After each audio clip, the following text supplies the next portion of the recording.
4 years ago, Peter Malinauskas returned Labor to government after just one term on the opposition benches. And since then, his grip on power has only strengthened, winning opposition seats at by-elections, maintaining his towering personal popularity. And tonight, he seeks to keep power in the state firmly in Labor's hands. On the Liberal side of politics, it's a very different story, reduced to their smallest share of seats in the lower house for more than a century.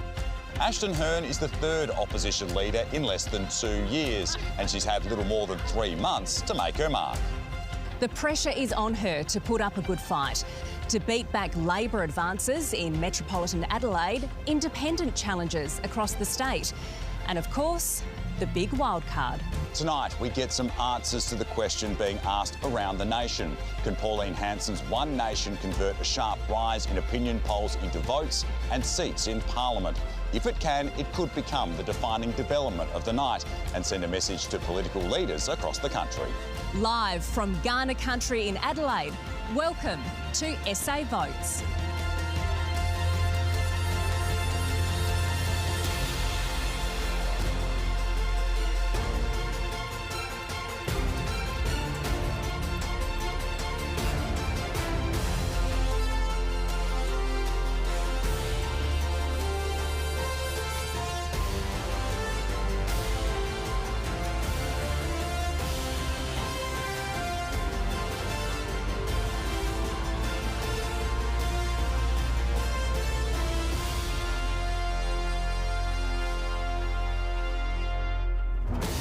Welcome to the ABC Election Centre in Adelaide. We're live across the country on the ABC News Channel, in South Australia on ABC TV and simulcast on ABC Local Radio. I'm Rory, McClaren. And I'm Emma Rebellato. It is great to have your company. It's just gone 6 p.m. Central Time here in South Australia. That means the polls have officially closed across the state and counting will soon get underway. And that means our Chief Elections Analyst, Casey Briggs, will have some work to do. Casey, welcome home to Adelaide. It's great to have you here. Can you start by explaining where the House sits as we begin the night and what's changed over the last 4 years? Yeah, evening, Rory. So much work to be done tonight. And welcome home to you too, Emma. There are so many fascinating questions in this election, and tonight is being watched all around the country. But first, how about we go back in time 4 years ago? This was the result of the last election, the Parliament that voters chose then. 27 Labor members. Pretty comfortable majority for Peter Malinauskas and his Labor team. But since then, those numbers have actually improved. Labor picking up extraordinarily 2 seats in by-elections from the Liberal opposition, the seat of former Premier Stephen Marshall, the seat of former Liberal leader David Speers. And so we start the night tonight with the numbers looking a little bit more like this. Labor on 29 seats going into this election, but out of the 47-member Assembly. And so the big question is, will that number go up tonight? But lots of other questions too, a lot of them surrounding what happens on that side of the chamber. The Liberal Party starts tonight with 16 seats in the House of Assembly. Now, that includes 3 seats where there have been a defection, a vacancy due to criminal conviction and a retirement in the form of Dan Cregan in Carville. Those 3 seats are all notionally Liberal based on the results of the last election. And so the Liberal Party starts with 16 seats. Will that number go down? And if so, who is the Liberal Party losing seats to? To Labor in the city, to regional independents, or to One Nation? Are we about to see a political earthquake in the form of the result of Pauline Hanson's One Nation? So many questions, Rory and Emma. But polls are finally closed. We can stop speculating. We're about to get some figures coming in the next few hours, and we'll get some answers. OK, I've got one more question for you right now, though, Casey. We've had an enormous early vote turnout. What's that going to mean for the result tonight and for the count? Yeah, more than 450,000 people voted in early voting centres during the past week across South Australia. It is more than double what we saw 4 years ago because the laws have been changed and you no longer need to provide an excuse or make up an excuse to vote early. And so people have been really taking advantage of that, and the period has really been advertised, not as an election day, but a voting period. What that means, though, is we've got tens of thousands of votes, more than 10,000 early votes in 18 districts across the state. There are 4 districts where the early vote totals more than 40% of enrolment. That is a lot of votes to be counted. Now, they will be counted tonight, but because there are so many, it'll take a long time to report them. There are just too many pieces of paper to sort through. We'll get those figures in some of these close contests, in some of these contests where it might take some time to work out even who's in second, third, fourth place. We'll be waiting for pre-polls. Casey, thank you. We really look forward to you helping us make sense of the numbers as soon as we start to get them from the Electoral Commission. Let's bring in our panel who will be with us throughout the night. We're joined by Labor Treasurer Tom Koutsantonis. Treasurer, welcome back to the ABC Elections Desk. Pretty fair to say you've got some fond memories of sitting here 4 years ago. I do. I really enjoyed my time here last time. It was a good result for us, and the government's defending our best ever result in our history. 29 seats is the most seats we've ever held before. It's a formidable task ahead of us tonight. Okay, Tom, welcome along, and also a big welcome to Liberal Senator for South Australia and Ruston. Senator, great to have you with us tonight. I want to start by asking you about Ashton Hearn. What does a pass mark look like for her tonight in terms of how many seats, how the Liberals perform? Look, I actually think she's already passed. Her performance over the last 3 months, I think, has been really quite outstanding. And I think she's done herself and the Liberal Party really, really proud. And I think the most exciting thing I think I've heard this week was when Ashton was interviewed yesterday morning. And she said no matter what happens today or tonight, she's going to continue to lead the Liberal Party. And I think that is fantastic news for Liberals who are looking for somebody who's young and dynamic. And she just really has got the goods. So I think Ashton, in my mind, has already passed the test. Senator, thank you. We're also joined for her insights and analysis by ABC News' Stephanie Richards. Steph, what are you going to be looking out for tonight? Well, Rory, election night's usually about seeing who's going to form government, but tonight the key question is shaping up to be who will form opposition. And we know that off the back of their landslide 2022 win, Labor is poised potentially for what could be an historic victory tonight. The Liberals, meanwhile, they're very much fighting for their political survival. Tonight's all about seeing how many seats they can retain.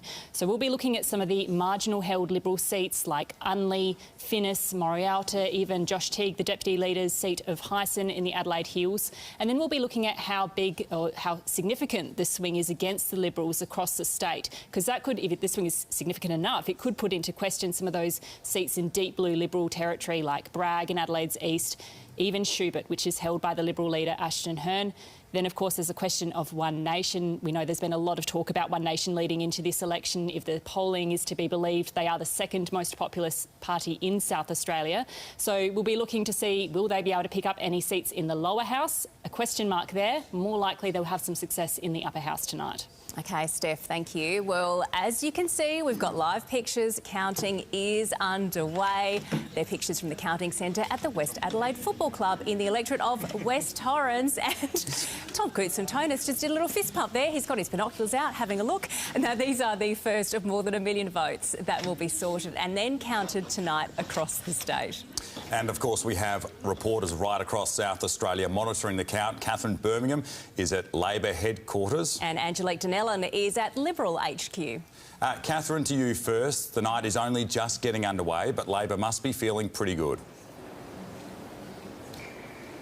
They absolutely are, Rory. I'm here at the Drive in the middle of Adelaide, the tennis centre, and this will be the site for Labor's headquarters tonight on election night. But as you can see behind me, there's not very much happening here just at the minute. That's because polling booths have only just closed, so supporters are still making their way in here to watch the count. We're expecting that they'll do that over the next hour or hour and a half. And of course, Premier Peter Malinauskas will also be here later on to make what we're widely expecting will be a victory speech. Now, I've been speaking to people from within the Labor Party throughout the day, and they're saying that they're feeling confident about the results heading into tonight, that there's been a lot of optimism on polling booths and that there's been positivity from voters. They haven't had a lot of anger at the government, which is a good sign for an incumbent. On that big question, though, of how One Nation will fare tonight, they're saying that there's widely different results across the state, but they are noticing it more in outer suburban and regional areas, as we expect expected.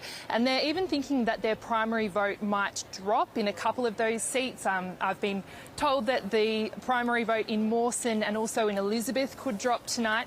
However, they're still comfortable and confident that they'll be hanging on to those seats. They're safe Labor seats. And then another little bit of intel for you from inside the Labor camp is that they're feeling confident about the seat of Bragg, which is traditionally a very safe Liberal seat. It would be disastrous for the Liberals if they were to lose the seat of Bragg. Of course, they won't have to wait much longer to find out, with counting just about underway right now. OK, let's go to reporter Angelique Donnellan now, who's monitoring the Liberal camp for us tonight. And what are Liberal insiders telling you about what's an acceptable result for Ashton Hearn? So one Liberal I spoke to said remaining in double digits would be optimistic. Holding on to 8 or 9 seats would be seen as a very good result, but there are fears the party could be left with just a few. The party is hoping in seats such as Hartley, the value of incumbency will pay off and they'll be able to hold on. But in other seats where MPs are retiring, such as Unley, I'm told the situation is looking very tight. Apparently pre-polls have been strong in Morford, but there's been a little bit more red today. Summing up today, one Liberal said things appear better than the polls suggest, but not as good as hoped. There is quite a lot of frustration from the Liberals that people are backing Pauline Hanson without knowing who her candidates are. As for Ashton Hearn's performance, party sources say they are happy considering the circumstances. She took the job about 100 days ago and at the time said her party had a mountain to climb. Well, that mountain has been Everest. Tonight, it's clear that it's going to be very unpleasant for the Liberals, but they're going to not want to fall too far behind because come the next election in 2030, it'll just make it that much more difficult for them to try to win government. OK, thank you, Ange and Catherine. OK, so we just heard there from the major parties. Can you take us through the key battlegrounds tonight? Yeah, in a traditional two-party election, we're often talking about a set of key seats that are sort of around the margin of zero, the marginal seats on either side of the pendulum. I'll take you through those seats, but there are a vast number of seats that could potentially be in play in this election. So this graphic's going to help us through this evening to explain it. I've laid out all of the seats along the pendulum on the left-hand side, all the Labor-held seats from the most marginal, and we'll get safer as we move to the left. So Dunstan, one of the state's most marginal seats, a seat that obviously Labor picked up in that by-election a couple of years ago. We move along. Some of these seats that we're used to talking about as battleground, you know, the seats that determine a government, often the key seats in a South Australian election have been pushed further up the pendulum after the last election. We see Black, that Labor picked up in another by-election from David Spears when he left the parliament.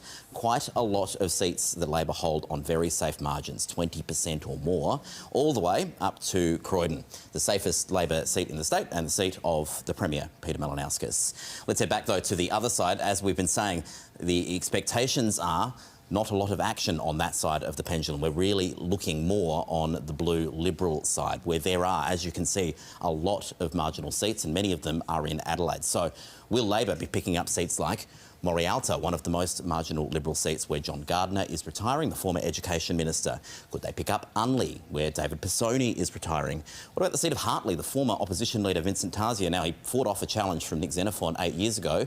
Will he be able to hold his seat tonight? And then you've got beachside suburbs like Morford, held by Stephen Patterson, Colton, held by the retiring MP Matt Cowdery. There are a lot of urban marginal seats with retiring Liberal members that could complicate things here. But let's move even further up the pendulum, safer and safer. You've got the opposition leader seat of Schubert in the Barossa Valley. You've got the seat of Mount Gambier, which again we're saying is notionally Liberal based on the results of the last election. Troy Bell was the member. This is a vacant seat because he's now in prison. Lamorna Alexander is the Liberal candidate. Travis Fatchen, a former staffer of Troy Bell, trying to win that seat and keep it in independent hands. Let's keep going up. Chafee in the Riverland. Could Tim Whetstone, this is a safe Liberal seat on paper. Could One Nation pose a threat in the Riverland to Tim Whetstone?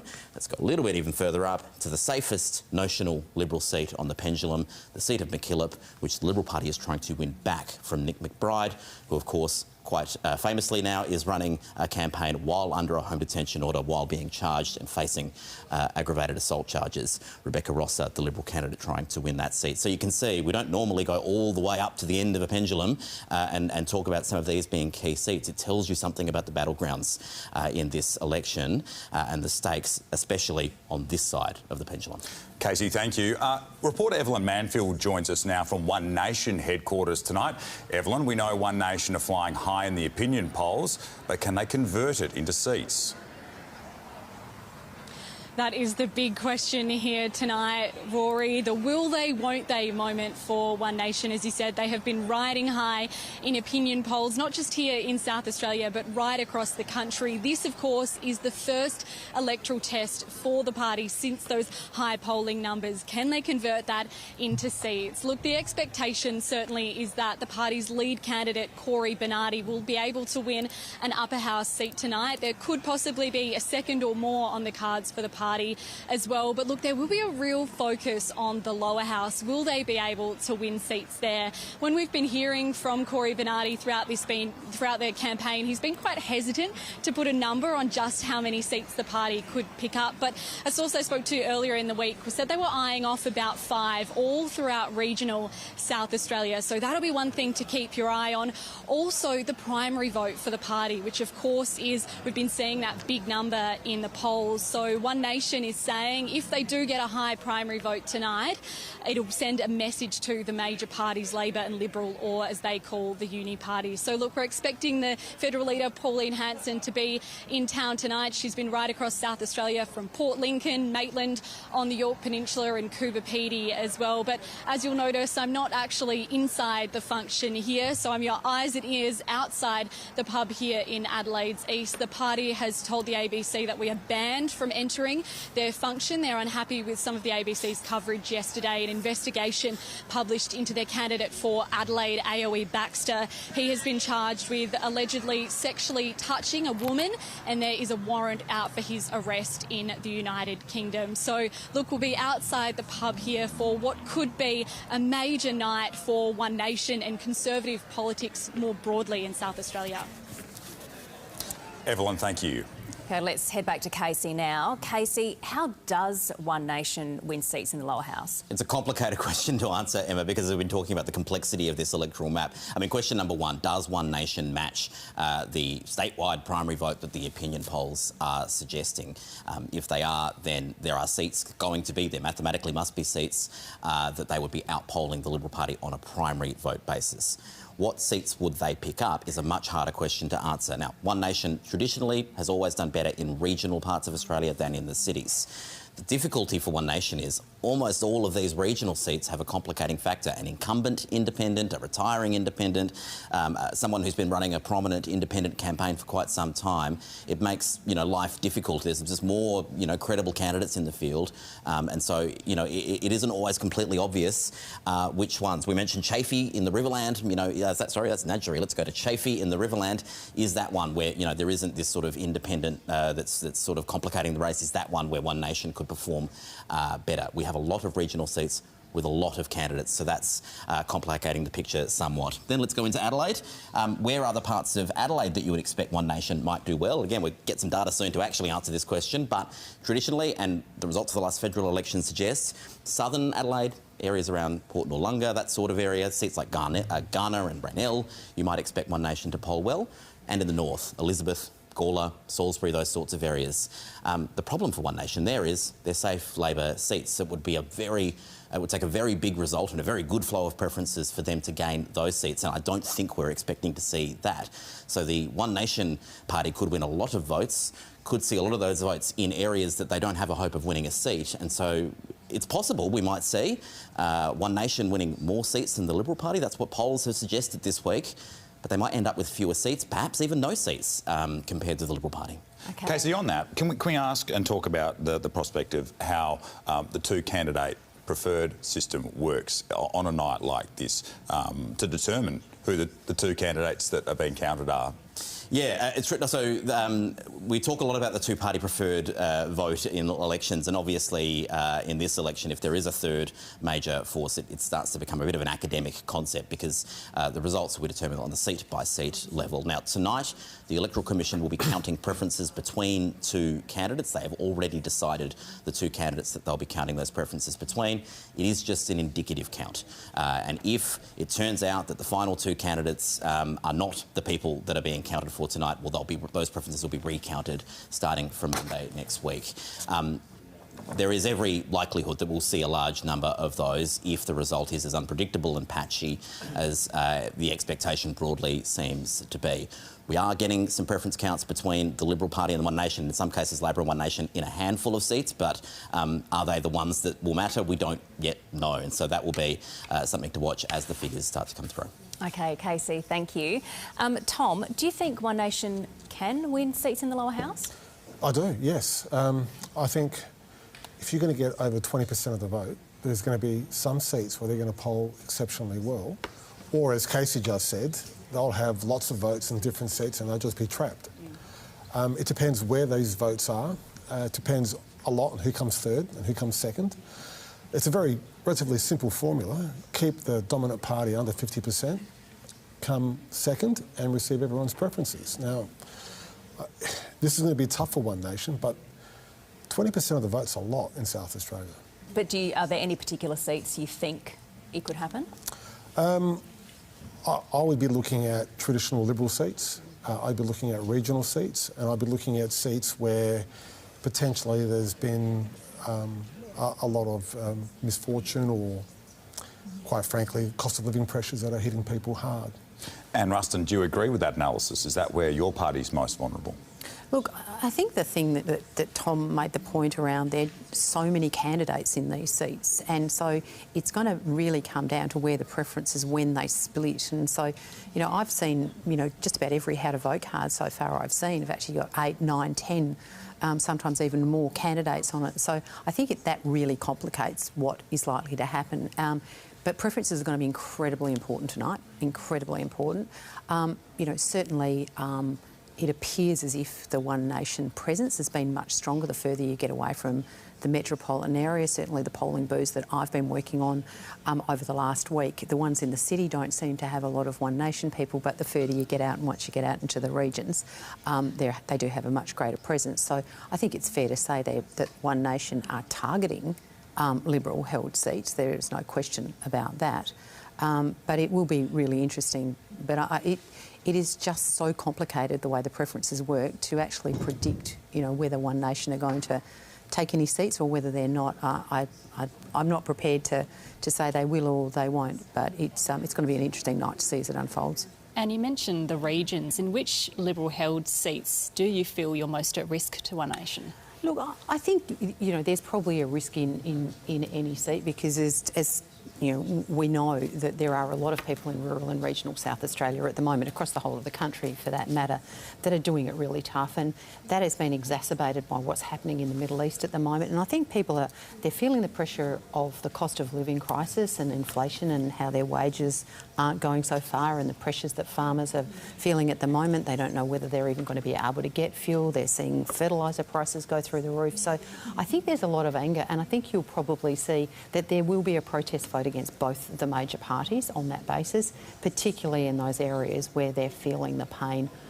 more. And there is no question the pain is being felt in rural and regional Australia way more than it's being felt in the city at the moment, but that's not to say that we won't see it creep into the city as well. When you talk about that protest vote, and you know, a lot of One Nation voters say that they feel disaffected by the major parties. What is it about the Liberal Party that you think One Nation voters feel disaffected by? Look, you can't gild the lily here. I mean, in South Australia, we've had 4 leaders in the last 4 years, and we've been plagued by legal challenges that, you know, quite clearly I think people are not happy about. I think, you know, perhaps we have been too inwardly focused instead of actually focusing on what really matters and what's important to the people out there that we're supposed to be representing, which is why I think Ashton's campaign has been so sensational. She's just looked at the people of South Australia and said, I'm actually listening to you, whereas I think, you know, we can probably take a fair bit of the blame internally, because we're talking too much about ourselves and not about the things that matter to South Australians. Treasurer, are you concerned that even the events of the last month with the conflict in the Middle East could potentially drive former Labor voters to One Nation? I think Labor voters who are seeing the actions of the US government are probably not flooding to the Conservative side of politics. I think the Liberal Party's flirting with MAGA has hurt them, especially amongst their more urban base. I think you're seeing the Liberal Party, which right now is a sleeping giant, tearing itself apart. Liberal Party at the last election got over 30% of the vote. There will still be a 30% non-Labor vote rump. I don't know how that will be divided between One Nation and the Liberals. Anne is a rare example of a Liberal MP who's focused on outward looking, talking about the future. Most of her colleagues are looking inwards, and it must be very, very difficult. Given the way that your party pivoted during the last week of the campaign, does that show that you underestimated One Nation's pull in those outer suburban seats which you hold? I think everyone did. I think the ABC missed it. I think we missed it. I think the Liberal Party missed it.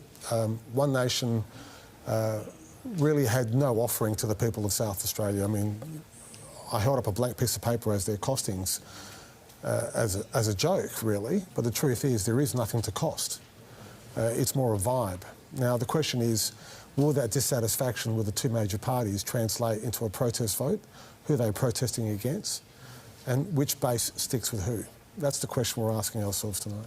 We certainly saw a change, though, in the rhetoric and the way that you and the Premier in particular were speaking about One Nation at the start of the campaign. And in the past few days, you were holding up that piece of paper. The Premier was saying, let's talk about their housing policy, and stayed silent.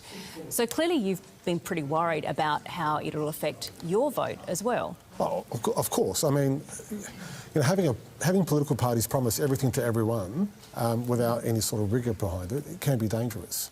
So, yes, we obviously want to talk about One Nation because we think One Nation is a threat for our country. I would much prefer Anne Ruston be in government than One Nation. And that's not because I like what Anne says or how she campaigns or what her policies are, but I know that her policies are sensible and they won't harm the country in the long term. I'm really concerned about One Nation, especially their leadership. Anne Ruston. Well, I think that we do have to accept the fact that there are people out there that are protesting at the moment, and there's some pretty reasonably serious things for them to be protesting about.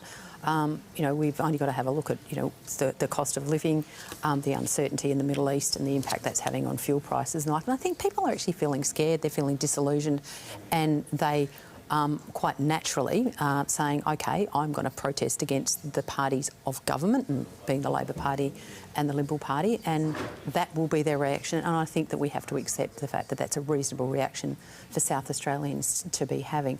But I do think that we're absolutely right, that if you want to be a party of government, you have to have policies. You have to have policies that you're prepared to cost. You have to be prepared to go out there and tell the South Australian public what is going to be the impact on the budget of what I'm proposing to do. A lot of the stuff we've seen from One Nation in this election campaign has quite frankly been federal. It's got nothing to do with the South Australian landscape or matters that are in the control of the Parliament of South Australia. So I think, you know, I understand why people are protesting, I absolutely do, but I think, you know, when the dust settles, people will sit down and realise that to be a serious party of government, there are things you have to do. You have to have a full policy suite, not just pick and choose the things that you might think are popular. You've got to be prepared to put your costings out and actually say what your policies are going to cost, and you actually have to represent all Australians, and that is the responsibility of a party of government. Sometimes it's hard to do. But that's why I believe that the policies that we've put forward, I think, represent that. Obviously, the Labor Party have got a suite of policies, and One Nation have not done what I would expect of a party of government. OK, we want to take you now to the Deputy Premier, Kai Ma, who's joining us from Labor HQ. Kai, thanks very much for joining us. Pleasure to be there. How are you feeling tonight? I think cautiously optimistic would be the way to describe it. Surely a bit more than that. Come on. We'll see people streaming in here over the next couple of hours. Look, I've been to a couple of dozen seats over the last few weeks. I've 14 pre-polls on Thursday. It is an amazing thing seeing Liberal, Labor, Greens, One Nation, just people putting their hearts and souls into a campaign. I think there's going to be some really interesting contests. The Electoral Commission has just put up on their website how they're going to call it in terms of two candidate preferred, and I think there are 11 seats where it's not a traditional Labor versus Liberal matchup. In seats like Hyson and Hammond, they're counting as Liberal versus Labor, but that may not be what comes out on the night. So, I think there will be a lot to go after tonight, and we will have an idea probably of who wins the election, but there will be some seats that will, I think, almost certainly be in doubt and won't be the candidates that they're counting tonight. You're a former ALP SA State Secretary. You've been around campaigns, both state and federal, for quite some time. How do you rate this campaign? How do you think it's been for Labor? Yeah, I'm a former Labor State Secretary. I've been involved in the central part of campaigns for quite a number of campaigns. This has to be up there with the most disciplined and structured of campaigns I've been involved with. Peter Malinauskas is a leader who really puts his heart and soul into it and expects a lot from his whole team. So, it's probably the most disciplined, structured in that sense of a campaign I've been involved in over quite a few of them. Let's talk about One Nation, because that is going to be one of the stories of the night. Tell me about your reaction to the polls before the campaign started and then continuing through this campaign, where One Nation's polling remained really strong. Yeah, we are in some ways in uncharted territory. We've seen in other elections, there have been regional areas in South Australia where there hasn't been a contest for a long time. The Liberals could have put up a desert dog and won some seats in years gone by. But this time I think we're going to see in some areas, it might be Flinders or Chaffey in the southeast perhaps. Perhaps on Narunga on the Yorke Peninsula. It will be really interesting to see as those early votes from small booths come in, just if One Nation's, the polling we've seen published this week particularly, holds up, in which case the counts we see on the night are probably not going to be the counts reflective of the seats. Deputy Premier, there has been another election that's been held today as well, and this is for the Voice to Parliament, the second term. I understand there has been a stronger turnout with voting than what we've previously seen. The first term, there were some challenges, some resignations. What are you hoping for this second term of the Voice? Yeah, I think 46 people who were elected to the Voice about 18 months ago. I can't remember the exact number. There was 3 or 4 resignations. I think it's probably on par with councils or general parliaments in terms of resignations. We might see a greater turnout. The last Voice election was a standalone election. There wasn't any other election going on at the same time. I think the Voice elections have been a bit drowned out with the state election. And we've had some reports I've had over the last few days of some problems. People going to vote and not being given Voice ballot papers or having to go back into the line and line up for another hour to vote. So we'll see how it turns out. But the Voice has made significant contributions to government policy that we've acted on already, and I'm really looking forward to a new Voice being elected. There are elections in each of the 6 regions, so I'm looking forward in the coming weeks to seeing who that throws up and working closely with them as we have the last Voice. Deputy Premier Rory McClaren here. You obviously sit in the Legislative Council, the state's upper house. How concerned are you by the prospect of the Primary Industries Minister, Claire Scriven, who was pushed to 5th on the Labor Legislative Council ticket, that she might be looking for a job once this count is over? Look, Russell Worley was number 5 4 years ago, and we succeeded in winning that. I think I used the word cautiously optimistic about a lot of the feeling. I think a bit more than that, I think, is how we're feeling about our chances of getting number 5 this time. Again, on the published polls from this week and before, we would win 5. You don't take it for granted, but Claire's my colleague, sits next to me in the Parliament, and I'm really looking forward to continuing with her. It's on the published polls, it would be more of a worry for the Liberal Party with the One Nation vote than the Labor Party, whose primary is held up reasonably well, and hopefully that's reflected in our upper house vote. Deputy Premier, thank you. Thanks, guys.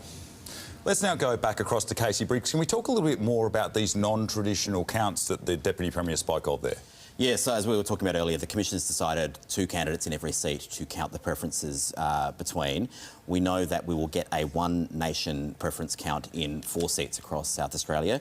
In regional South Australia, that's Chafee and Schubert, the opposition leader's seat. We'll be getting a Liberal one nation count. In Giles, we'll be getting the seat around Whyalla, we'll be getting a Labor one nation count, and in the seat of Wright as well, a Labor one nation count. That's obviously the seat where the Liberal candidate was disendorsed mid-campaign. That will be interesting to see how Liberal preferences flow toward one nation. Now, as we've been saying, it might be the case that those are not the final 2 candidates in those seats, and it might be the case in other seats that the 2 candidates that are being counted are not those. And if a rethrow is needed, if the preferences need to be recounted, that will happen from Monday, not tonight. So it might be that we're needing to estimate some preferences through tonight in potentially a large number of seats. I'm waiting to get the first figures to get a sense for just how complicated tonight will be. A couple of those you might be interested in Carville, the Commission's counting between the independent and the ALP candidate. Will that be correct? We don't know. We'll find out soon enough. Yeah, there is about a dozen seats where it's not being counted as a 2-party contest tonight. But I will again stress this is an indicative count only. It is really just about helping us get a result faster, learning the result of as many seats as possible tonight so we don't have to wait for a full distribution of preferences. The other thing that's complicated, of course, is the record number of candidates that we're seeing in this election, and there are some very long ballot papers. Well, a dozen in the seat of Hammond is one example. Exactly, and some of these that have many candidates have several conceivably competitive candidates, and so we may well end up in a situation where there are seats where there are several candidates on a similar sort of number, and if that's the case, it's not Monday we'll be waiting for. We'll need to see a full distribution of preferences.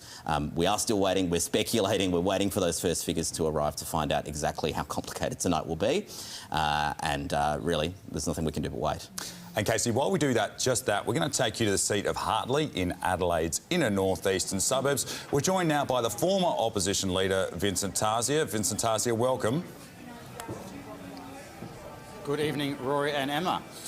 Vincent Tarzia, you saw off Nick Xenophon in 2018. You had the Prime Minister campaigning in your seat today.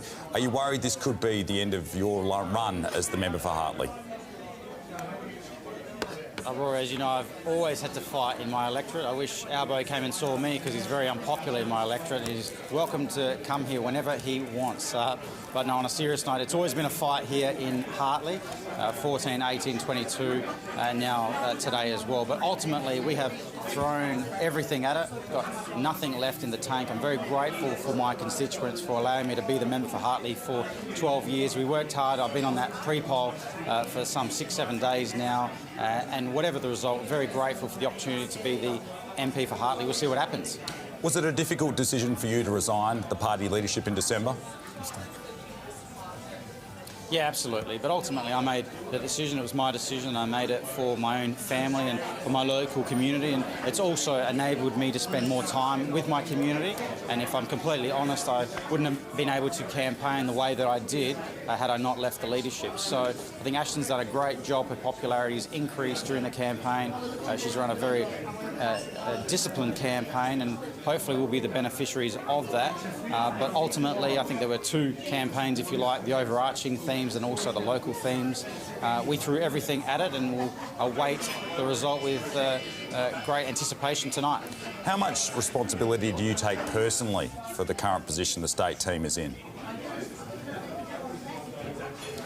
I think everyone can appreciate that what I inherited from the party was a really tough position, not to mention some of the federal issues, and I'm very proud of my record in making sure that we did put policy forward, making sure that we put forward a number of candidates in key seats. And so, look, it's a tough job, but I'm very grateful and very proud of the team and the way that they pulled together. While we appreciate there's many factors, the brand has got some issues at the moment. I think everybody appreciates that. You've got new players into the market, you've got federal issues, but ultimately I did the very best I could, and I'm very grateful to have been not only the member, but also have been the leader and also former minister as well. Vincent Tarzia, should you hold Hartley and the opposition remain in opposition, would you seek to take a bigger role in the next shadow cabinet? I lost it. I think the question was if I wholeheartedly would I be seeking a position in the shadow cabinet. But ultimately, that's a decision for the leader of the day. I'm more than happy to help the team wherever I can. I think there's a number of people that have been ministers. Hopefully, they still stay on. But running good campaigns and having that ministerial experience, I think you're assuming that we lose the election, Rory. We might win the election. We'll see what happens. But in the event that we did go on to lose the election, I think it's important to have as much experience helping the leader around the shadow cabinet table as well. Vincent Tarzia, thank you. Thanks very much. All the best. And Rustin, let's talk a little bit about Vincent Tarzia. Obviously, he spent just over a year in the state opposition leader's chair. With the benefit of hindsight, was he the right person to replace David Spears in August 2024?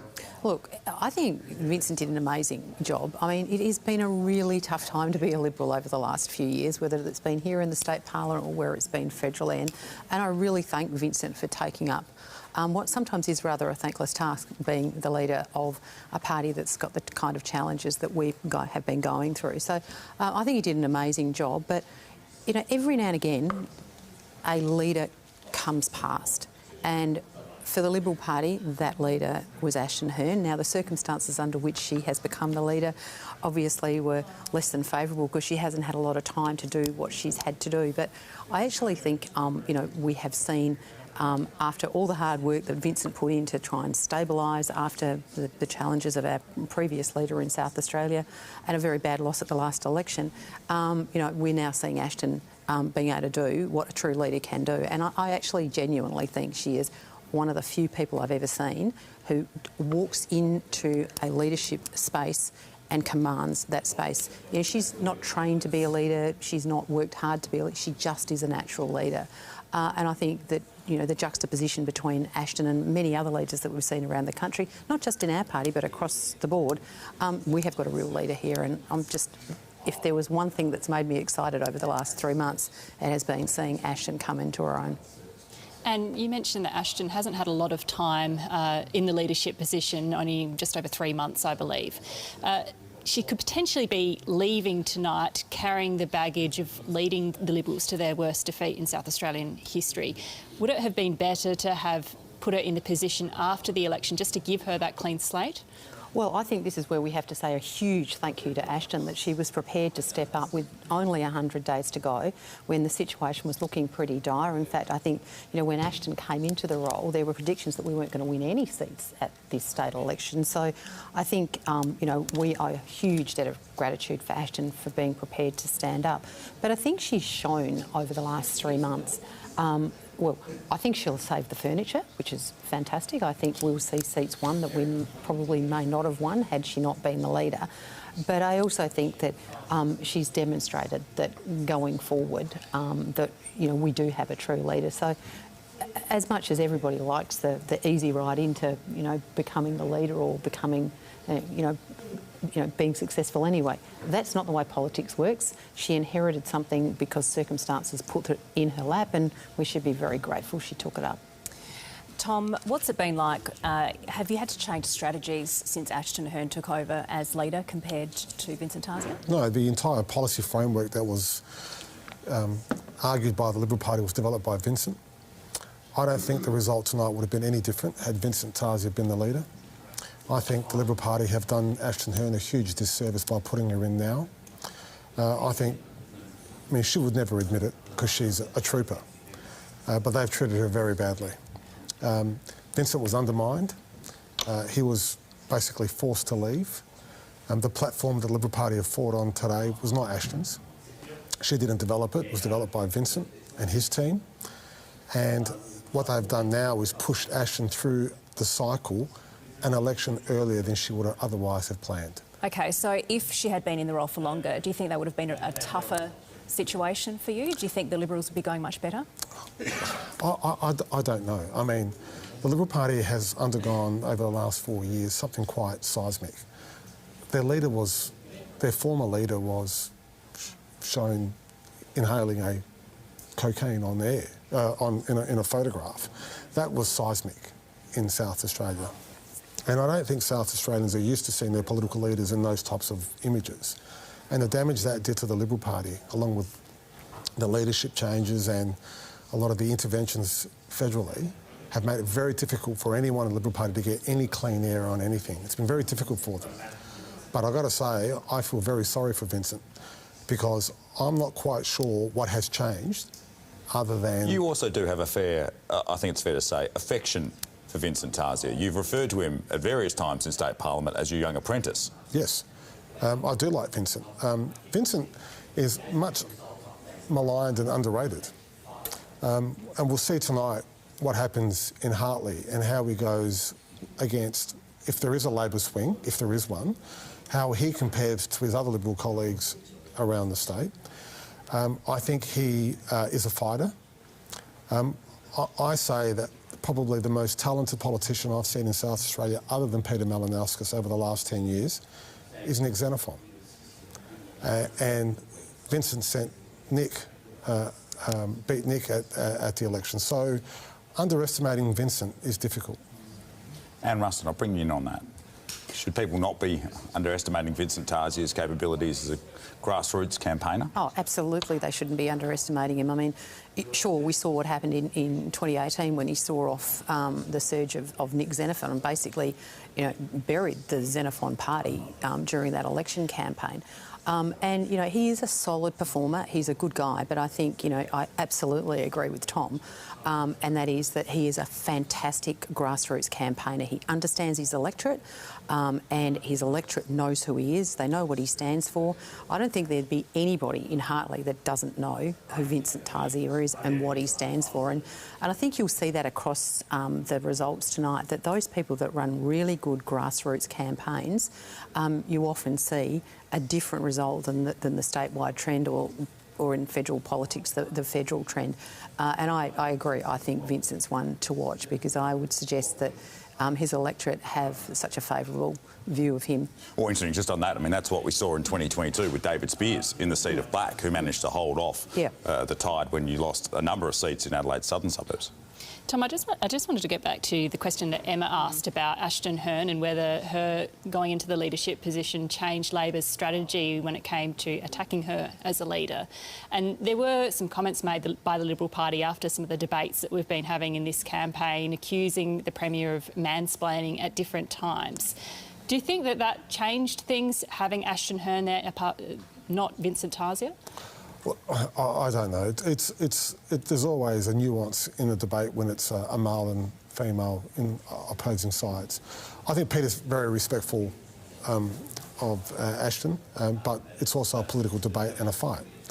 So Labor will make its point and make it forcefully, and we've got a story to tell. Now, Ashton is no softie either. I mean, she gives as good as she gets, and you've seen that in the debates. So I think Ashton is up to the task of debating the Premier, and the Premier gave as good as he got. So I don't think that was an issue. My point is, elections are fought and won on policy. And I can't see a difference between what Vincent developed and what Ms Hearn fought, because they were exactly the same policy platform. The only change were two changes to stamp duty and the water pricing. Other than that, the rest of the policy platform was exactly the same. So the Liberal Party took to the election a platform that Vincent Tarzia developed, not one that Ashton Hearn developed. Casey, I want to bring you in now because it is 6:46 p.m. local time here in South Australia. Where are the votes? Yeah, What's happening? This is an anxiety-inducing part of any election night for all candidates, for voters, for everyone watching along. Panellists. For panellists. Look, there are no votes yet. Okay. We have had nothing reported from the Electoral Commission. South Australia 4 years ago was a little bit slow to get going with the initial counting of the feed. So I, to be honest, I'm not all that surprised. Also, we have many, many candidates in many, many seats, and that tends to slow down things. So we're still waiting. No votes yet. I'll be with you as soon as I have one. Believe you me, I'm madly refreshing our media feeds and the Extra website as well. Refresh, Yes, Casey, come on. Not too much. Tom, I want to get onto that point as well as you, Anne. We have seen so many candidates here. We've seen 2 seats with 12 candidates. We've got 11. This is blowing everything out of the water in terms of previous records. Why? I think because the government was so strong, there are a lot of people who saw weakness in the Liberal Party. And I say that respectfully, I'm not trying to preempt a result. I think that people felt there was an opportunity to take advantage of that weakness. And most of the candidates that are running here are centre-right candidates. And there's Family First, the Bob Day Party, One Nation, a whole series of other conservative independents in Liberal seats, some in Labor seats too. But I think what you're seeing here is people seeing a softness in the Liberal vote and thinking they can take advantage of that. But do you think they're sick of Labor as well? Well, we'll find out tonight whether they're sick of Labor. I have not sensed that in my electorate. I think people think Peter Malinauskas has done an exceptional job as leader. But look, we've got the tide of history against us here. I mean, expectations are up here for us. Peter currently holds the most seats Labor's ever held in the history of our party in this state. And everyone's expecting us to do more. If we just return the seats we have, it's equal to our best ever result in our history. And if the Liberal Party just hold what they have tonight, it's officially their worst result in their history. So expectations are high on both sides. And Rustin, let's get your thoughts on the number of candidates. Yeah, well, I mean, obviously there is an awful lot of candidates out there, which, as I said earlier, will make it very challenging to even understand in some of the seats where they do get reasonably high votes, because it's going to depend on where the preference splits as to how the preference is going to be distributed. But I think there's also something that's really changing on the landscape, and that is how we are campaigning and how we're communicating with voters. You know, previously we used to rely heavily on legacy media, conventional advertising and, you know, putting little pieces of paper into people's mailboxes. That's just not the way it works anymore. And I think modern communications and modern techniques are probably encouraging people that you don't have to spend, you know, a huge amount of money and have an army of people running around sticking things in letterboxes. You actually can run an effective campaign just by using social media and other forms of communication. So I think there's a whole heap of reasons why we're seeing more candidates on ballot papers.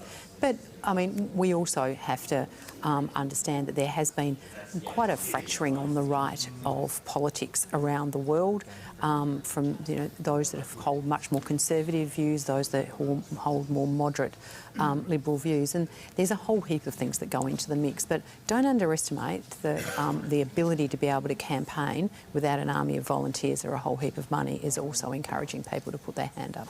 And do you see the fact that we've had a record number of candidates this year as being a good thing? There has been some debate about whether South Australia should increase the threshold for having a registered party here. I understand that South Australia, the threshold's quite low compared to some of the other states. Should that bar be lifted?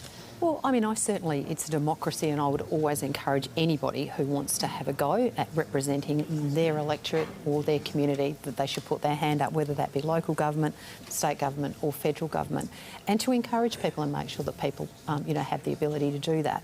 Now, in terms of whether you're a party or whether you're an independent, I don't think that particularly matters, but I absolutely think it's a great thing in this country that anybody can just put their hand up to represent their community and have their name on a ballot paper. That's a good thing. Tom Coutson-Tunnis, what about the electoral reforms that came through in this term that's ending today? Do you think that may have potentially encouraged more people to put their hands up? Potentially. Look, it's always hard to know what makes someone want to nominate for Parliament. People want to serve, they want to serve their local community. Sometimes they see an absence of leadership in a particular party that they've supported previously. I suspect there are a lot of One Nation supporters tonight who have either been former Labor voters or former Liberal voters who are feeling disenfranchised, and we'll see what proportion of that there is. I mean, I know that the One Nation candidate in West Torrens who I met, Judith Aldridge, who was a lovely person. We spent 6 days on a pre-poll. She ran because of 2 clients of hers at a pub she worked at committed suicide. And she felt like she wanted to get something back, and she related to Miss Hanson's story, and she decided to run for Parliament. Now, was she inspired by the movement of One Nation? I don't think so.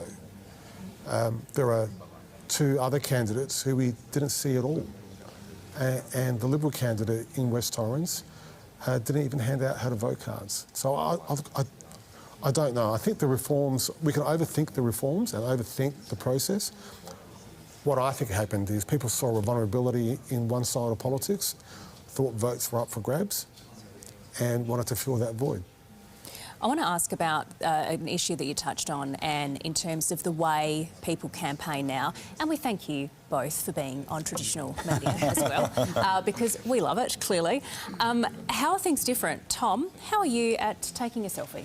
Did you have to do it a bit more now? I'm terrible. My daughters who are watching think I'm hopeless at it. They think I'm a, Neanderthal when it comes to taking selfies. But have you had to do things differently? Yes, and they make me do selfies, and they make me do videos, and they make me do what they call memes.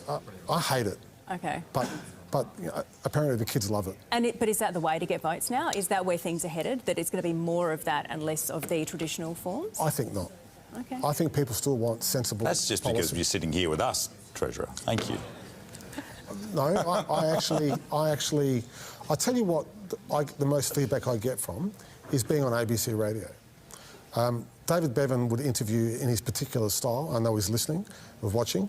And I get more comments about thoughtful discussion about policy on radio than I do about any 5-second meme I do on Instagram. So I think that is part of the engagement process to get you in deeper. I still think people are thirsty for traditional media, and people do turn to trusted sources for What about our conversations on the morning's program? You know David You've Bevan, heard him mate. now. You know David Bevan. Oh, lucky I'm in You know David between. Bevan. Creepers, wow. Jeepers. It's not even 7 o'clock. Shots fired. Shots fired. And is this where things are headed, do you think? Do you think it's headed in that way, the social media and getting to people differently? There is no doubt. You've only got to have a look at how the influencers and the kind of numbers of people that are following them, and then you look at some of the the more high-profile members of Parliament and see what their social media feeds are looking like, to know that people are hungry to get information by a myriad of different ways. I mean, I thought Tom was very brave abusing you so early in the night. So because nice. I would expect, that we are now. That normally happens after 9. Yeah, well, I'm hoping that means that you're going to ask him all the nasty questions and I'll the easy ones. But I just think that campaigning has changed. I mean, campaigning's changed because we now have a week where you've got election day is now an election week, and federally it's even longer than that. And I think that people, because life is so instantaneous now, you can't actually build a bank of things with the public, but that's where very good local members come in. You need to make sure that you've got a really snappy message that's being delivered at the right time in the right way to your audience, and you can be much more granular around how you're speaking to people. You used to just have to blast everything out everywhere and hope like all hell that everyone would pick up the piece of information that they wanted. Now you really can target by using very clever algorithms that work with social media and the like. So I think campaigning really has changed. I mean, I love taking pictures with dogs because I just love animals and I love dogs, and the amount of time that if I take a photo on the campaign trail with somebody's dog, it usually gets 15 times as many hits on it than if I've got doing something with a person in it. So I think, it's a combination. It's no one way is right. You have to do it all. And you mentioned some of the positives of using social media to get your message out there, but what are some of the challenges, particularly for MPs, when you've got that direct line of communication with punters? Look, I think the biggest challenge of social media is you're just never sure, because you don't have the checks and balances you do in legacy media where you actually have to tell the truth. And you will often see things being put out on social media that just plainly aren't true. And it's really, really difficult to pull that back once it's been said. And I mean, you can see some of the campaigns, the sort of undercurrent campaigns that get out there, and the truth is created on a lie, and it's very difficult to bring it back again. So I think that's the big challenge of social media or a non-regulated media. Is that there's nobody actually validating this information as actually being correct. So it can be used quite mischievously I don't think the major parties use it mischievously, but it certainly has been used for... I have some numbers if you're interested. Oh, let's briefly hear those if we can. So I've got some indicative numbers from Netherby in the seat of Unley. At the last election, Labor received 23.062% of the primary vote. In this election, it's up to 33. Liberal Party got 60.6%. And in 2022. Just so we're really clear, can you explain to us where you're getting these numbers from? This is from our ALP headquarters. And Liberal Party vote has now dropped nearly 26% to 34.3%. So Labor's on 33.7, the Liberals are on 34.3, the Greens are steady on 16, and One Nation's on 9.3. Well, there we go. We do have some early numbers there. Thank you for that, Treasurer. Casey, I want to bring you into this conversation because in a moment we're going to go to the state's southeast. Can you explain to us the seat of Mount Gambier in the contest there? Yeah, fascinating contest tonight. This has really become quite a fascinating seat. A long time ago, the seat of Mount Gambier, obviously centred on the city of Mount Gambier, had a Labor history. Over time, it became a Conservative, non-Labor seat, but in recent elections it's become really a hotspot for independents. This was the seat of Rory McClaren. When Rory McClaren retired, local Mayor Don Pegler picked up the seat, preventing the Liberals from gaining that seat in Parliament. And then when Troy Bell won that as a Liberal, he of course has defected, or did defect, amid his criminal charges and the various issues surrounding that. So Troy Bell the seat is actually vacant. Troy Bell has resigned from this seat. A by-election wasn't held because it was so close to this election. And Travis Fatchen, the independent candidate trying to keep this in independent hands, is someone who used to work for Troy Bell, worked in the electorate office of Troy Bell. So the question will be, independents have won this seat in 6 of the past 7 elections. Will it remain in independent hands tonight, or will it return, as it has been before all of those independent MPs, a relatively safe Liberal seat? Casey, thank you. Let's bring in Travis Fatchen now. He is the independent candidate in the seat of Mount Gambier. Travis, welcome. Hey guys, how are you? Travis, how has that more than a decade working for Troy Bell shaped your campaign? Look, I think every day in the office, I've got to speak with the community every day and listen to their issues and concerns. And I think I have been able to pick up the skills to, help out the community and make it a better place. Just explain to us, if you can, Travis, how the campaign has played out down there. Obviously, we know that the Liberals have been pretty keen to get it back in their side of the pendulum. How's it been on the ground?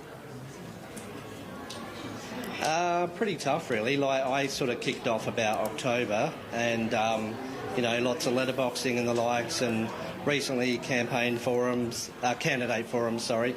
And, look, we've all had a pretty hard go. I think it's a bit of a tough one. I actually think, Liberal, Labor and One Nation and the independents are all going to be in the mix. What would you bring to the next Parliament, Travis, if you are elected tonight?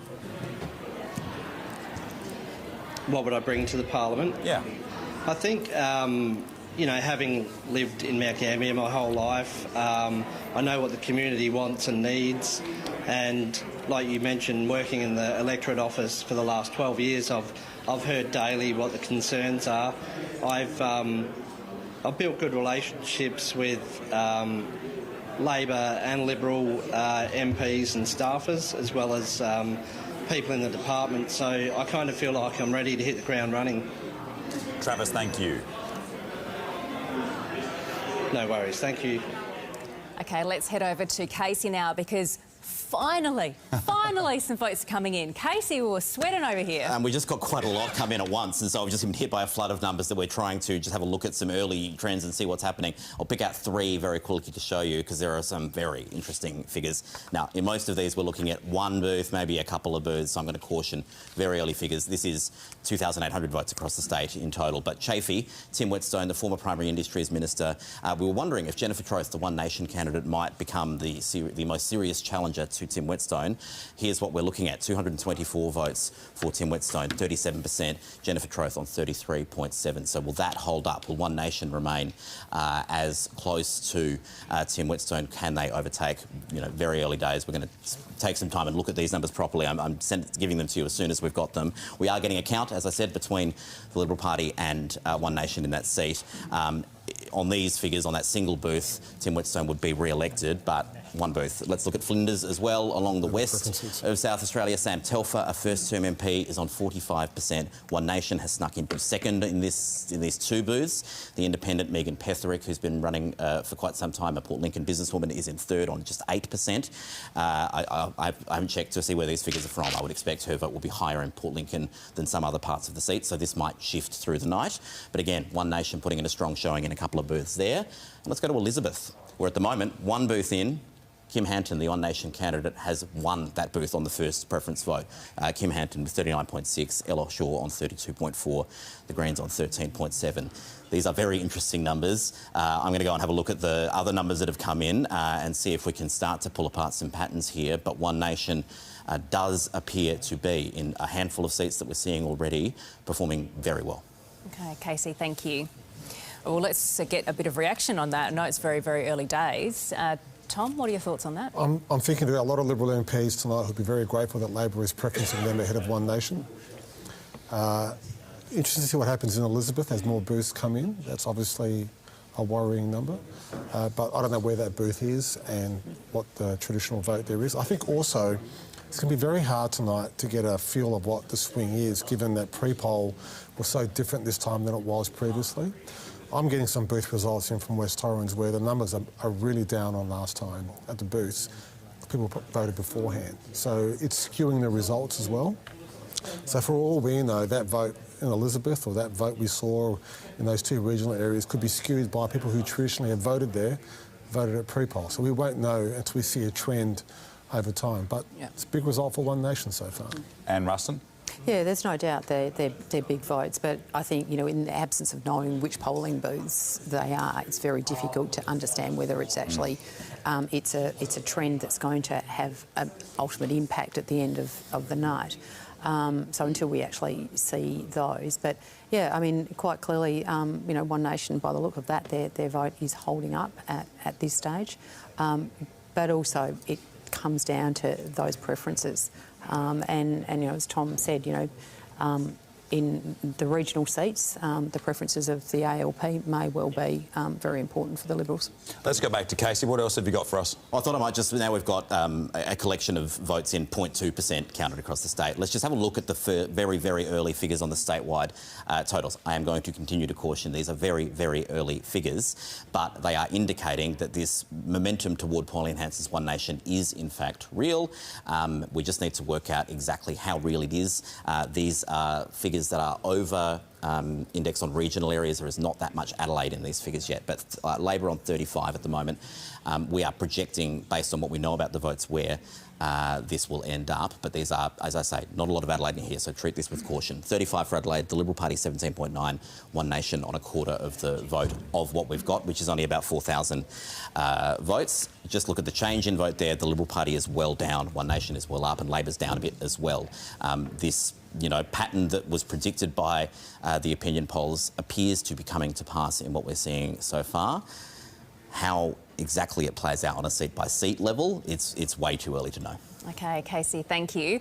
Well, we're going to pause here at the ABC Election Centre in Adelaide for just a couple of minutes. We're going to get the latest in what else is making news. Here's Mariam Saab. Here are the ABC News headlines. Prime Minister Anthony Albanese has rejected claims that Australia failed to give support to the US in the Middle East. It comes after US President Donald Trump called NATO allies cowards for not helping to secure the Strait of Hormuz. Mr Albanese said the government has done what was asked of them. Iran has reportedly threatened to expand its retaliatory attacks to include recreational and tourist sites worldwide, while the US is reportedly making plans for the possibility of deploying ground troops to Iran. The International Energy Agency says the world is facing the greatest energy security challenge in history as a result of the crisis. Residents in the top end are being told to make their final preparations for tropical cyclone Narelle. The Category 2 system is expected to re-intensify as the storm moves west through the Gulf of Carpentaria. Communities along the NT's eastern coast are being urged to prepare for damaging winds, heavy rain and flooding. We've issued a severe weather warning this morning for most of the top end for heavy, locally intense rain and damaging winds. Gale to storm force winds of 60 to 110 kilometres an hour can extend as far inland as Bullman overnight on Saturday into Sunday morning. Further over the weekend, across the top end, again, we're expecting that heavy to locally intense rainfall, widespread 150 to 200 millimetres of rain, with locally isolated rainfall totals of over 300 millimetres. Again, that rain could fall in a very short period of time, which can lead to flash flooding. So roads can be cut, rivers and creeks will rise quickly in response to that rain. A warning: the following contains the name of a person who has died with permission. Indigenous community leader Rhoda Roberts has died from cancer at the age of 66. Miss Roberts was the first Aboriginal presenter on mainstream television and the first Indigenous head of programming at the Sydney Opera House. She dedicated much of her life to elevating First Nations culture and creatives at Australia's biggest festivals and events, and was recognised with an Order of Australia in 2016. We'll take you back to our coverage of South Australia votes.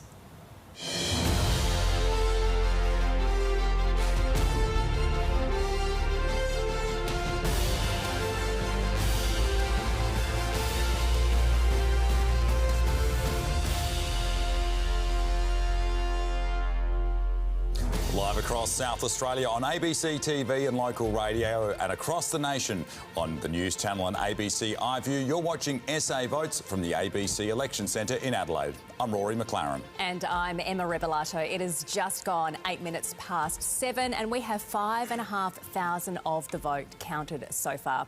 Let's get the latest on the count with Casey. I think it's going to be a long night. Let's show you a few more seats and just show you what this One Nation effect appears to be doing. Again, early counts in all of these, no more than a few booths that we're going to look at, starting with a couple of regional seats.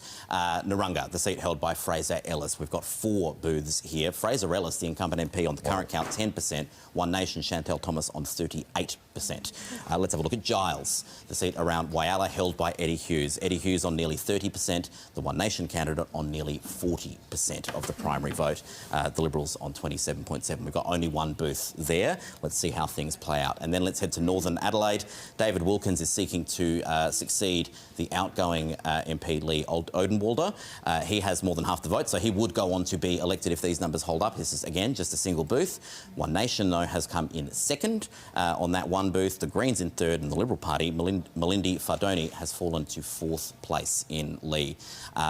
This is painting us a picture of a night that will be very long, of a night where these preference counts may end up being the indicative ones just completely out in so many seats because One Nation. Let's have another very quick look at the statewide primary vote. And again, I'll say most of these votes continue to be from regional South Australia, so these numbers will fluctuate. And I'll say as well, One Nation didn't run in most seats 4 years ago, so there is a bit of caution on this because it's much harder to estimate the history where they didn't run before. One Nation on 23.3 on what we've got so far, the Liberals 21.1, the ALP just shy of a third of the vote. But again, this is a lot of regional votes and less Adelaide votes. Casey, thank you. Let's now go to Joe Sokach, who is the member for Cheltenham in Adelaide's western suburbs and also the Minister for Trade and Investment. Joe Sokach, welcome. Good evening, guys. Joe Sokach, take us out to your part of some cheers there, unsurprisingly, behind you with your supporters. You probably aren't going to face much of a challenge tonight, but I want to get you on the seat adjoining yours in Colton. How hopeful are you that Aria Bolkus might be able to flip that seat for Labor? Look, we've been very hopeful. Aria is an outstanding candidate, and you know we pre-selected Aria early, many months before the Liberals did so because of the very late resignation of the incumbent Matt Cowdery. But look, what we're seeing from early boos through Rory is a really strong maintenance of the Labor primary vote here in the western suburbs. That's really pleasing both across the Lee electorate and the Cheltenham electorate today. Oh, and also Port Adelaide, can I ask you about that seat too? Obviously no incumbent in the seat of Lee, Stephen Mulligan retiring and leaving politics. Susan Close also in another adjoining seat to yours in Port Adelaide. What are you hearing from the boos there? Look, it's very early days. I haven't seen any data come through yet from Port Adelaide other than to say that there is a really strong sense across the western suburbs of a Team Labor approach. It's been a focus of our campaign, it's been a focus of our government, and I'm very confident, albeit that we're in very early stages in this count, that the Labor primary will hold really strong across the western suburbs. But what we are also seeing is an absolute decimation of the Liberal primary, and that's splitting two ways between One Nation and the Greens. We are seeing some early numbers for your seat of Cheltenham as well. Here, Joe Sockarts, we've got you on a primary of almost 40%. One Nation on these very early numbers, and I stress just 0.5% of the count has been conducted. One Nation running second currently. Look, as you said, it's very early days. We don't have anywhere near the qualitative data to be able to make an assessment at this stage, but there's no doubt, you know, for each and every one of us as candidates who were on the early voting that One Nation were far more popular than the Liberals. I think there is no doubt that the One Nation campaign has been a focus of many who have been seeking to move their votes away from a Liberal Party who have, to put it lightly, really struggled across the last 4 years. What would a second term for you mean in government and in cabinet, rather? Look, every single day that we have the privilege of serving in government, and if I'm speaking personally, every day I've got the privilege of being in cabinet is a day that we can make a difference. And I've been asked many times over the last week about, you know, why am I doing this and why are we doing this? Well, it's pretty clear, Rory, and fundamental for me. Every day that I wake up, I get to drive past the hospital that I was born in at the QEH. I get to make a difference by fighting my backside off for a community that I love and that has shaped me, and that the sense of fairness and the sense of justice that we hold true here in the West is both something that drives me, but something that also is part of who we are as a Labor Party. Joe Sockarts, thank you.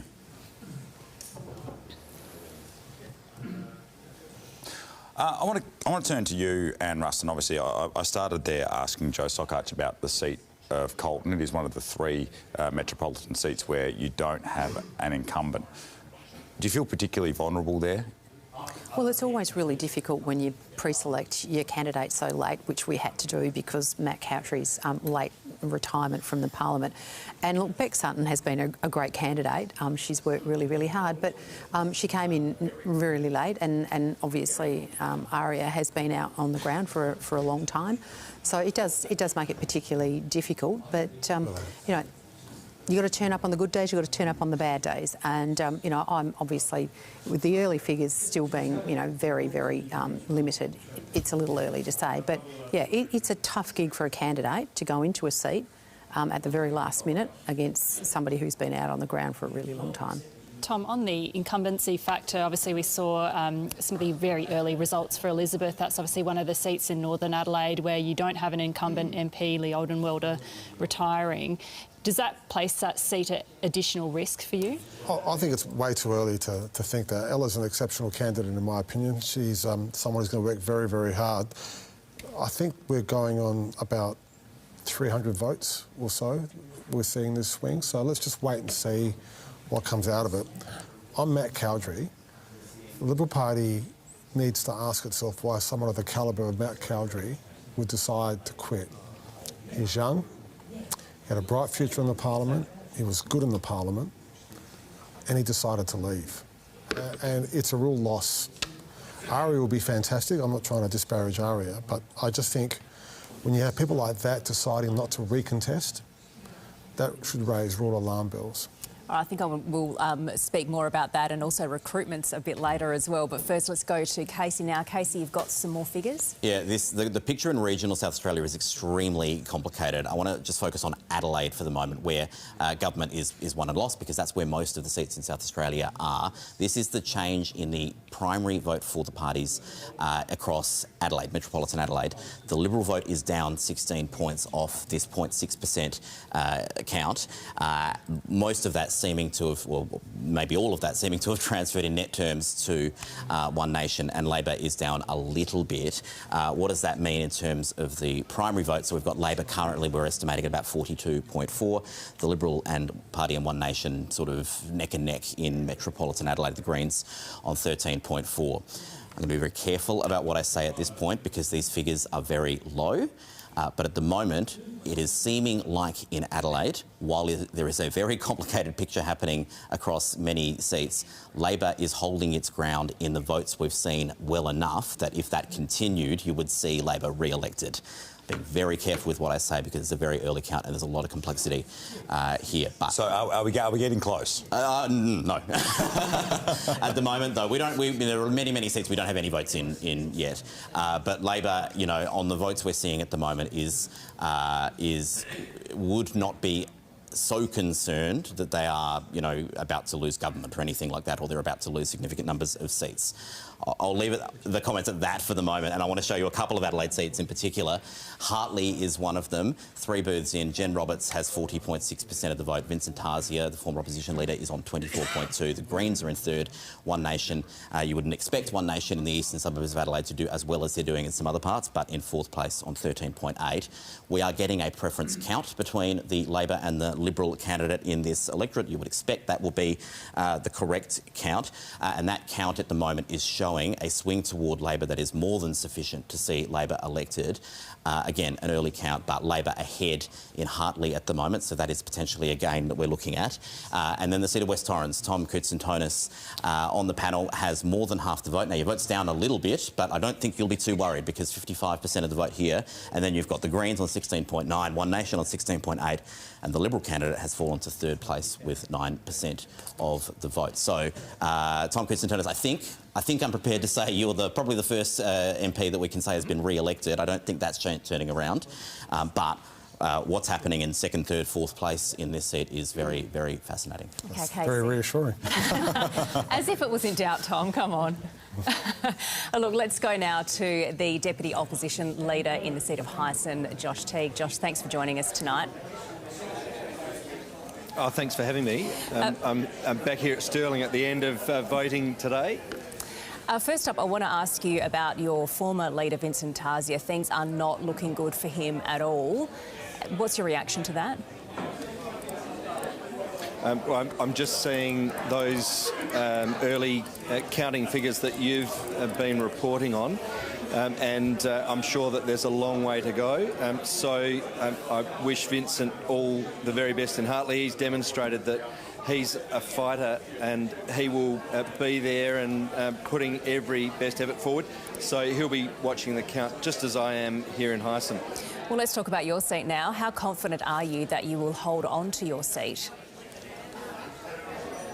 Well, it's over to everybody throughout the district now, of course.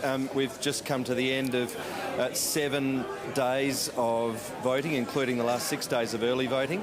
And I saw 8,500 of our community coming through over the last week and around the district today. I think what we're seeing is that there is clearly a red-hot contest. I'm used to that in Hyson. I came in 18 when Nick Xenophon was a phenomenon, and that was a close contest. And today, the results will be, I think, a close result again. And I think we'll need to be watching as the larger booths and certainly the pre-poll result comes in later on tonight. Josh, you're the Deputy Leader of the Opposition, Shadow Attorney General. You hold other portfolios as well. How difficult has it been with that load to maintain a local campaign as well? Has that been challenging? Well, I think what's really important for me to emphasise is that I want to pay tribute to our leader, Ashton Hearn, who has, over this last little more than 100 days, taken on this task to lead the way.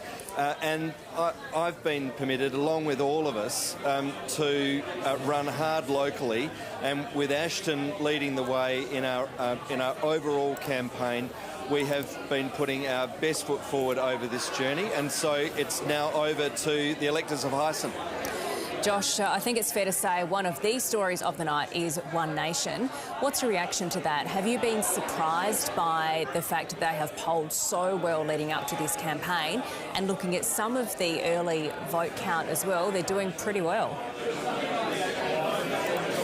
I've seen some indications of relatively high votes for One Nation in different parts of the district and some results around the state coming in early. And I think it shows that there are several contenders who are doing their best to attract votes in this contest. As I say, I'm no stranger to that in Hyson, and it's over to the community now. I want to maximise the primary, of course, and then those others are running their own race. But I'm really proud of the fact that throughout this campaign we have maintained a commitment to telling our story. And it's been really interesting to see some of our competitors talking about us the entire time. So we'll look for the results now. As I say, it's over to the community, and I'm really proud of all the colleagues, especially our leader, Ashton Hearn. And I want to say thanks to all of those people who are behind me who have committed so much time to our campaign. Really proud of them and the campaign that we've run in Hyson. Josh Teague, thanks for your time tonight. Thanks very much. I want to have a chat to the panel now about some of the policies that have been thrown about during this election. Tom, last election you guys went really hard on health. You promised to fix ramping, you didn't. How damaging has that been to this campaign? I think given that the Liberals were the ones who were prosecuting it the hardest, I think the government stood on its record and is proud of its record, and I think what people are seeing are ambulances rolling up on time. Yes, but they're still being ramped. Sure.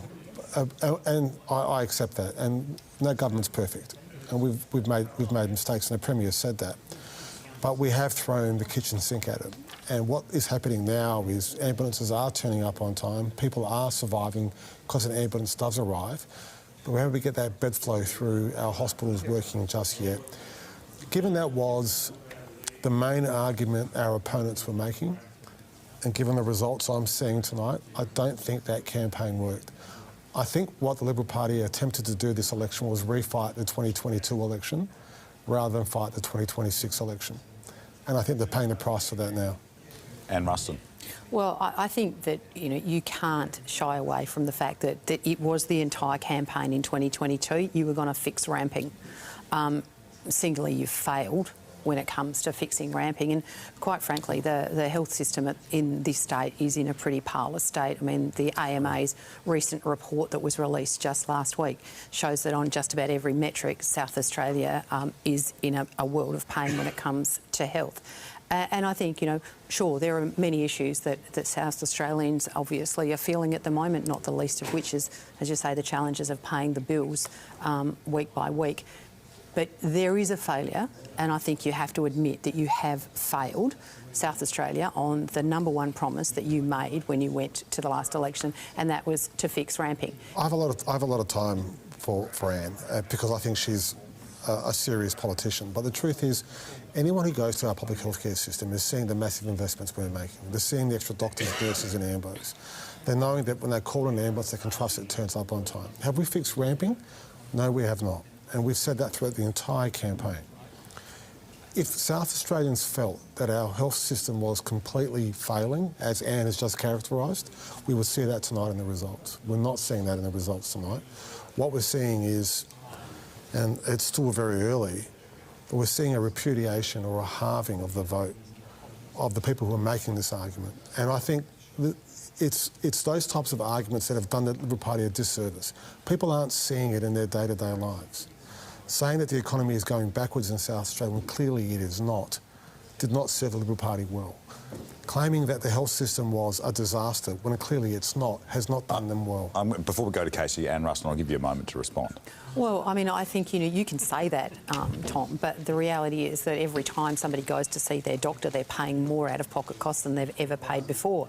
We know that ramping last year was the worst that it's ever been on record. We know that we're struggling to get older Australians out of hospitals into places that they need to be. So, I mean, I think the experience of the everyday South Australian is that they are finding it very difficult to access healthcare, and they're also finding it much more expensive than it was. So I don't think that just by you saying that it's okay that South Australians are not actually challenged. I think we will come back to health at various points across the course of the night, but let's have a look at a couple of seats. Let's now start with the seat of the opposition leader, Ashton Hearn. Schubert. Yeah, let's head to the Barossa Valley in a moment. We've got now a bit more of a count. I think we showed this one very briefly earlier, where Ashton Hearn, the opposition leader, is up against Labor's candidate James Brothy and Bruce Priest of One Nation. Here's the primary vote we've got at the moment. Ashton Hearn, her vote is well down, 35.7.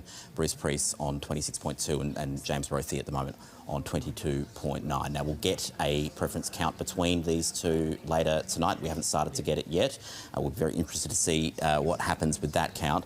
But the change in vote in that seat, again, even the opposition leader's seat, the Liberal vote is well down. One Nation's vote is well up.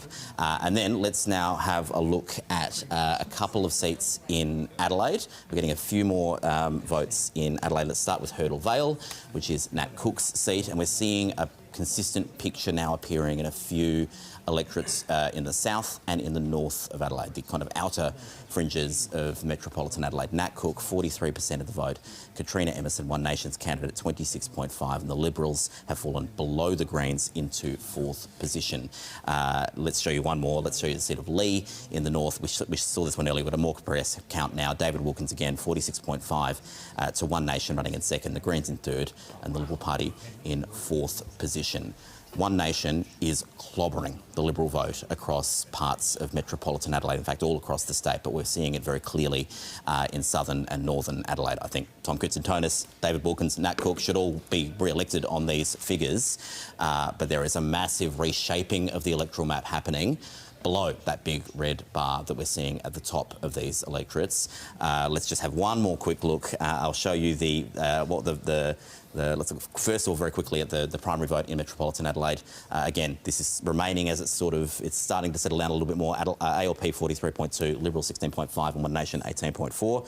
And let me show you the swing that we're seeing at the moment. An estimate of the swing across Adelaide, a swing toward Labor of about 5 points at the moment. That has been shuffling back and forth quite a bit. There are lots of seats we're having to estimate preferences in at the moment rather than having any actual counts. But this is at the moment shaping up as a swing toward Labor in Adelaide. Ashton Hearn would be very happy. We're preferencing her in the seat of Schubert. Very happy. Oh, and let's get your reaction to that, seeing One Nation. It looks like the polls were right leading up to this. Yeah, well, quite clearly, at the end of the day, we always say that the only poll that counts is on election night, and here we are on election night, and obviously this is the poll that does count. It is concerning to see the deterioration in our vote, particularly.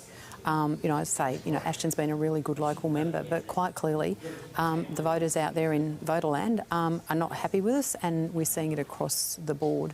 But obviously let's wait and see. We've got a bit more of a vote, but you do have to concede that the people have spoken, and there's been quite a loud message sent.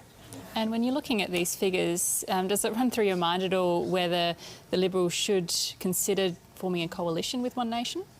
Look, not at all. I mean, things go through ebbs and flows. I mean, I think as the Liberal Party, remain absolutely committed to our core values. I think one of the things I would probably say I have to concede is that I'm not sure we've done a very good job of communicating them to Australians. And I think, we have a core set of beliefs that we never deviate from. And I think, they are very Liberal values. And we just need to get back to those Liberal values. We need to put policies out that reflect those values, and then we have to work out how to communicate them better, because quite clearly we haven't been communicating very well, and the results tonight are showing it. And let's talk about the communication on a local level, because when Ashton Hearn was elected, we had the awful terrorist attack in Bondi. Then the federal coalition was an absolute mess. Then we had the Middle East war in the last few weeks. How has that affected her and Ashton's ability to get her message out and to get that communicated to South Australians? Well, there's no question. Not only has she had a very short time, but she's had a very rocky time since she's become the leader. And as I say, I think she's done a fantastic job to have held things together. But yeah, it has been a very challenging time. And when you're competing with the kinds of issues of, what we saw unfold at Bondi, I think, where every Australian, felt unbelievably challenged by the fact that something so horrific could happen on our own shores. Yes, the federal Liberal Party or coalition has not done Ashton any favours at all. And of course, in times of uncertainty, you often will see that people will tend to not want to change, and that's probably why we're seeing the Labor Party's vote holding up, is that they're staying where they are. But quite frankly, our vote, we have to take responsibility for where it is, and we can say about all the tough things that have happened during the election campaign, but nonetheless, our message didn't get out and others did. Let's now go across to the leader of the Greens in South Australia, MLC Robert Sims. Robert Sims, good evening. Good evening, Rory. Good to be with you. Robert Sims, the Greens have been bullish about their chances of potentially picking up a lower house seat, in particularly the seat of Hyson. We heard from Josh Teague, the sitting Liberal member, a little bit earlier this evening. How confident are you feeling now? Oh, look, we feel very optimistic. We've run a really strong campaign in Hyson and we've knocked on thousands of doors. We've had a huge presence on polling booths today, and some of the preliminary results we're seeing are very positive, but, you know, we've got a long way to go on this count, and it might be a little while before we know the result. But, look, we're feeling optimistic and we'll see how things play out. But it's absolutely been our biggest ever lower house seat campaign here in South Australia. Well, we do have some early numbers here, and actually shows that Genevieve Dawson-Scott's running fourth at the moment. I hasten to add, again, that's 0.6 of the count that has come through thus far. I want to talk more broadly now, though, Robert Sims. One of the stories of the night... That's very early, though, Rory. There's not much on that to go with. It is very early. One of the stories of the night which is emerging is the rise of One Nation in South Australia. What are your reflections on that result?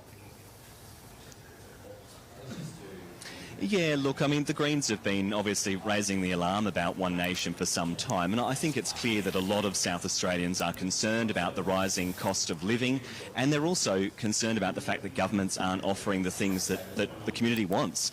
Access to basic housing, access to community services. What One Nation is offering, of course, is very simplistic solutions, blaming migrants, and yet we know the fault here lies with the Labor and Liberal parties, and it's only the Greens that are actually challenging those policies. And so during this campaign we've been pushing for action on the cost of living. Whoops. Looks like we may have lost Robert Sims there as he plays around. We'll try and bring you back if we can. But let's... There it is. That is live television for you, folks. Tom Koutsantonis, are you getting any more numbers through from your scrutineers? Yes. We're very pleased with what's going on in the northeast of Adelaide. The results are holding up quite well. I haven't got anything more. There's a booth in Mawson that I've seen, but I want to see some more numbers that are showing some very strong Labor results. But again, early days. Looks like we may have Robert Sims back. Have you got us there, Robert Sims? I have. Sorry about that, Rory. I'm back with you now. You were just passing on some reflections on the rise of One Nation. Yeah, look, the reality is I think voters are angry at the moment, and One Nation are offering very simplistic solutions. But that said, let's not forget here, the early results we're seeing show the Greens have got our strongest result we've seen here in South Australia. We're seeing some positive swings to us right across the state. But certainly and that's not on the happening at a scale time as when One there's Nation, been a swing though. against Labor and the Liberals. But certainly not on the scale. Oh, well, look, let's just see what no, of course, that's right. Not on the scale that we've seen from One Nation. But what is very clear tonight is that the Greens are here to stay in South Australia, and we're on track to elect a member to the Legislative Council. We're doing very well in some lower house contests as well, and of course the seat of Hyson is looking very, very positive too. So let's see how things play out, but I feel really pleased with our results so far, and the fact that we've run our biggest campaign and we're getting some of our best results that we've seen here in South Australia at a time when there's swings against both Labor and the Liberals. Robert Sims, thank you. Thanks very much.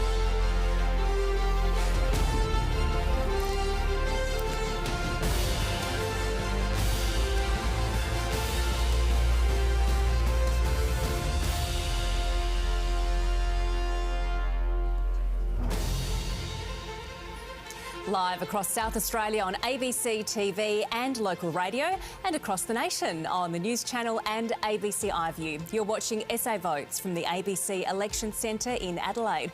I'm Emma Rebellato. And I'm Rory McClaren. It is now 36 minutes past 7 and we have 2% of the vote counted. Let's get the very latest with Casey Briggs. Casey. Rory, we're focusing on metropolitan Adelaide still for a couple of reasons. One, the count in regional South Australia is very patchy and is really quite complicated in a great number of seats. We're getting a better handle of things and the pattern is a little bit more consistent across the metropolitan area. The other reason is, of course, Adelaide has the most seats and it is fundamentally where government will be decided tonight. These are the primary vote projections we've got at the moment for the parties. Labor on 45, the Liberal Party on 17.3, One Nation. Now that gap has shrunk a little bit through the count, but One Nation remains ahead of the Liberal Party. The Greens are up just a little bit to 13 and 6% sitting with others. And here is how that has changed since the last election. Labor down a point, the Liberal Party down at 17.5 and One Nation up by about the same amount.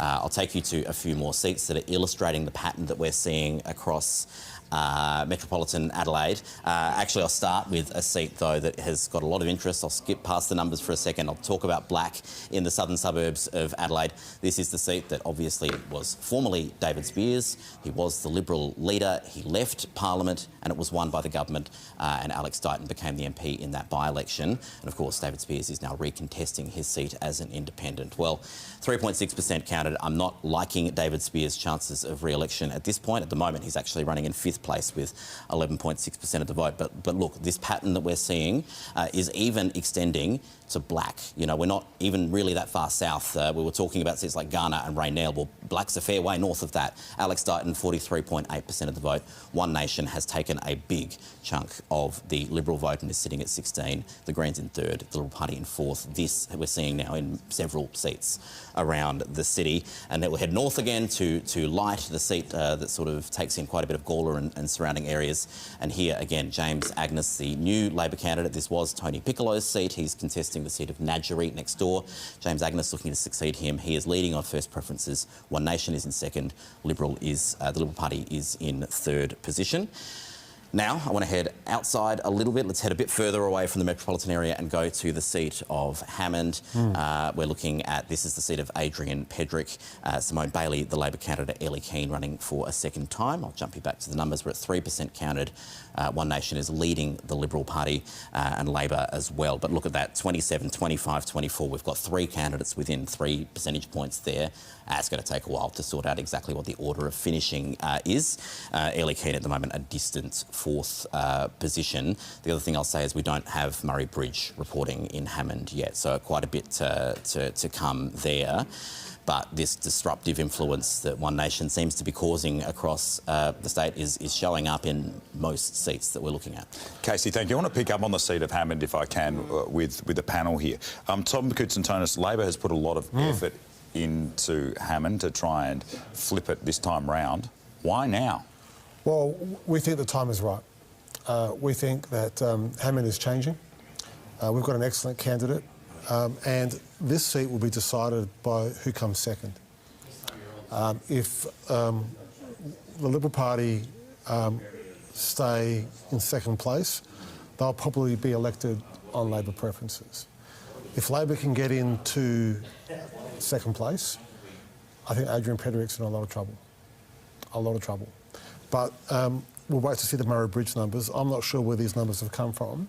But for Labor to be doing that well in a seat we've never held in regional South Australia is a very, very good testament to the campaign and to Simone. She's done an exceptional job. And did you think Adrian Pedrick was going to be in trouble here? Well, look, it was always going to be a difficult election, and I think, you know, all the seats, you know, there was always some level of concern. But, you know, to Tom's point around Simone, I mean, she comes from a particular part of the electorate. If these results are coming in from where she's because in she's local government. she's the mayor of the Mid-Murray, or has been the mayor of the Mid-Murray Council, which is based around Mannum. Yep. So if these results are coming in from Mannum, you know, it would not be unreasonable with somebody with the kind of profile and name recognition.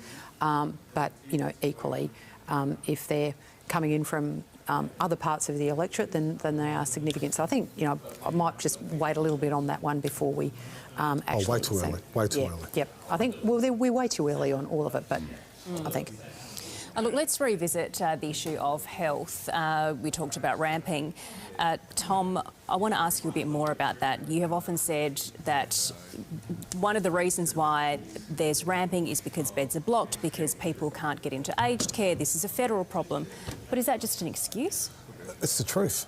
But is it a cop-out? No, I don't think it is. I mean, we've got the equivalent size of a hospital in beds that are being filled by people who are no longer needed to be in hospital, who are waiting on aged care places. And we have to come up with a policy solution to that. So we're offering interest-free loans for nursing home providers to build new beds. If we don't move these people out of our hospital system, that backlog continues to grow. People are finding it tougher to get spaces. Aged care places are taking what they call patients that are easier to handle. Dementia patients are very, very hard to manage. We're the last resort, and we don't turn anyone away. And that impacts our healthcare system, and this government's determined to try and fix it as much as we possibly can. Let's now go to Adelaide South and the seat of Ghana, where the Health Minister, Chris Picton, is standing by. But before he joins you, let's now go across to Casey with the latest numbers from Ghana.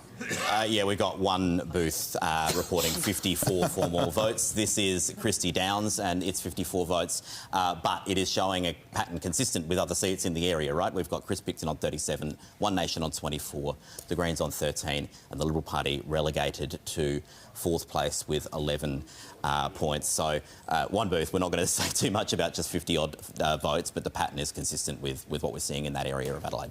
Chris Picton, what have you been seeing on the ground throughout the course of this campaign when it comes to the support of One Nation in Ghana? Well, Rory, you know, I think it's sitting similar here in the outer suburbs, the outer southern suburbs of Adelaide, to a lot of other places. We're seeing the Liberal Party crash. No one's going to take Liberal Party how to vote cards. And there are a lot of people going to take One Nation how to vote cards when they're going to polling booths. It's obviously really early results, and we're going to see what happens on the night. But it seems to be a fundamental shift in terms of what's happening in Conservative politics, which is playing out in the South Australian election here. Chris Picton, of course, you are the state's health minister, and the pledge to fix the ramping crisis was prominent in the 2022 campaign. Are you concerned that you might be judged harshly considering Labor's performance with ramping over the last 4 years? Well, look, I think similar to what Tom Kurtzantonis on the panel just said, is this is a government which is throwing everything at this, and I think people of South Australia could see this. I mean, we have a government which is united, which is strong, which has been delivering. Of course, we would have loved to see more performance and more improvement when it comes to ramping. We have got those ambulances turning up on time, which is very different to what the case was 4 years ago, and that was a real life and death scenario where people just weren't getting those ambulances rolling up on time. And one of those big issues which is causing issues in the hospital system is aged care, and we've really lent into it in this campaign with a big investment as part of our plans for aged care. Chris Picton, you apologised and took responsibility for the email bungle involving dying cancer patient Stephen King. What sort of impact do you think that had on your campaign broadly? Oh, look, I mean, that's for commentators to judge, but I think the issues that I was speaking to voters about were issues about health, issues about the cost of living. A lot of people who were, you know, going to One Nation in the outer suburbs were talking about immigration as an issue, even though that's not a state issue whatsoever. But we're also really, you know, a lot of people really confident about the direction that this state is going and the leadership of Peter Malinauskas, who I have to say, you know, I'm just honoured to be able to serve. I think we all are in a pretty united team. He really is, you know, one of the most exceptional politicians and leaders that we've seen in a generation in this country, and I think that we'll see the voters of South Australia reward that today. Chris Picton, should Labor be returned, do you have a desire to remain in Cabinet and hold on to the health portfolio? Yeah, well, certainly I'll be putting my hand up if we get to that stage. Obviously, we're very early in the count and not taking anything for granted in terms of what the outcome of the election will be. But in terms of the portfolio, that's ultimately up for the Premier. I've been in this portfolio through opposition and government for 8 years. That's a very long time as far as people in health go. I think it's the longest in 20 years. And if I go to another portfolio, that'll be the first time in 30 years that a health minister for a long term has had the opportunity to take on another portfolio. Usually, is the last thing people do in their careers. So if there is another opportunity to do something else, then I would certainly relish that. Chris Picton, thank you. Thanks, Rory. We've got Casey now with some breaking news. What have you got, Casey?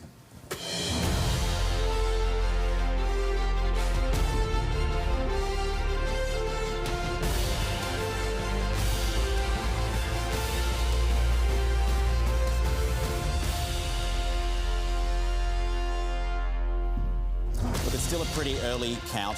There is a lot of results still to pick through and a very complicated picture on the Conservative side of politics. But there's one thing that we're pretty sure of at this point, and that is that the Labor government has been re-elected.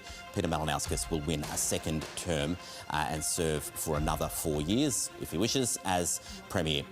And the reason we can say that is we'll look at the vote in Adelaide, where most of the seats in South Australia lie.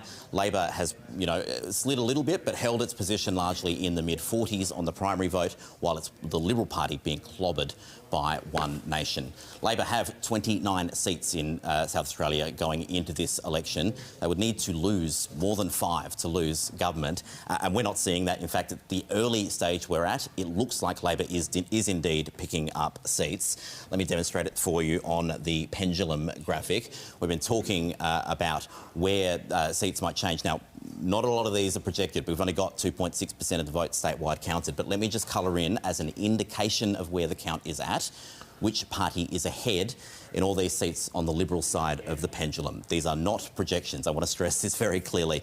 But we have got Labor at the moment in the count ahead in Morialta, Unley, Hyson, Nadgerry, Hartley. Now, they may not all hold through the count, but that would put Labor, if it holds, into a seat haul in the mid-30s. They need to lose 5 seats to lose government. From what we're seeing in Adelaide, that's just not happening. And indeed, it's the Liberal Party that's losing a lot of support to One Nation. So we're pretty confident at this point.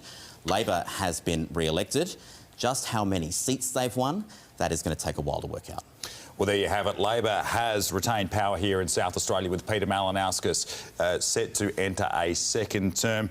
This century, Labor in South Australia has only once failed to form government after a state election. That, of course, was in 2018. Tom Koutsantonis, you've been a part of those victories. How does this run rate? I'm very happy for Peter. I think Peter is a once-in-a-generation leader. I think he is the best Premier leading a state government anywhere in Australia. He's transformed the South Australian economy. He's transformed the Labor Party. And I think there are a lot of people tonight very grateful that we have a centrist leader who is appealing to a lot of people across a broad political spectrum that is allowing us to have such a result in metropolitan Adelaide. Adelaide's a different place. South Australia's a different place than it was 4 years ago, for the better.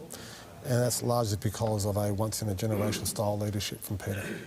And how are you feeling after seeing some of those numbers and some of the swings there?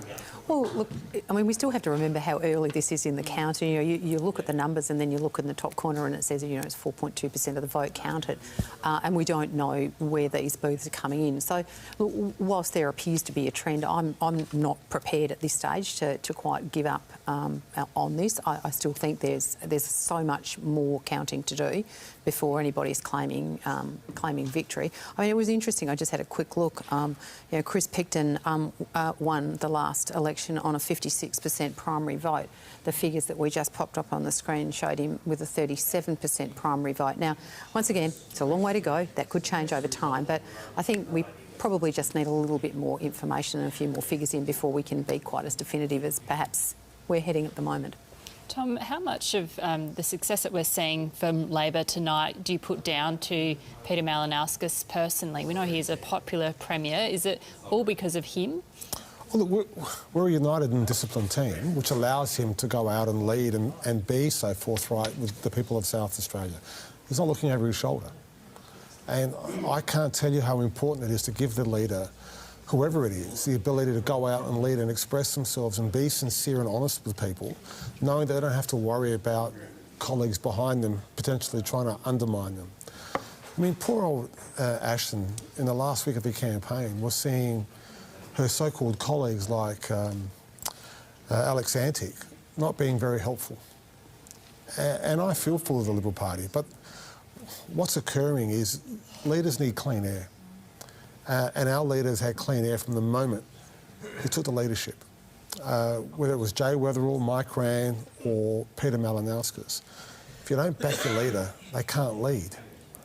Leaders need to be backed.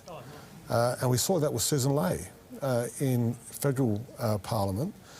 If a leader's not given the opportunity to go out and do the things that they want to do and take the risks, they're not going to get the results. Peter has, and the results are there for everyone to see.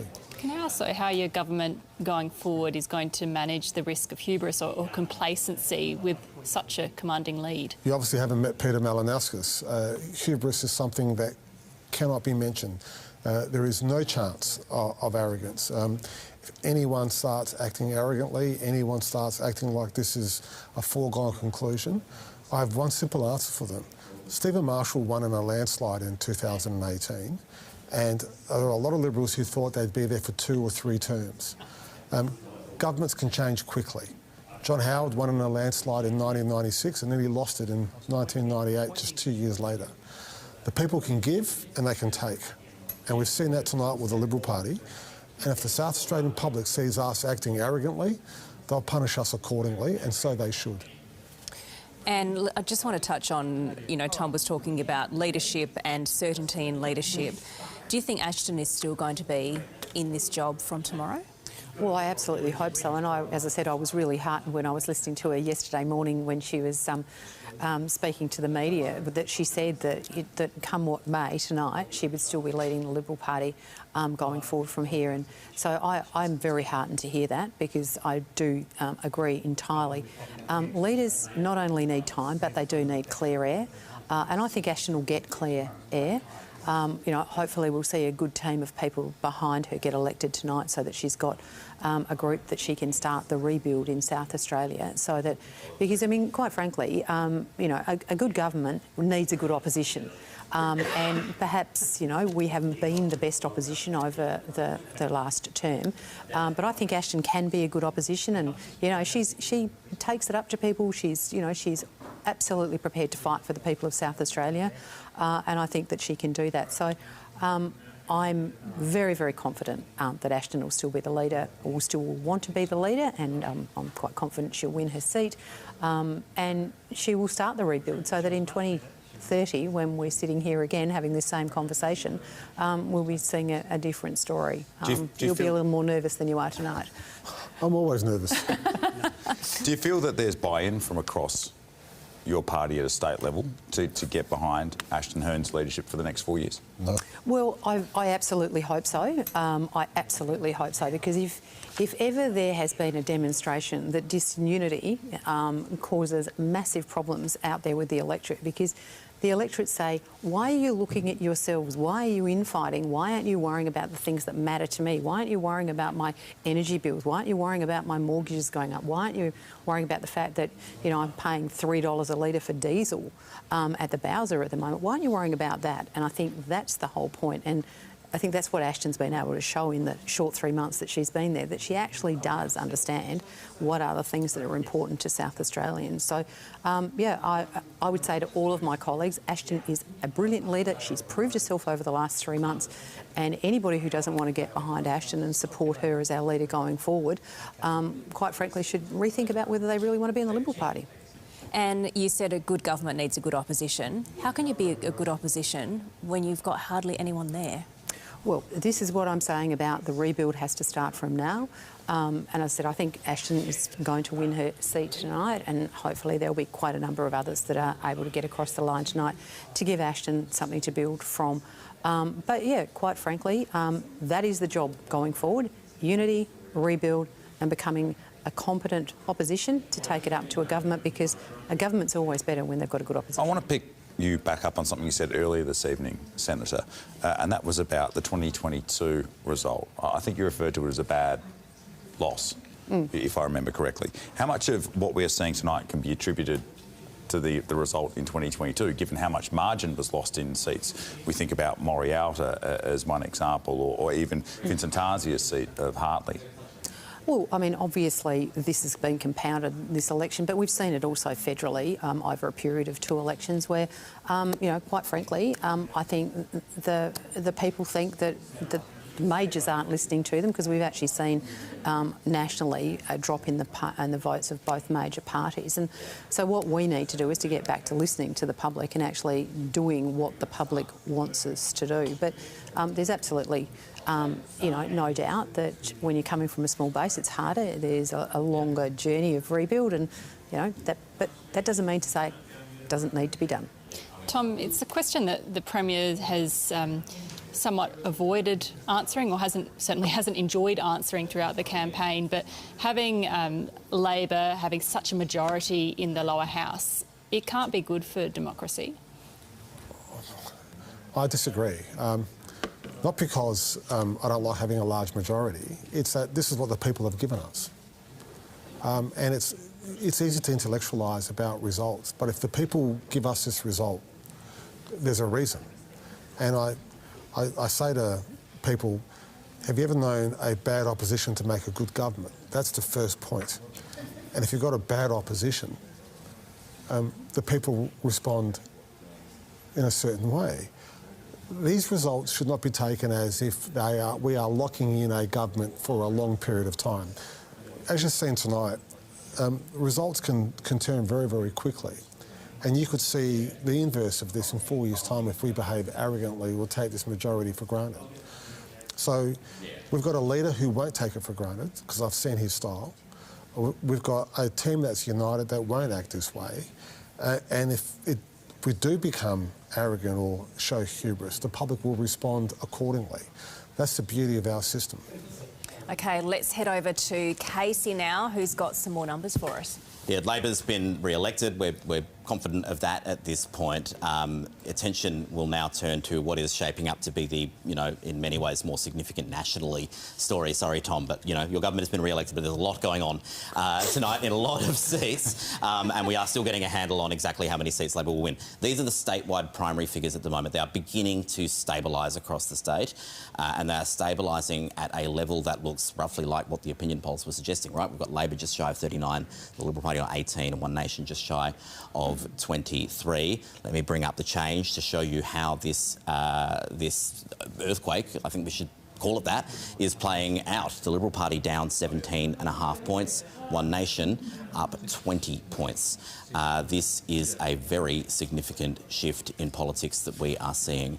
We've been trying to get a handle on these regional seats. Let's head regional for a moment, and you'll see why things are just so complicated, and many of these seats we will not know the result tonight. Let's just be really up front and clear on that one. This is Mount Gambier, the seat that is vacant. Troy Bell was the member.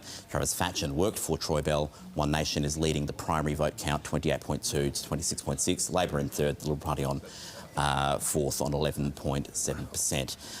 That considerable counting to be done there to work out exactly who will come out on top. Let's go to Narunga. The One Nation Party, again, leading more than a third of the vote.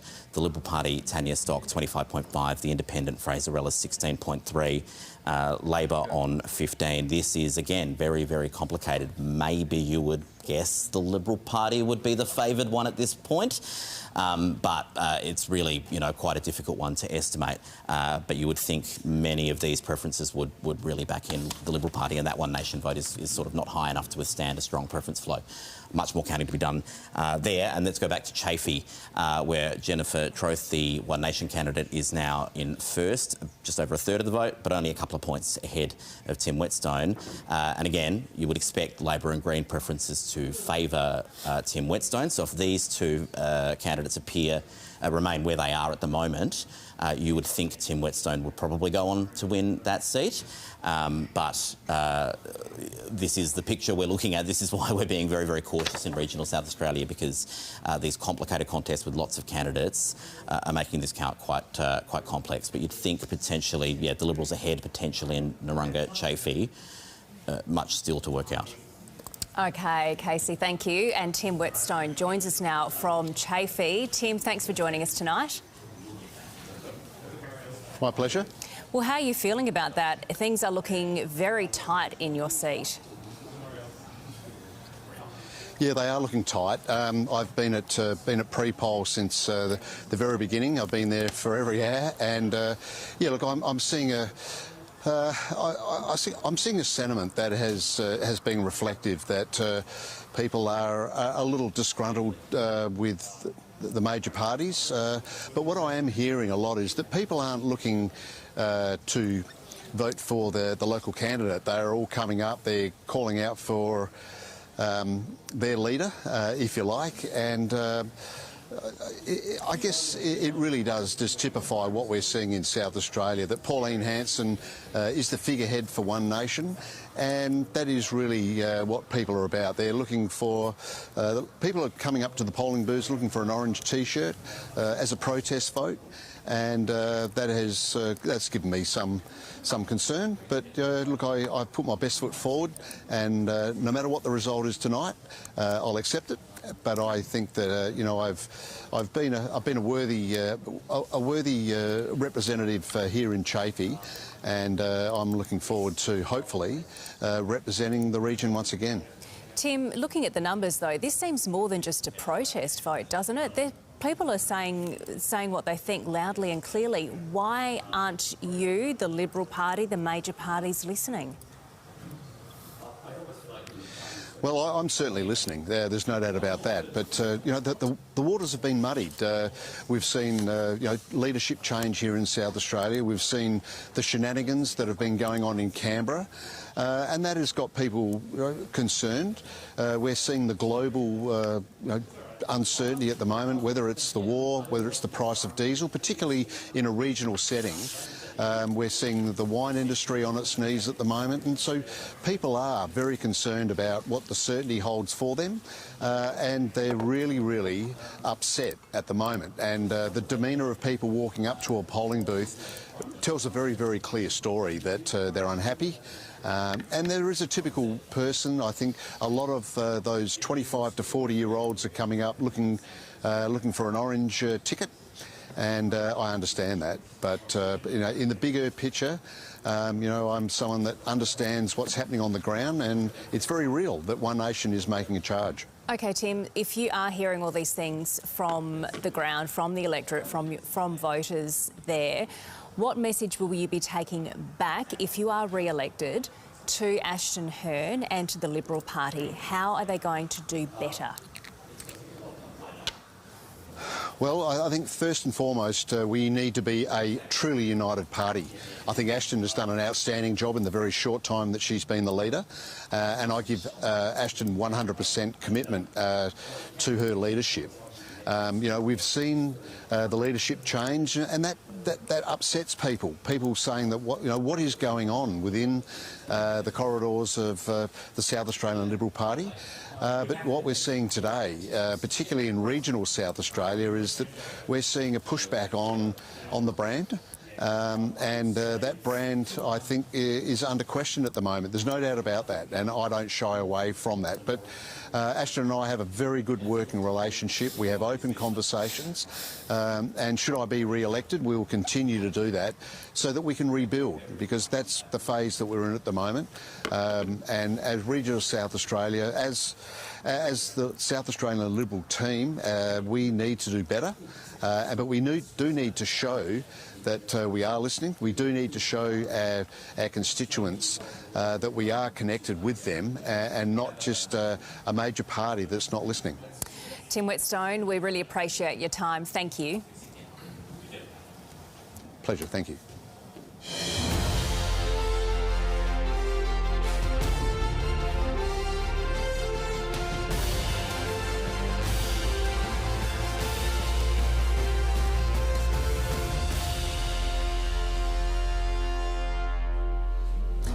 Across South Australia on ABC TV and local radio, and across the nation on ABC News Channel and iView, you're watching SA Votes from the ABC Election Centre in Adelaide. I'm Rory McClaren. And I'm Emma Rebellato. It is 5 minutes past 8 and we have 7% of the vote counted. Let's get the latest with Casey.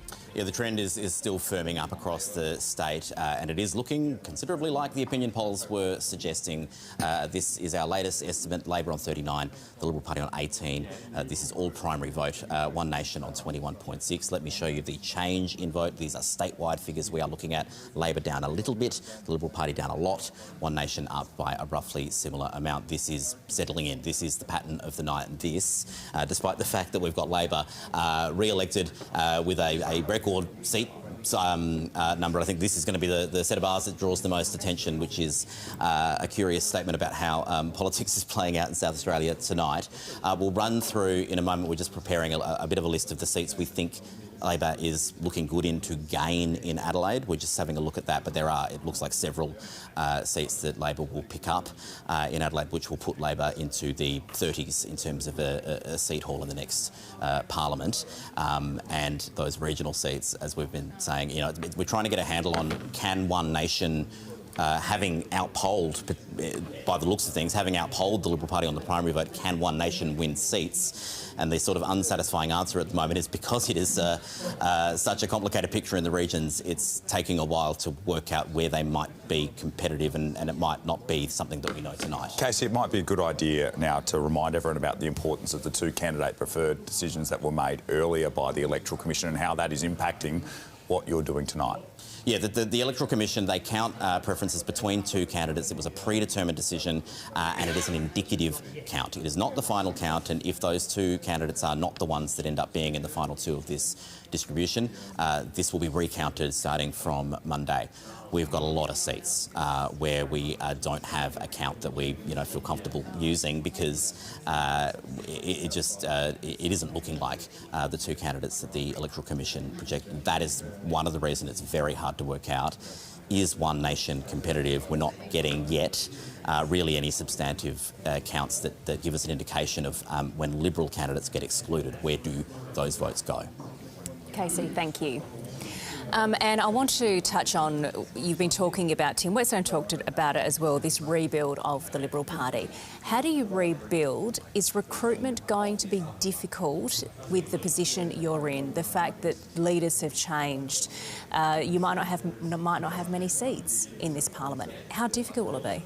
Well, I mean, obviously it's made all the more difficult by decreasing numbers of people in the Parliament, but we also need to make sure that we're building the grassroots of our party and making sure that we are engaging with people who are like-minded with the Liberal Party, who share our values. And I think that is probably as big a part of this issue as what we're seeing play out tonight. It's about making sure that our members of our party believe that we are reflecting the values that they believe in and why they're a member of the Liberal Party. So I think the grassroots rebuild actually has to start with the party itself. And I think we actually have to go back to our grassroots and actually think about what those value propositions are, because our values haven't changed, but how you present them sometimes needs to change. How they manifest themselves in policy positions sometimes need to change, and obviously how they're communicated need to change. But I think we do need to go back to that sort of that square one where you actually sit down and say to your members of your party, this is what the Liberal Party stands for and this is what we're going to do about it, so that you have to build from your membership, and it's not just your members of Parliament. That comes after you rebuild your party. And will the broader Liberal Party undertake a review of this election, or does the party know what went wrong already? We should never assume you know what went wrong. I think a review and an analysis of what has happened is always very, very useful. But I think it's useful in the sense of you can identify the things that you could have done better, the things that had worked and you need to build on.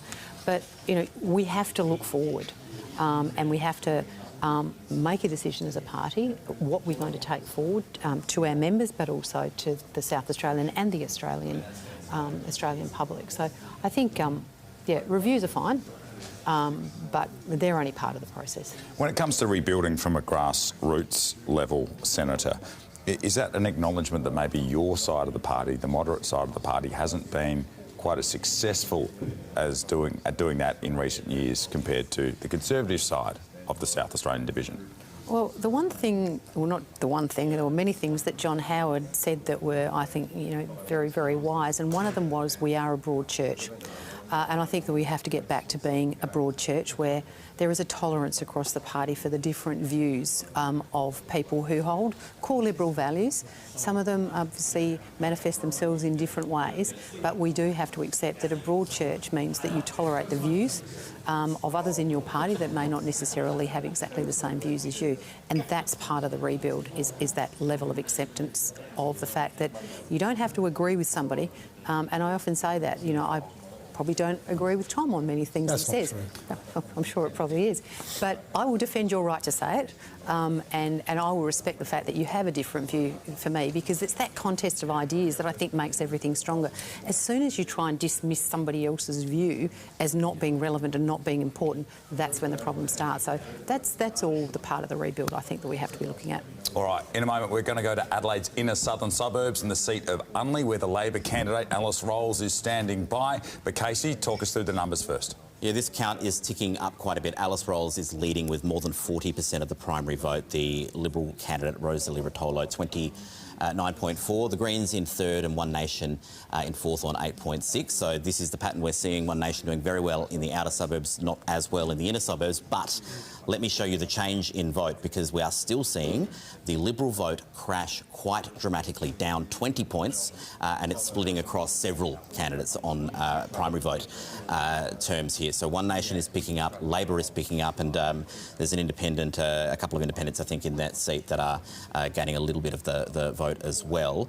We're getting a preference count in Unley, and it is showing at the moment that Alice Rolls' a really significant swing is sitting at the moment on more than 60% of the two candidate preferred vote. She is well on track to win that seat. That would then be a Labor gain in a seat that Labor has not held in decades. Well, Alice Rolls, you've just heard that news come through your ear as your supporters go wild behind you there in the seat of Unley. If those numbers hold, could this be second time lucky for you? Well, look, I'm very excited about what's happening tonight. I mean, we're not home yet, but things are looking really good for me and our team, and we've done all the work over the last 9 months. So very excited to be here, surrounded by family and friends and all the volunteers that have given so much over the last 9 months. How beneficial do you think your run in Bragg at the by-election in 2022 was to get you prepared for this particular campaign? Well, look, like anything, when you do something new for the first time, it's always a bit easier the second time because you know what to do, But this was a very different campaign. This was a 9-month marathon.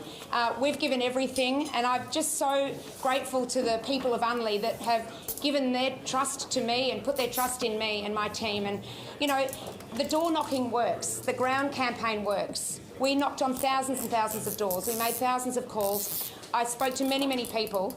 And through the last 7 days, they've all come up to me and said, thank you for coming to my front door. Thank you for helping me with my problem. Thank you for being there. And that's exactly the kind of Member of Parliament I hope to be. Someone that shows up, that acts for people and helps make, politics easier for people to believe in. Given your experience with the Legal Services Commission, what would that bring to the Labor caucus? Well, I am a legal aid lawyer, and I'm very, very proud of that. My work at the Legal Services Commission has allowed me to really understand the main issues that are affecting people out there, because we know that people are doing it really, really tough out there. We know that. And at Legal Aid, Legal Services Commission, we help those most vulnerable people. So I'm hopeful that I can use my role in the Parliament to influence and make sure that as our economy grows and we get stronger, we don't leave those people behind. What does it mean to you, Alice Rolls, to potentially turn Unley red for the first time in decades? Well, I must admit, the news hasn't sunk in. Things are looking really good for us at this point. I've been very excited to be celebrating with my friends and family tonight, but it's really interesting. When you're in this position, people don't know it, but as a candidate, you're not really privy to the results as they come in the way that you might think. In previous elections gone by, I might have been in my PJs sitting on the couch watching more closely, but here I am surrounded by people, and I'm getting reports from people that things are looking good. So, to turn only read for the first time in 32 years.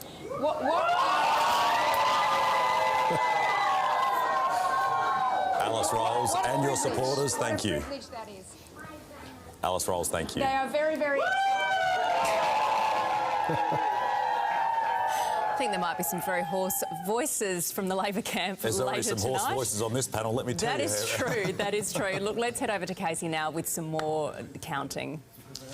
Yeah, and Emma, we're going to look at some Adelaide seats that it is looking like Labor is very well placed to gain. So starting with Morialta, where John Gardner, the Education Minister, is retiring. Matthew Marozzi is the Labor candidate. Let me show you the primary votes first. Labor leading 42% of the vote, and the Liberal and the One Nation primary vote is within a few points of each other. Now, on most of these seats, I'm going to show you the change in primary vote because it's a consistent pattern and it's pretty illustrative of what we're seeing around Adelaide. Labor's vote is up 5 points. The Liberals are down more than 20, and we're seeing some of that go to Labor and a lot of that go to One Nation in Morialta's case. We've got no preference count in this seat just yet, but it's pretty clear to us at this point that Labor will go on to win Morialta. So Matthew Marozzi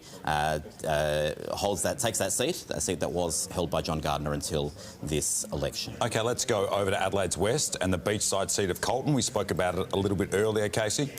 Yeah, and Matthew Cowdery obviously retiring at this election. Again, let's look at the primary vote. Aria Bolkus on more than 40% of the primary vote, and the Liberals in second, One Nation in third. Here again is that change in vote, and we are seeing a similar pattern. The Liberal vote down a lot, Labor up a bit, One Nation up substantially, but not enough to get into second place. So the Liberal Party is remaining in second place in these, but with a very, very, very big haircut to its vote. If those numbers keep up, you would imagine, again, we're not getting a 2CP count yet. This has been a very slow 2CP count to report in this election, I'll just say.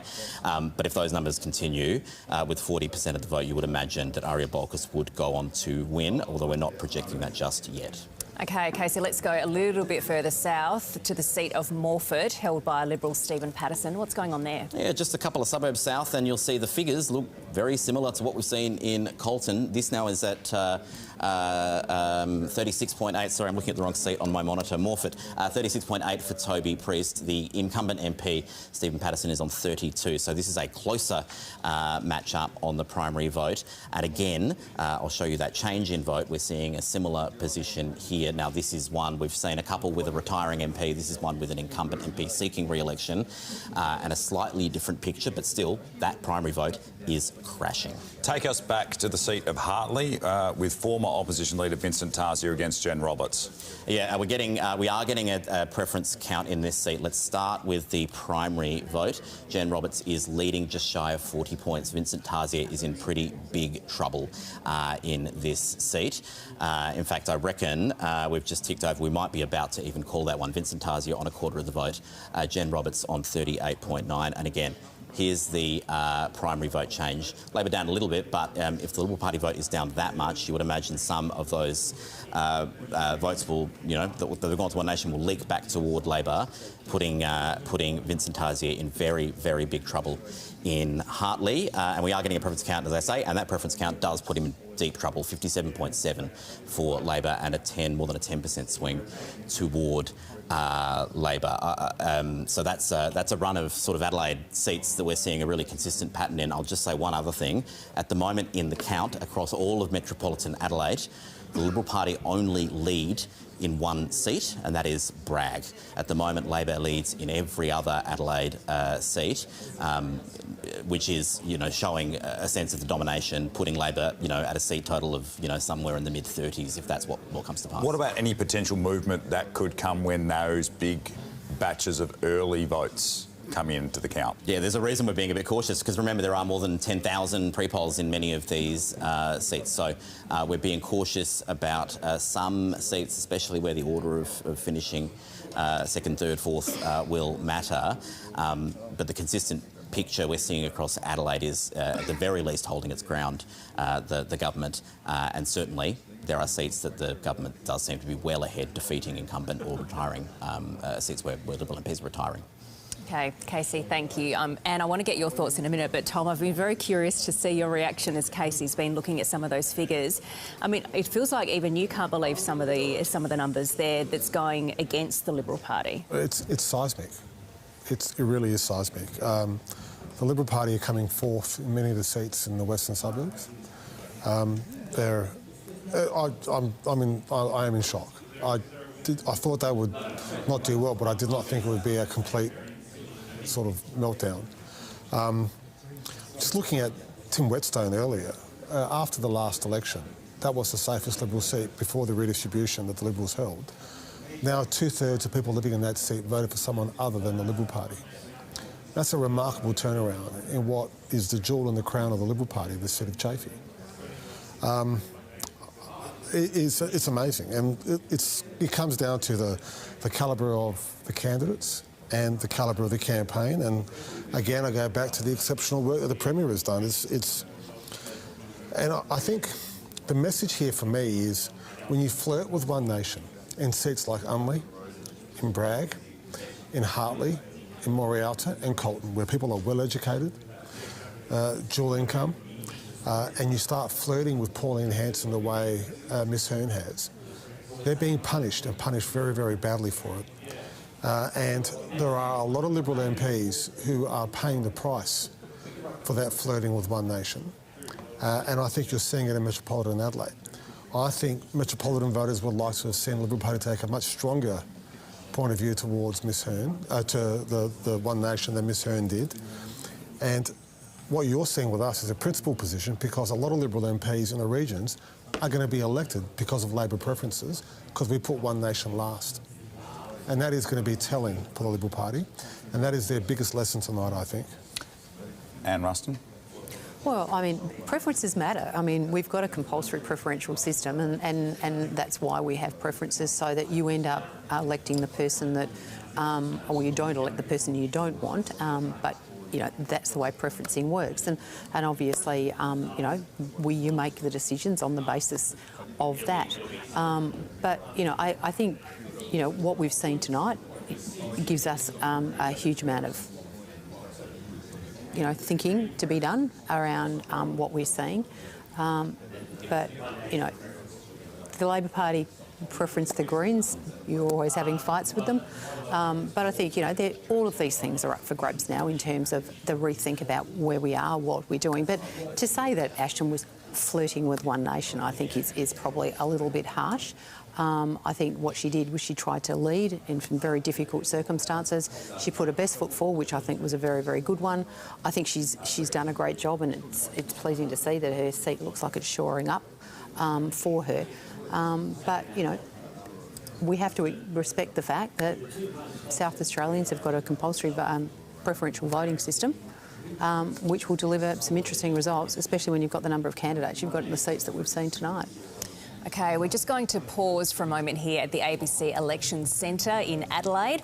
Let's see what else is making news. Here's Mariam Saab. Here are the ABC News headlines. Residents in the top end are being told to make their final preparations for tropical cyclone Narelle. The Category 2 system is expected to re-intensify as the storm moves west through the Gulf of Carpentaria. Communities along the NT's eastern coast are being urged to prepare for damaging winds, heavy rain and flooding. We've issued a severe weather warning this morning for most of the top end for heavy, locally intense rain and damaging winds. Gale to storm force winds of 60 to 110 kilometres an hour can extend as far inland as Bullman overnight on Saturday into Sunday morning. Further over the weekend, across the top end, again, we're expecting that heavy to locally intense rainfall, widespread 150 to 200 millimetres of rain, with locally isolated rainfall totals of over 300 millimetres. Again, that rain could fall in a very short period of time, which can lead to flash flooding. So roads can be cut, rivers and creeks will rise quickly in response to that rain. Prime Minister Anthony Albanese has rejected claims that Australia failed to give support to the US in the Middle East. It comes after US President Donald Trump called NATO allies cowards for not helping to secure the Strait of Hormuz. Mr Albanese said the government has done what was asked of them.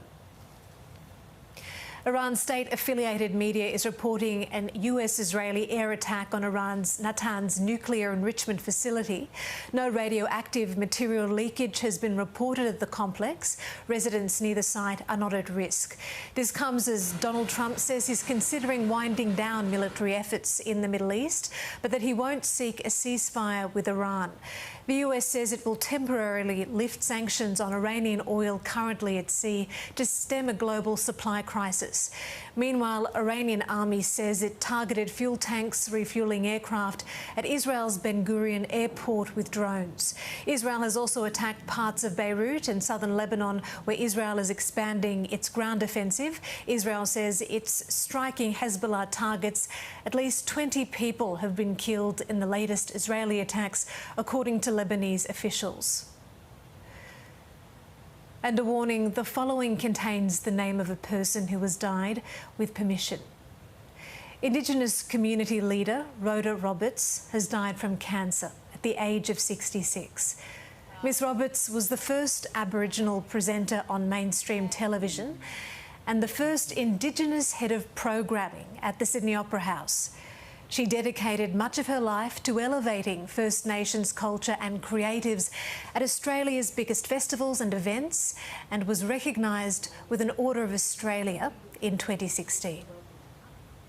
We'll take you back to our coverage of SA votes.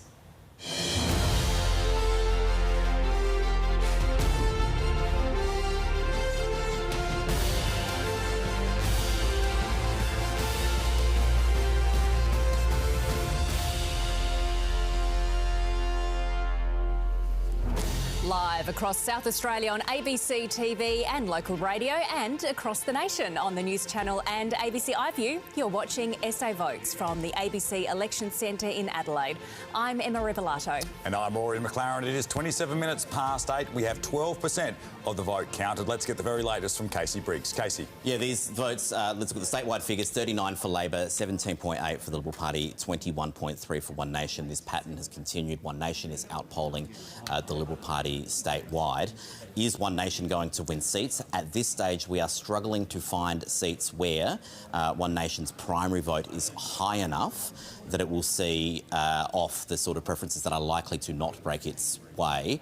But we are having to look at each seat individually, one by one, and just work out the picture in all of them as we go through. So at this stage, I can't point you to a seat and say, yeah, One Nation's ahead in the count in that one. And it is looking like they're not going to pick up a particularly high seat haul, but the second largest party in terms of vote share. Let me show you, as well as the statewide vote, the metropolitan Adelaide vote. Labor significantly higher there, more than 45%, more than 46% of the vote. One Nation again leading even in Adelaide. 18 to 14 is a really significant result. The Greens sitting on just shy of 13% in Adelaide. And I'll show you the change in vote, if I can do that by pressing that button. Labor up just a little bit on the primary vote. The Liberals still down 20, One Nation up 17, and that's in Adelaide we're talking about here. And why don't I show you the swing, the two-party preferred swing. It's at the moment shaking out to be 7%, 66% toward Labor. A very significant result if that holds in Adelaide. This is not a statewide figure, this is Adelaide.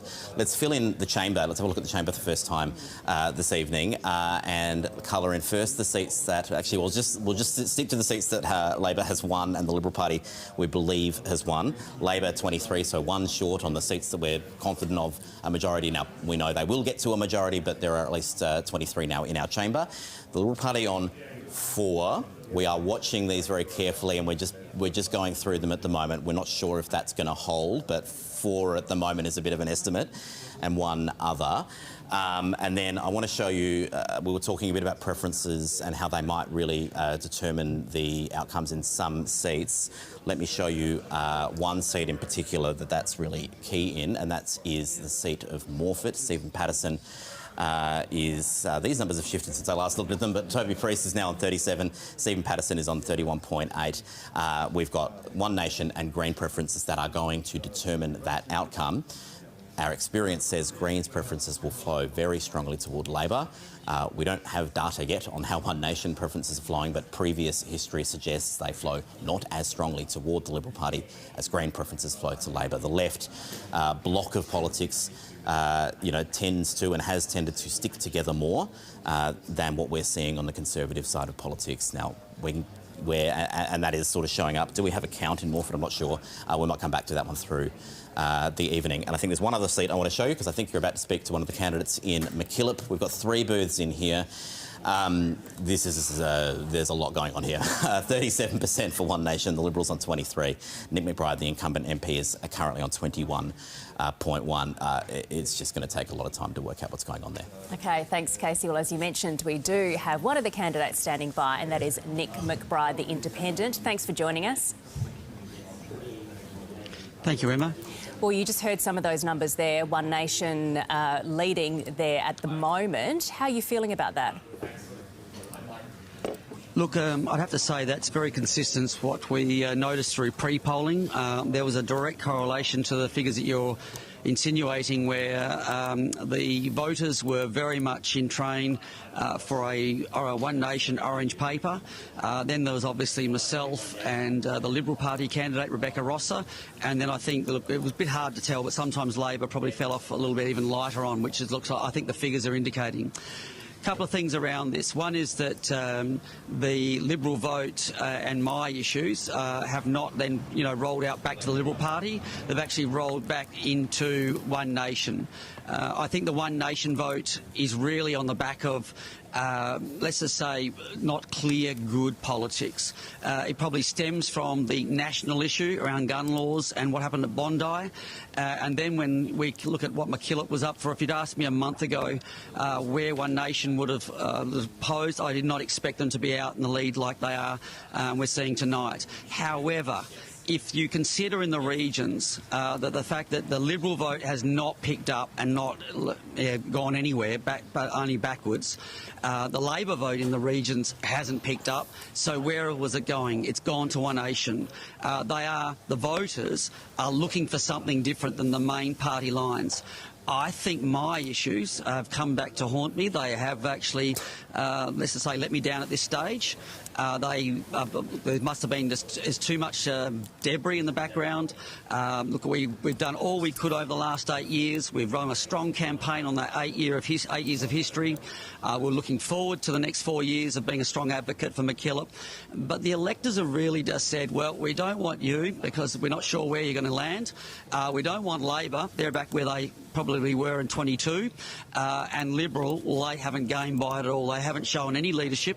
They haven't shown any reason to be, elected on top of myself, and electors have just said we want One Nation to be part of the political force in South Australia, and I think that's what we're seeing. OK, Nick, let's just talk about what you've referred to as your issues, because I know some people, particularly in your electorate, will be very aware, many others who are watching would not. So just to be clear, you're wearing an ankle bracelet, you are facing charges of the alleged assault of your wife. I know you deny those charges, but tell me what campaigning has looked like for you under these circumstances. Look, it hasn't stopped me campaigning. It's been as strong as it ever could be and getting as far and wide as I could in my electorate. I think the whole innuendo of the sort of home detention that I'm on, the allegations that sit there which haven't been proven, haven't been substantiated, were too much for the electorate to turn a blind eye to. And that's the only way to look at it. Look, one voter said to me, well, if we don't elect you and you're then cleared and found to be innocent, that would be too much for us to lose. Well, that must have been too few people saying that. And I think that's probably what it comes down to, that presumption of innocence with what I have faced. It's almost like it evaporated. It wasn't there. And sadly, I believe it should have been. I had to plough on and look and act as the member right up to now, go through an election, right up to today. today and tonight as on the back of that presumption of innocence, because nothing else has been substantiated. And that, sadly, the electorate Nick, didn't tolerate that. This is absolutely before the courts, so we can't say whether these have been substantiated or not. This case is before the courts, so we really need to put that aside for now, because I want to ask you, you were a member of the Liberal, you then were an independent. Seeing outside, you were inside before, now you're outside. What has gone wrong with the Liberals, do you think?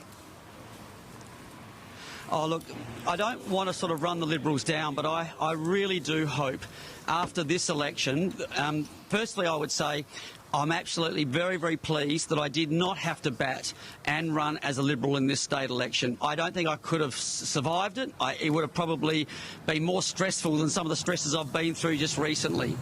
I think that what's really come to the fore is the Conservative voters out there in the region, and they would be normally Liberal, they've been lost to the Liberals. In fact, the best way to put it is the Liberal Party has lost them, and they have gone and found another party to represent them, these voters, and that's where it's landed, in One Nation. The other sad point I'd have to say is that there's talk, and maybe it's only from the Labor perspective, that the Liberal Party are suffering doing any sort of deal, conversation and aligning themselves to One Nation.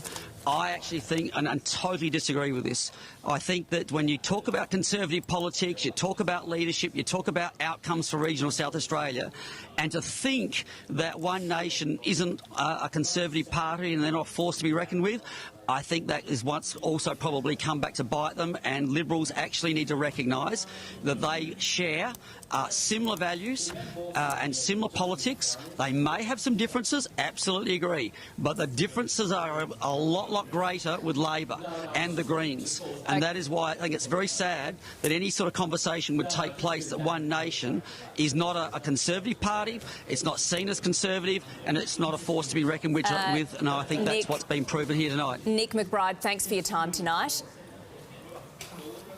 A pleasure, Emma.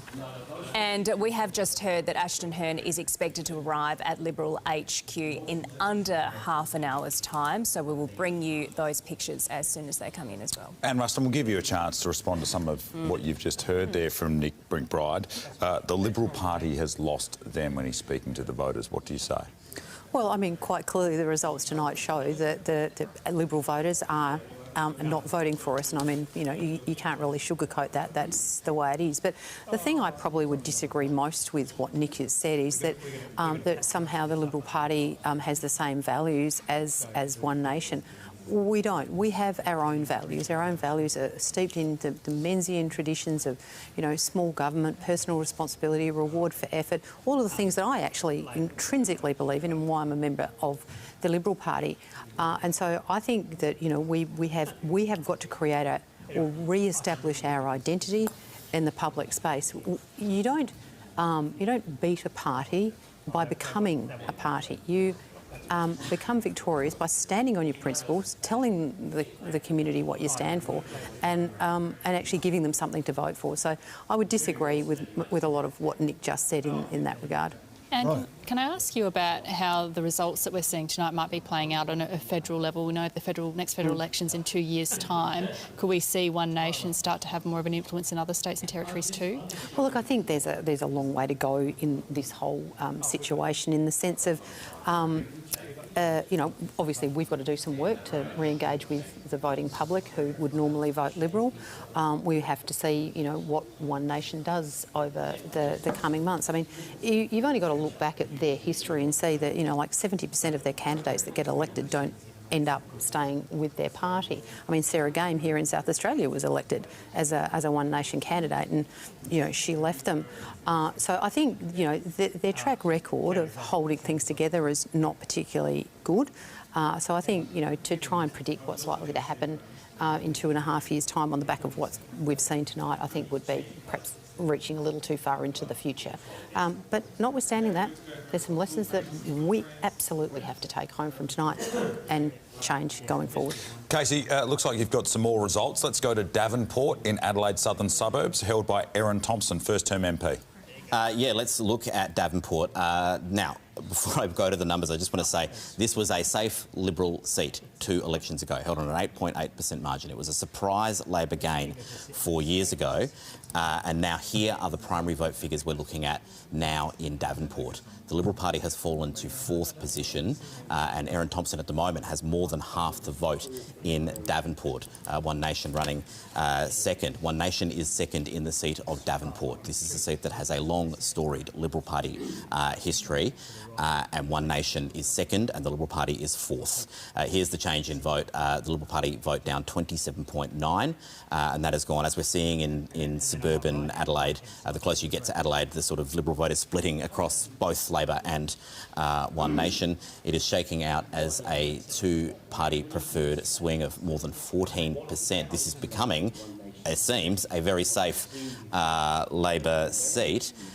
This is I'll just say this is an estimate of preferences we're getting at the moment, so treat that one with caution as we wait for more of a count to come through. But with Erin Thompson on more than half the vote, the primary vote, she will be re-elected. She will retain that seat. OK, and the next up you have got the seat of Waite. This was going to be an interesting tussle. Frank Pangello looking to switch chambers here. Yeah, and Frank Pangello is running in 3rd position on the count we've got at the moment. Catherine Hutchison has more than half the vote again. The Greens are in 2nd place on 19.5. Frank Pangello 13.8 and One Nation on 10.4. And so let's again just quickly show you the change in vote here. Liberal vote down 8.8 and the Labor vote here up significantly. This seat's complicated because Sam DeLuc and Heather Holmes-Ross were both independents that gained a significant vote here, so a lot of that seems to have gone toward Labor with the absence of those candidates in this race. Now, we spoke about Black a little earlier this evening. Casey, take us back down there, held by Alex Dighton, and of course the former seat held by ex-Liberal leader David Spears. Yeah, Alex Dighton should have no trouble being re-elected in this seat. He'll hold it for a 2nd term. The Liberal Party has fallen to 5th position, below David Spears, below the Greens and below One Nation. An absolute crashing of the Liberal Party vote in Black. I'll show you the change in vote. The Liberal vote is down 40 points on the vote that we've got at the moment. A really, really significant fall in Liberal support in that seaside seat of Black. No doubt, really, that Alex Dighton will go on to retain that seat. OK, let's take a look at the seat of Mawson. You've got the retiring Labor MP Leon Bignell there. What's going on? Yeah, this one's proving to be a more complicated count. We've got Labor Jenny Mitten on 31.1. We've got the One Nation candidate on 27.5, Tyler Green. We've got the Liberal candidate on 23.2. So you've got a really complicated picture there. Look, we're going to have to see some preferences flow. At the moment, we're getting a count between the Labor Party and the Liberal Party. Will that be the final two? I'm not really game to predict at the moment, but a very, very messy result there. Now, just again, as we're trying to wrap up some very complicated results. Last time I looked, we're pretty sure that the Liberal Party has held Bragg, which may end up being the only Adelaide seat that the Liberal Party holds. OK, thanks, Casey. And you knew tonight was going to be tough when you said yes to coming on the panel. Did you think it was going to be this tough?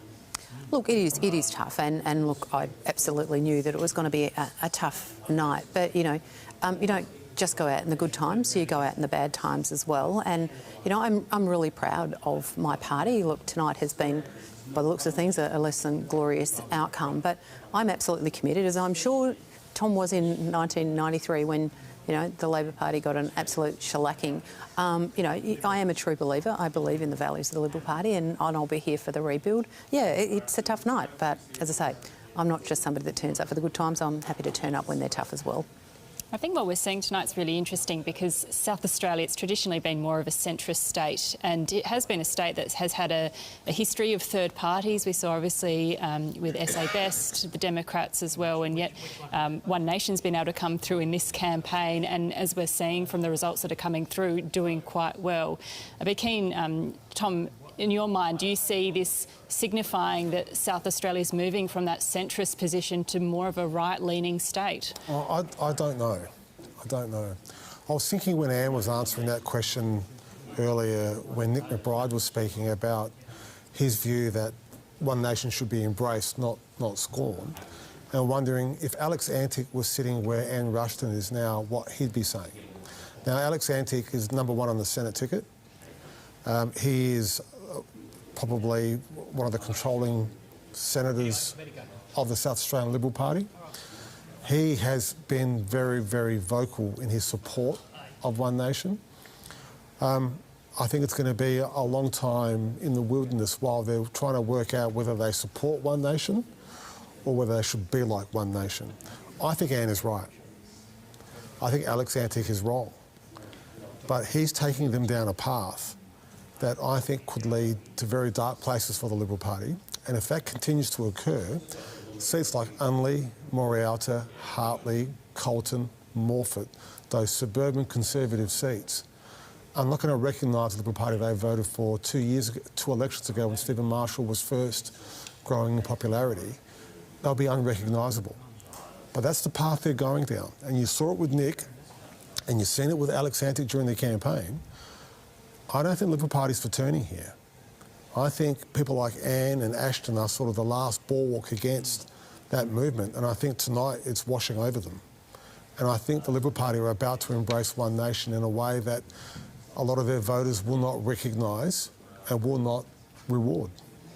Anne, is that your fear, that your party will be unrecognisable soon? Well, I disagree that that's where we're heading, but, you know, there is absolutely no doubt that, you know, we do need to make sure that we return to being the Liberal Party that we once were, the Liberal Party that South Australians and Australians were quite happy to vote for, the Liberal Party that's been in power more often than not federally. Sadly, in South Australia, it's only been in power for 4 years of this century. But, you know, we do need to return to the party that South Australians and Australians were prepared to vote for. And that's the party that I think I represent. That's the party that I think has the same values as me. And that is my job as one of the leaders of the Liberal Party in this state, is to make sure that happens. And I think I've got a very willing sidekick, well, not a sidekick, I'm perhaps her sidekick in Ashton, to make sure that we do exactly that. Confronted, though, with this challenge of One Nation, and I guess looking at tonight, we could say that your biggest challenger now is One Nation and not Labor. Will we start to see Liberal policy shift more to the right to try and win back some of those One Nation voters? Well, I think that we have to have policies that reflect the values of the Liberal Party, and so we need to, first and foremost, we need to reaffirm our values as what it is to be a Liberal. Then we need to develop policies that actually reflect those values, and then we need to communicate them to Australians in a way that Australians are receiving their information. I think, you know, if you want to look at it, there are a whole series of places there that improvement can be had. But the reality is that unless we can reaffirm those values about what it is to be Liberal, then it makes it very, very difficult for us to be able to communicate. But I am absolutely of the view that we can do that. But yeah, there's a lot of hard work to be done going forward from here. I'm not shying away from that in any way, shape or form. But I think Australians deserve to have a centre-right party. The Liberal Party is centre-right. It's Menzies, it's John Howard. It is a centre-right party. It's not a far-right party, although it does include, you know, Conservatives right the way through to the centre of politics. We have to sit in the middle. You cannot win from the left, you cannot win from the right. You have to sit in the middle and reflect those values. And I think Ashton's done a great job of doing that. But that is very important, because if you move away from those values and you start trying to appease one way or the other, that's when you get into trouble. You win from the centre. History has proved it every time. The Liberal Party wins, we win from the centre. We're now going to check in with what is going on in the seat of Colton in Adelaide's western beachside suburbs. The Labor candidate there, Aria Bolkus, is standing by. Before we speak to her, though, Casey, what are the numbers telling you? In Colton, we are looking at, well, Aria Bolkus on, again, this is consistent, where the picture we're seeing is more than 40% of the vote in many of these suburban Adelaide seats by the beach. Aria Bolkus, 43.4. We've got Beck Sutton, the Liberal candidate, on 23.7.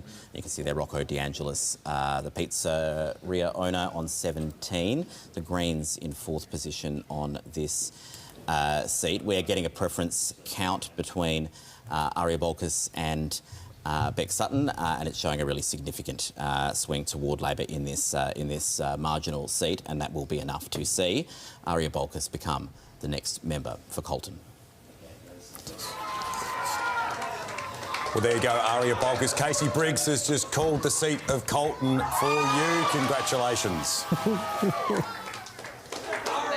Thank you. Let's talk about the support you've had this campaign. I know that the Deputy Premier, Kaya Ma, has been alongside you for much of the campaign. I can see Joe Sockarch behind you, Shane Rich, obviously the candidate in Port Adelaide as well. How has the support been as you've tried to turn this seat back into Labor's column, which hasn't been held since Paul Kiker held it? I have been so grateful and so lucky to have received the support from everyone behind me, from Team West, Joe Sockarch, Shane Rich and David Wilkins, and all the Labor Party team in general across the campaign. How hard has it been? Let's talk about that. Like, how difficult has this campaign been? Because campaigning, I mean, it was on a margin of more than 4%, Aria. It's been a long campaign, but it's been a campaign I loved. I was so grateful to have the opportunity to campaign in the place that I've grown up in, which has made the campaign so enjoyable from the start. Now, you spent time working with Federal Health Minister Mark Butler. You are very much part of the South Australian Labor family. What has it meant to get such a grounding with the Federal Health Minister? I've been incredibly lucky to have received the support of Mark and Mark's entire team from the start of the campaign, and I'll be forever grateful for that support as well. It seems like you've got plenty of support on the panel here as well. The Treasurer, Tom Koutsantonis, was giving out a little bit of a cheer as well. I need to ask you about your father, the late Senator Nick Bolkus. Some reflections on this moment and his recent passing as well. Yeah, I think that obviously I would have loved for him to have been here, but this is exactly where he'd want me to be and exactly what he would have expected me to work hard from the get-go and to get this, so it's exactly what I've done every single day since being pre-selected. Aria Bolkus, thank you and congratulations. Thank you, everyone. Thank you.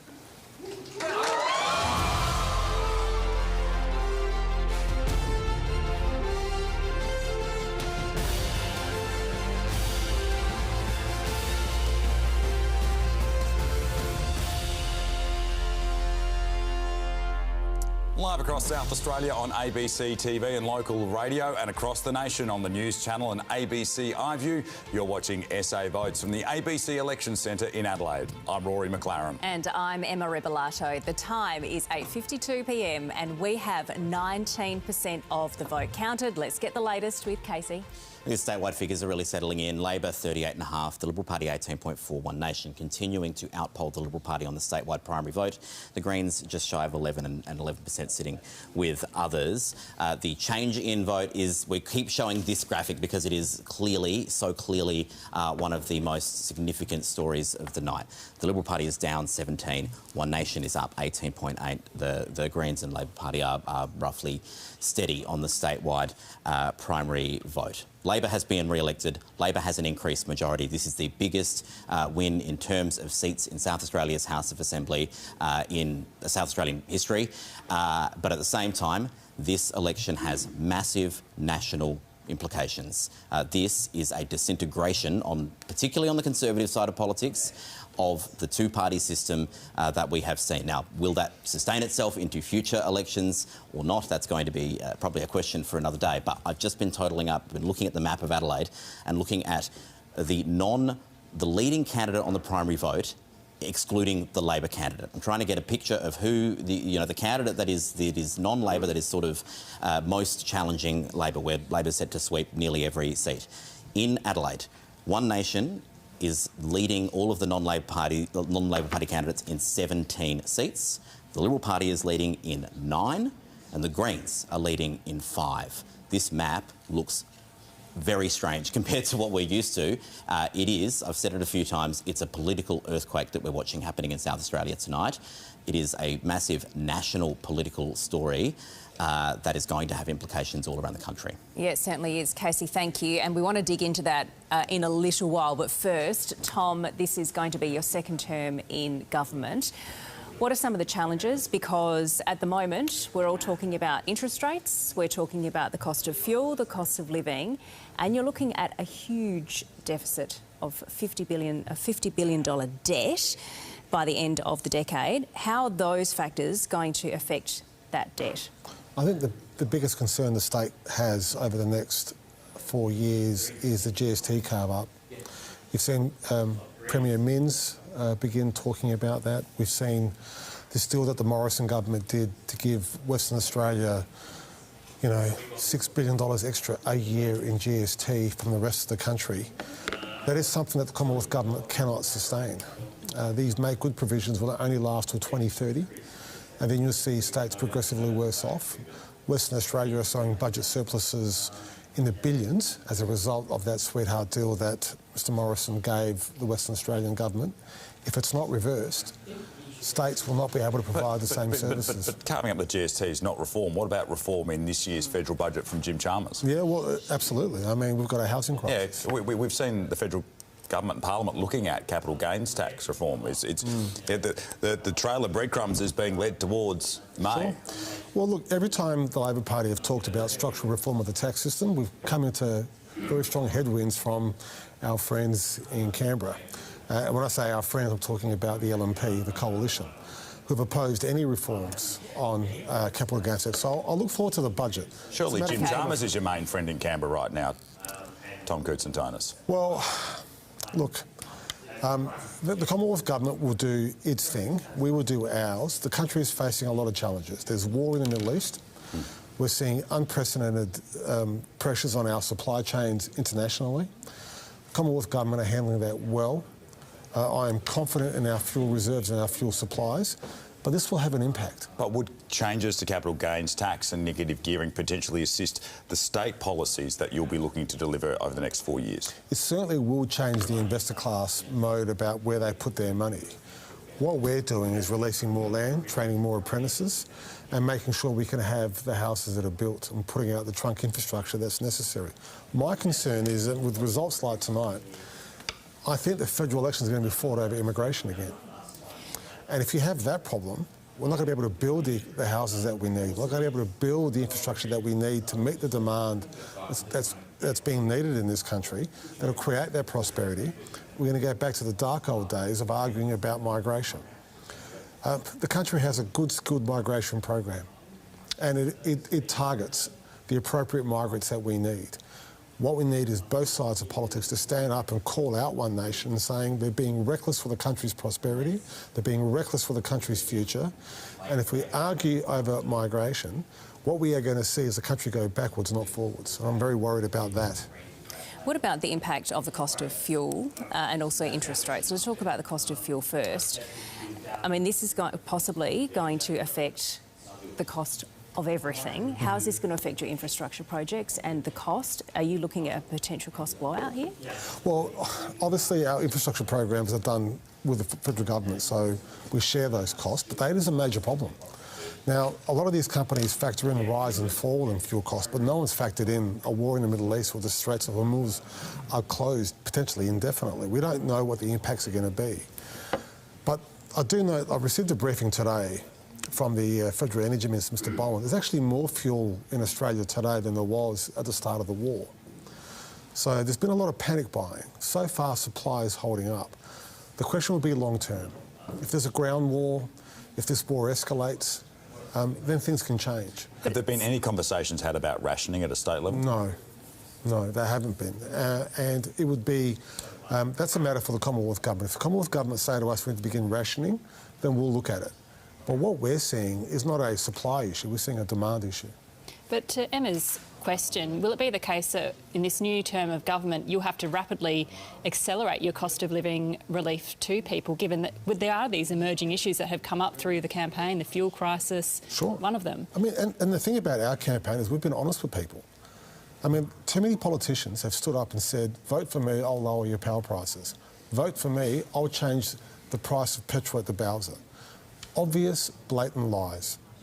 It's impossible for politicians to do that sort of thing. And that's what I think you're seeing here with the One Nation surge. Sick and tired of people making promises they cannot keep. Now, any politician who says, I can lower your petrol prices, is lying, because petrol prices are being informed by what's going on in the Middle East, which is out of our control.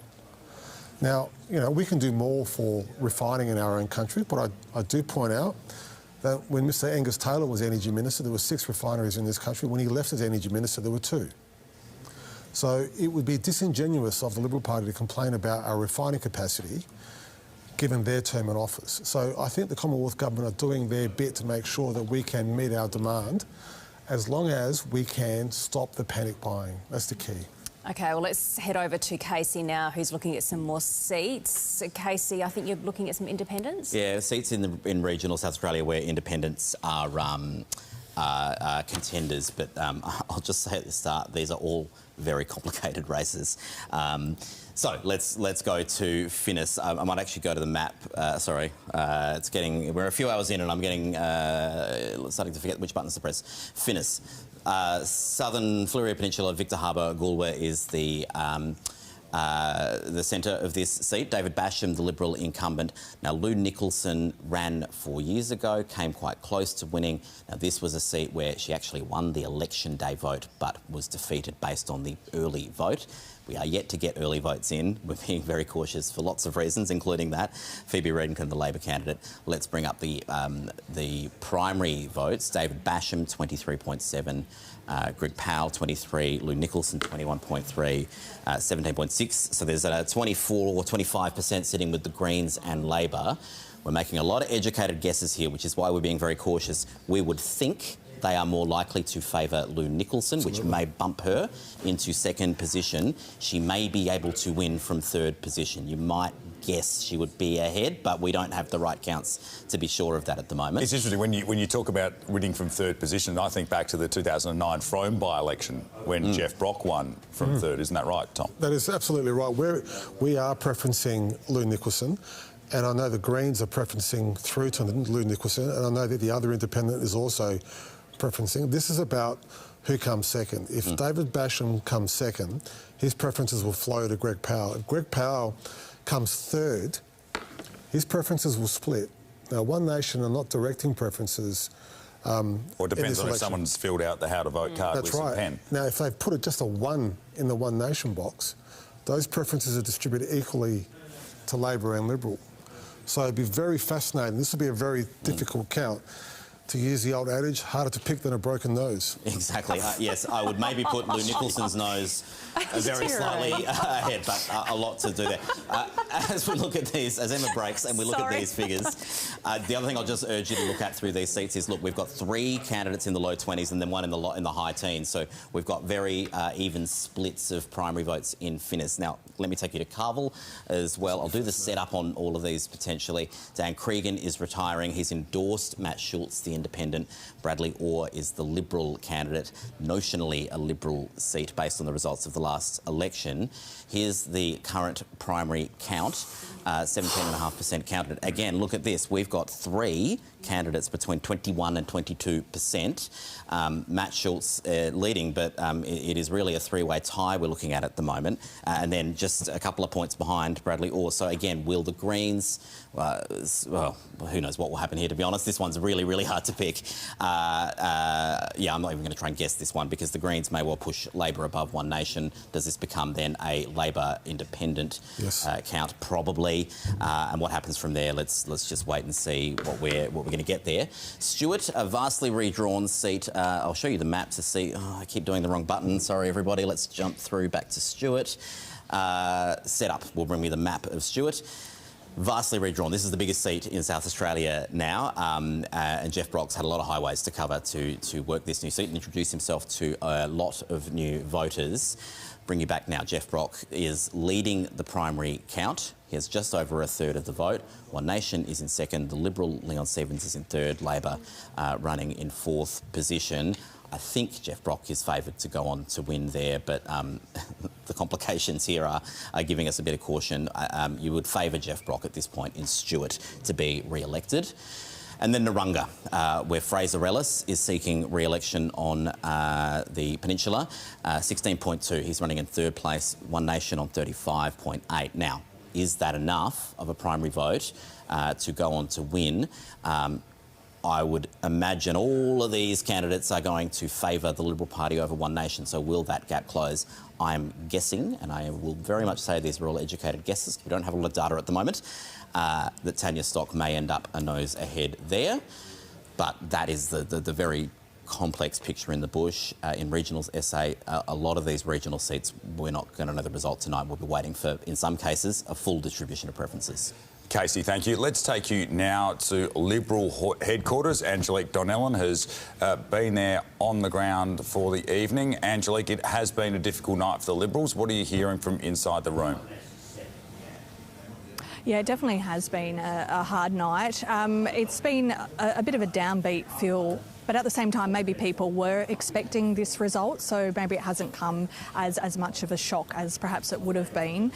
Now, we're told Ashton Hearn, Liberal leader, is not too far away. She's coming from the Barossa Valley, so she should be here at about 9 o'clock. Well, it's 9:05 now, so a few minutes, hopefully she's not too far away. Now, I spoke to her media team to find out whether she had phoned the Premier, Peter Malinauskas, to concede. They wouldn't tell me, but we're obviously very keen to hear her reflections on the night when she arrives. Earlier, I spoke to Shadow Treasurer and Liberal campaign spokesman Ben Hood about what he thought about what's been happening tonight. He said he was surprised at how well One Nation had done.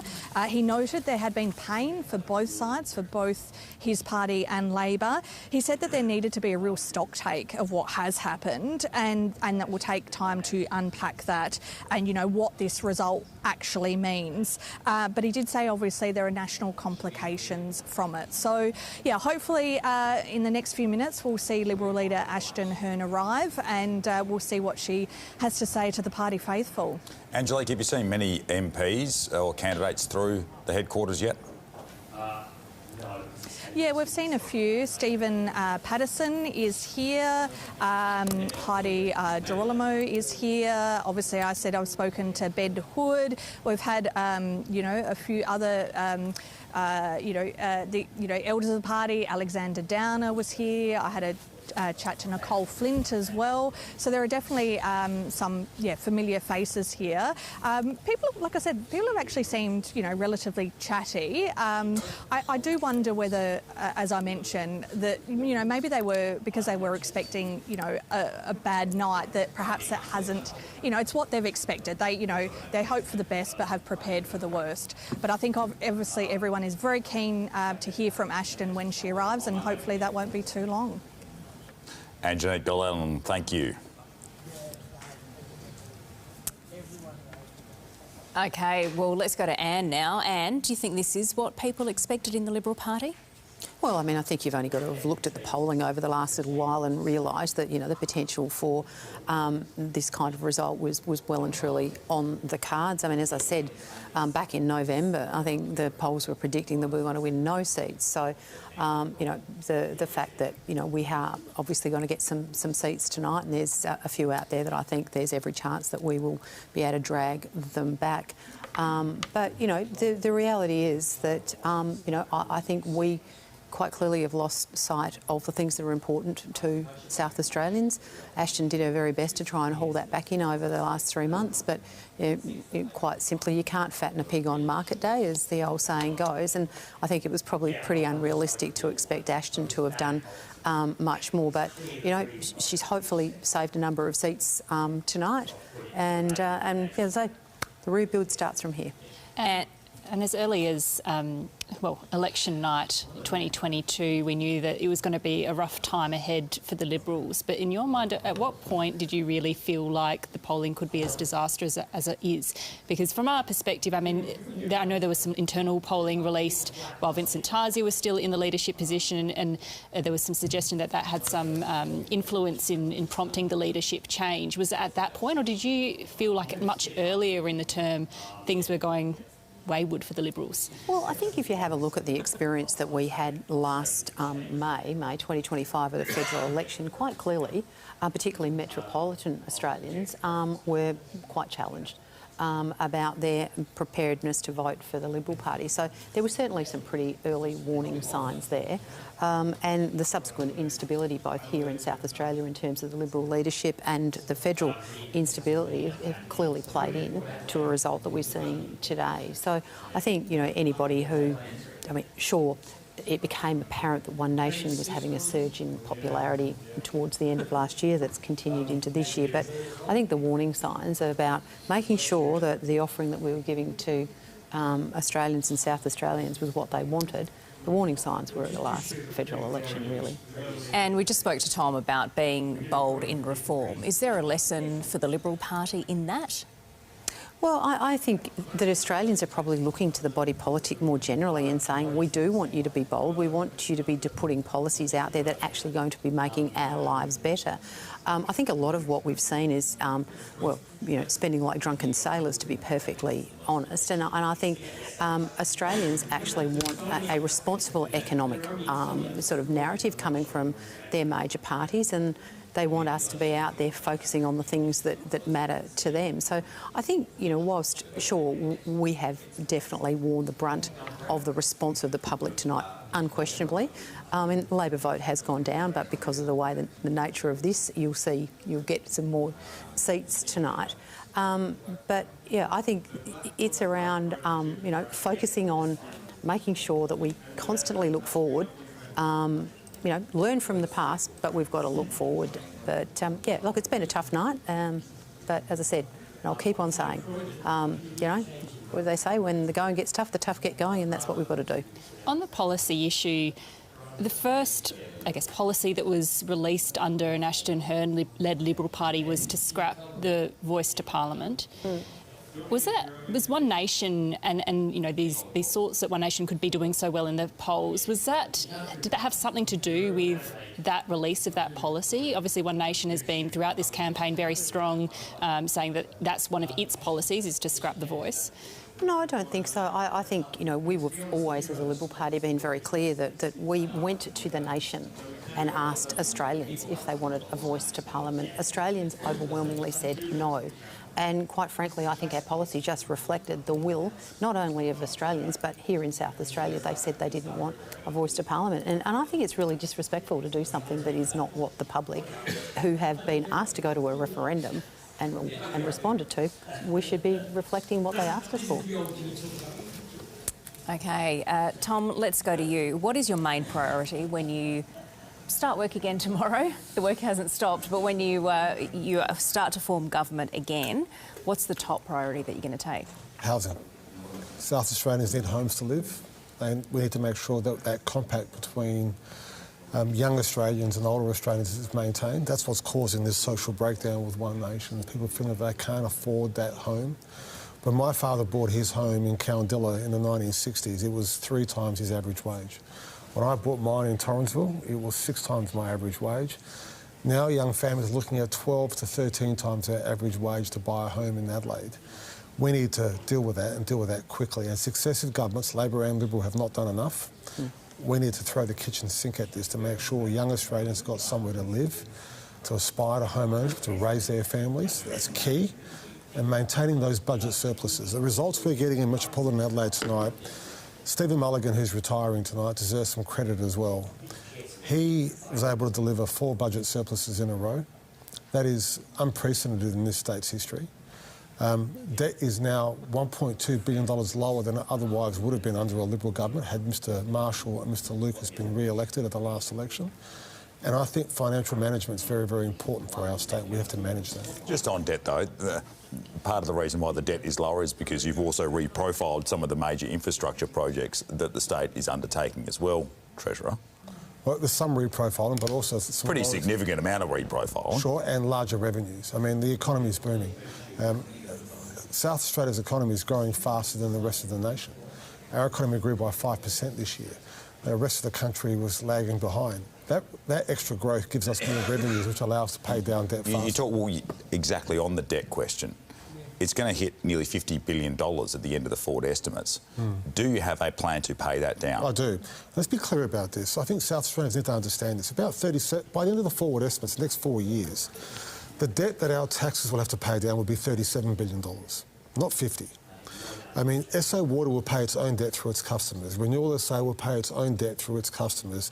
Homestart Bank will pay its debt down from its customers. This is not something the taxpayer has to pay. $37 billion in a state budget of 22... figure, though. Sure, but that's not debt that we're paying for through our taxes. Let's be clear about this. General government debt is a debt we pay for through our taxes. The entire net debt is not paid for out of your taxes. And that is the honest truth. And people know that. But that's also the same figure that successive governments have used as the measure. Sure, I mean, we're honest about the debt we have to pay for and the debt that we underwrite. But underwriting debt is not the same as paying it down. So, you know, $37 billion is manageable. I am comfortable with it, and I think we can manage it. To what extent, though, did debt play on your mind as you were developing your policy platform? I compare it to the 2022 election when we had these, you know, quite bold, visionary plans for hydrogen, fixing the ramping crisis. Even in the infrastructure space, we had, you know, the new aquatic centre. We just didn't have that level of bold, big infrastructure projects announced by the Labor Party in the lead up to this election. Was that because of the budgetary position that we're now operating under? Well, two things to that. I mean, the North-South Corridor is the biggest infrastructure program right now in the country. So the state's ability to consume more is difficult. Our opponents proposed about $6 billion worth of spending. Now, they'll dispute that, but there were our calculations of $6 billion, which made it clearly unaffordable. We put forward, we thought, a modest program to continue building the North-South Corridor. We've still got the Women's and Children's Hospital to consume as well. Debt needs to be managed and managed well.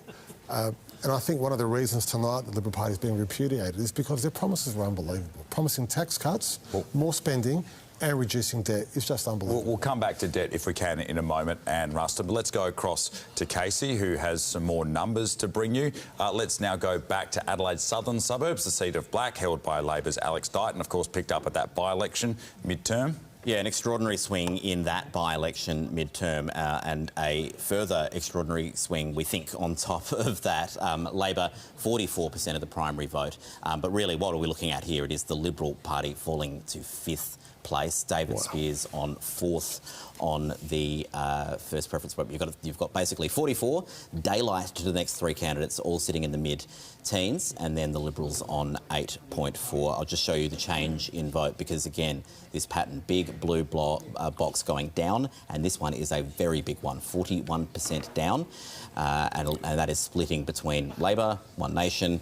There is the independent there is David Spears getting 14.3% of the vote, and the Greens up a little bit as well.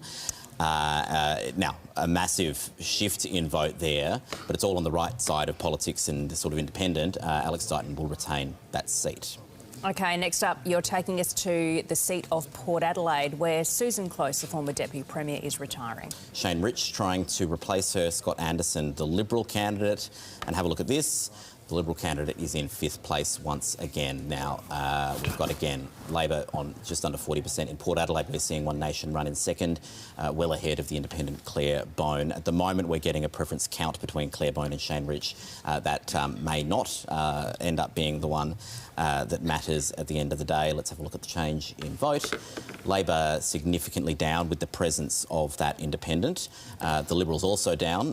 One Nation up, but we're expecting... well, let's see where the count ends up on that one. We may see that Labor takes a haircut on its margin while still retaining the seat in Port Adelaide. A ways to go. We're not quite sure where that one will yet land. But Shane Rich will be the winner at the very least. All right, let's talk about a seat we haven't spoken about yet this evening, that of Croydon, held by the Premier, Peter Malinauskas. Yeah, this is one of the seats we're seeing in the inner suburbs of Adelaide, where the Greens are coming 2nd at the moment on the primary vote. Now, I'll say in many of these seats, the Greens are coming 2nd on the primary, but they might not make the 2CP because of the preference flows between other parties, and that might be the case here. You'd expect it to be the case here, probably. But Peter Malinauskas has more than half the vote. That is actually down a bit on the last election, but he will go on to win that seat on first preferences, most likely. And again, a transfer of vote from the Liberal Party to One Nation, a fracturing of the Conservative side of politics showing up in seat after seat after seat.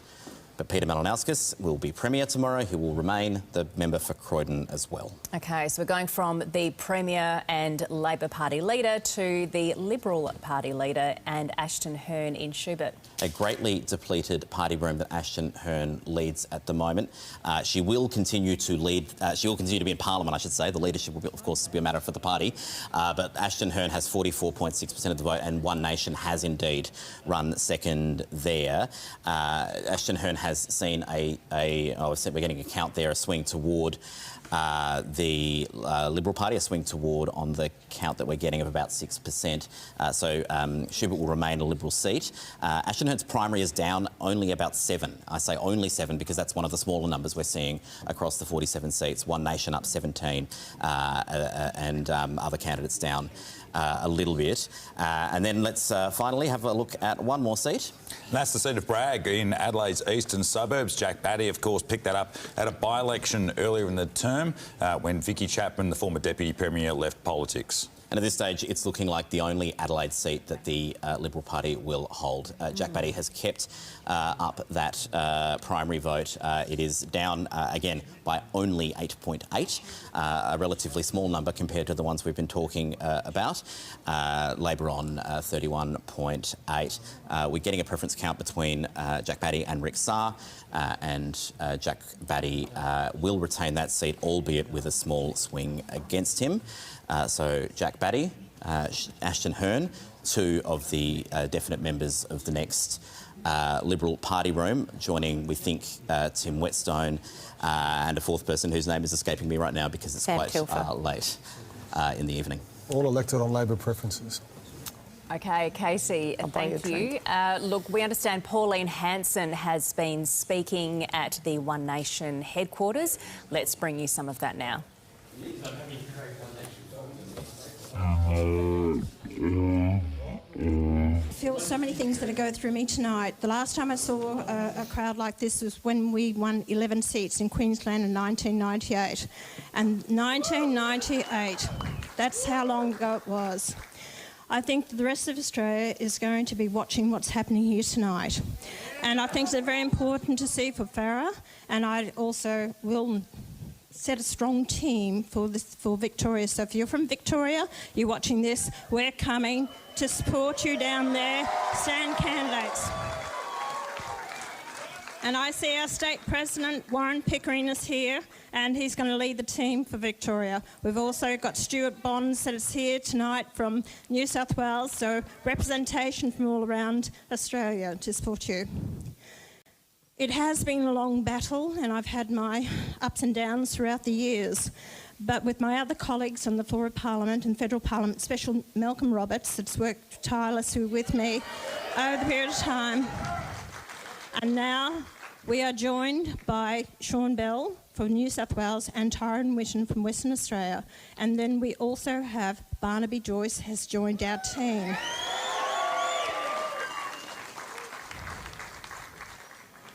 Today, it's not about Pauline Hanson, it's not about the members getting elected. It's the start of a new beginning for the people of South Australia and the people of Australia. It's for you, the people, and to each and every one of you that has done countless hours or a couple of hours on a polling booth. Without you, we would never have got there, because without your support, your hard work and believing in us, that we have achieved what we have today. The vote... Thank you. To all the people that have voted for One Nation, please believe me when I say you have got a strong leader in Corey Bernardi here in South Australia. You have...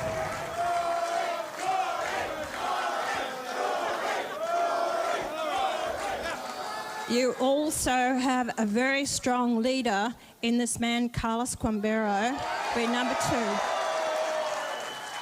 And hopefully we get the third one up with Rebecca Hewitt, who will take the third position. We're hoping she will take a third position also. It is unsure where we will stand with the lower house seats. We don't know if we're going to have 1, 2, 3 seats. We're not sure of that.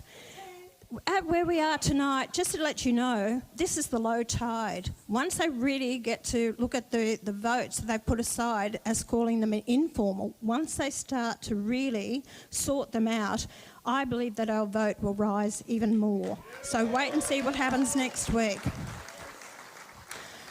I will finish on this note. Peter Malinauskas, congratulations on your win. No, he did win his second term. But I will say to Peter Malinauskas, I'm still in South Australia now. I am leaving tomorrow to go to Canberra to continue my duties. But guess what, mate? I'm leaving you some landmines. They're called One Nation Members of Parliament.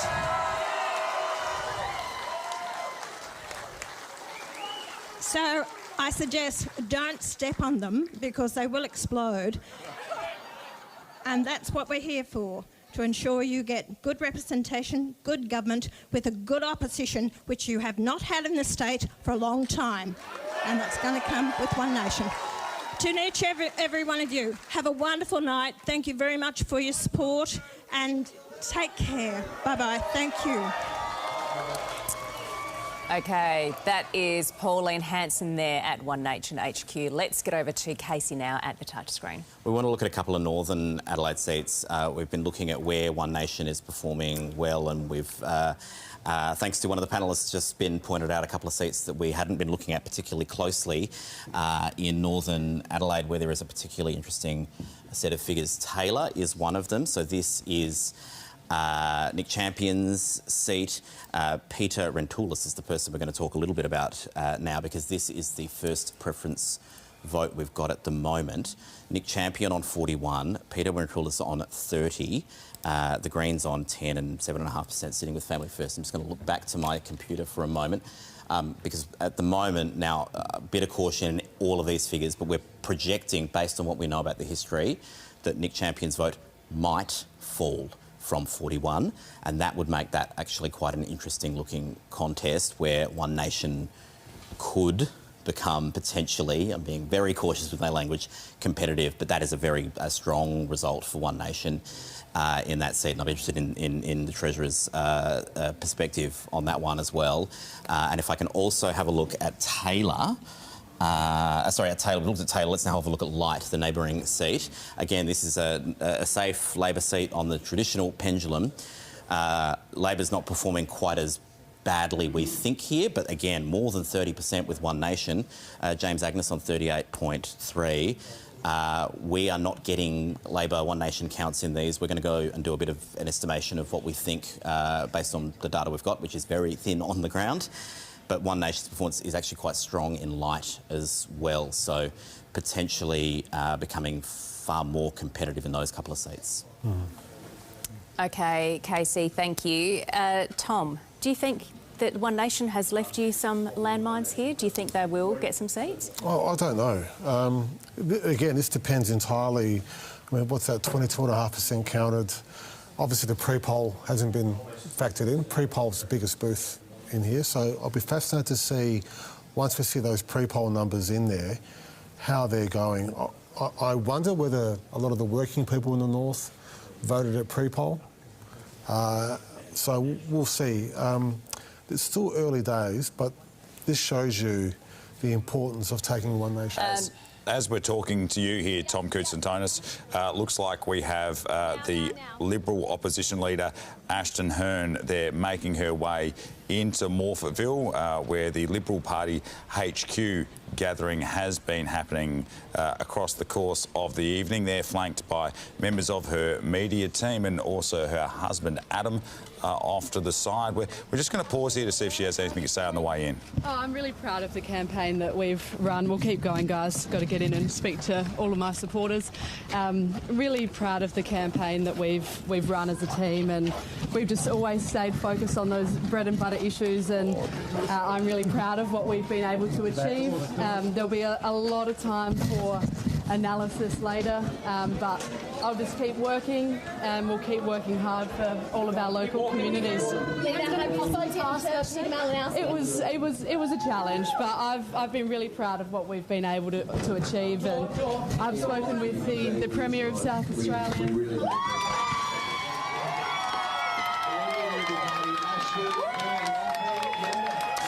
Well, there you have it, Ashton Hearn making her way into the Liberal Party headquarters at the Morphettville Racecourse, where they're gathering this evening. Of course, they're acknowledging the challenge that she has been facing throughout the course of this campaign, bearing in mind that she has been opposition leader here in South Australia for little more than 100 days. She is making her way towards the podium now to address the cameras more broadly.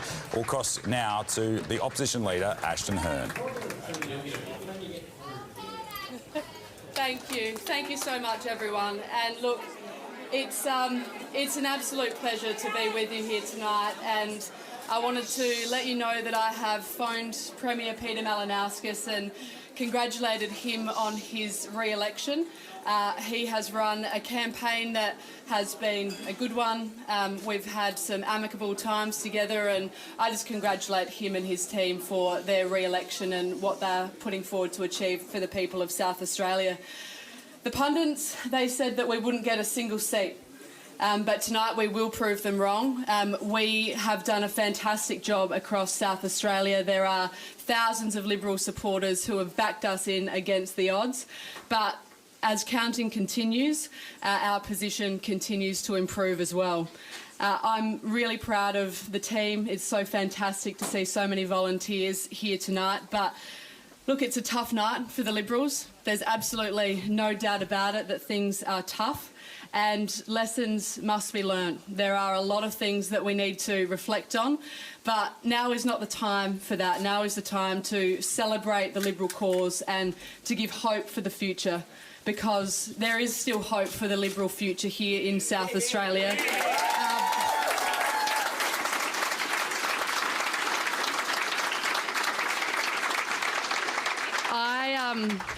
I am a proud Liberal. I'm a proud Liberal. I love this party. I love what we stand for.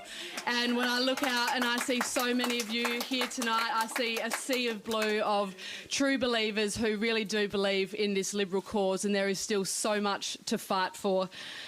You all know that I grew up on a farm on the outskirts of Anguston, and that I've reflected a lot throughout this campaign about what lessons I've learnt from that. And not every season goes your way.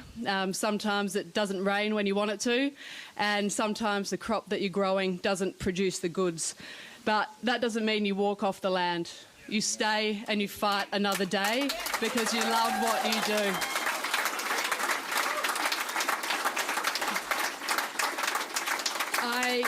I would like to sincerely thank all of our volunteers to have the privilege of getting out to so many pre-polls across South Australia, to join so many of you on election day today, and to see you all really digging in deep and making sure that we are working overtime to convince people to vote Liberal. It was really a pleasure to see. So thank you so much to all of the volunteers for sticking with us. I'd like to acknowledge the Liberal Party campaign team. Thank you so much for all of your efforts. Yes, big round of applause for them. All of the staff. I'd like to thank all of the staff at Liberal HQ. I'd like to thank all of my Leaders Office staff, and of course a big shout out to my Schubert Electorate Office staff. To all of the candidates, you're all amazing, and I know how hard you have worked. You have put in so many hours and you have believed in the cause. You have knocked on thousands of doors. You have stood at supermarkets talking to people about our positive plan for the people of South Australia, and I'm so proud to stand by each and every one of you. You've all been fantastic, and I feel so proud that you've been part of the Liberal team for 2026. So a big round of applause for all of the candidates.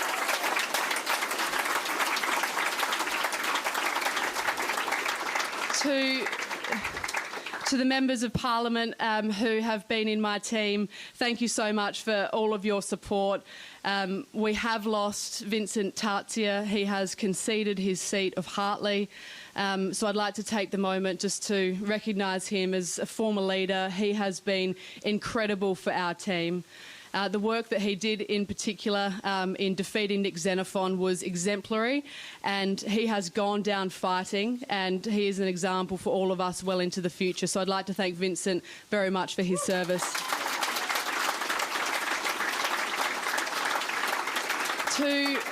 To my leadership team, who I can see here, thank you so much. You've worked your asses off as well, and I've been really proud to be in the trenches with you. It's been an absolute honour and a privilege to be with you. To my community of Schubert, my local community, which you all know I love dearly, the Barossa Valley and the Northern Adelaide Hills have returned to me as their local Member of Parliament, and I couldn't be prouder.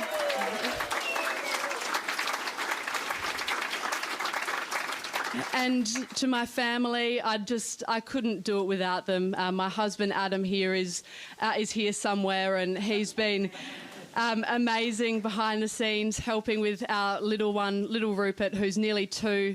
I looked at a photo of him actually only this week, and I thought, God, he's grown so much over this last little while. And it underscores the sacrifice that we all make to put ourselves forward for public office, and it can be a lot, but I'm so grateful for that family support. To my mum and my dad who are watching somewhere in Angaston, and my brother Shannon, my nan and my in-laws, thank you for all of your support. You've been incredible. But into the future, we've got, yes, we have been sent a message tonight, and it's not just the Liberals who have been sent a message, it's the Labor Party as well, that there is a large cohort of South Australians who are sick to death of the status quo, and we have to acknowledge that, we have to learn from that, and if anything, we need to dig in on what we've been talking about for the last 100 days of my leadership, and that's all about getting back to basics, focusing on those bread and butter issues that South Australians are crying out for leadership on. And so whilst the Premier, he's lived to survive another day, and he'll have 4 more years in office, and I do sincerely congratulate him on that, we are going to come back stronger than ever. We're going to keep fighting for not just the Liberal cause, but for the people of South Australia, because at the end of the day, that's what we're in politics for. We're not in politics because of ourselves. We're in politics because we ultimately believe in our local communities, and we ultimately believe that we've got the best vision for the people of South Australia. And whilst the voters didn't give us the nod this time, we'll keep fighting to earn their respect into the future. The voters never get it wrong, and they've sent us a clear message. And it's up to us now to heed that advice and to look forward with a true sense of optimism. Because like you, I do see an optimism in South Australia. We've got so many fantastic opportunities ahead of us, and we all just need to band together, keep working hard and backing one another in. Now is the time to come together really as a party and to be in lockstep together for the future. It's been a pleasure to be your leader for this campaign, and I'm looking forward to leading this party well into the future for the next 4 years and making sure that we continue to climb back bigger and better. So thank you, everyone. Thank you. Thank you. OK, that is the opposition leader Ashton Hearn, who announced that she called the Premier, Peter Malinauskas, to concede defeat this evening. She congratulated him. She talked about continuing on as leader, continuing the fight, and also said all parties need to heed the message. She said voters get it right. They've told them messages loud and clear, and they need to listen to them. She picked up on that idea of people being sick of the status quo. And as you look at some of these pictures here, I can see Shadow Treasurer Ben Hood there there hugging Ashton Hearn. As I talk to you right now, I saw Shadow Health spokesperson Heidi Girolamo, Jack Batty as well, the member for Bragg, there alongside Ashton Hearn. She also said that Vincent Tarzia, the former Liberal leader, has conceded in the seat of Hartley. Now, he, of course, defeated Nick Xenophon, a huge opponent, back in 2018, but he has now conceded defeat in his seat. Very soon, we are expecting the Premier, Peter Malinauskas, to leave his home to head to Labor headquarters, I guess, to begin celebrating, Tom. Yes, tonight is a night for Labor to really sort of look at the result and be humbled by it. It's a remarkable result. I mean, we're looking at potentially winning up to 6 seats in Metropolitan Adelaide. I was thinking as I was listening to Ashton talk then about the way the Liberal Party campaigned. You know, two-thirds of their spending were in 3 seats. Hyson, the Deputy Leader's seat, Schubert, the Leader's seat, and Bragg. And I'm thinking about the candidates in Hartley, Unley, Morialta, Morford and Colton, the Liberal candidates who did not get the same level of commitments, and how they'd be feeling about tonight. I want to go to Anne Ruston. You've known Ashton Hearn for a long time. Your reflections on that speech? Oh, well, I think it just shows what an incredibly gracious person she is. She's incredibly positive, and she's a leader. She's a team player. Tonight, she reflected on all of the people who, you know, have contributed to putting the show on the road.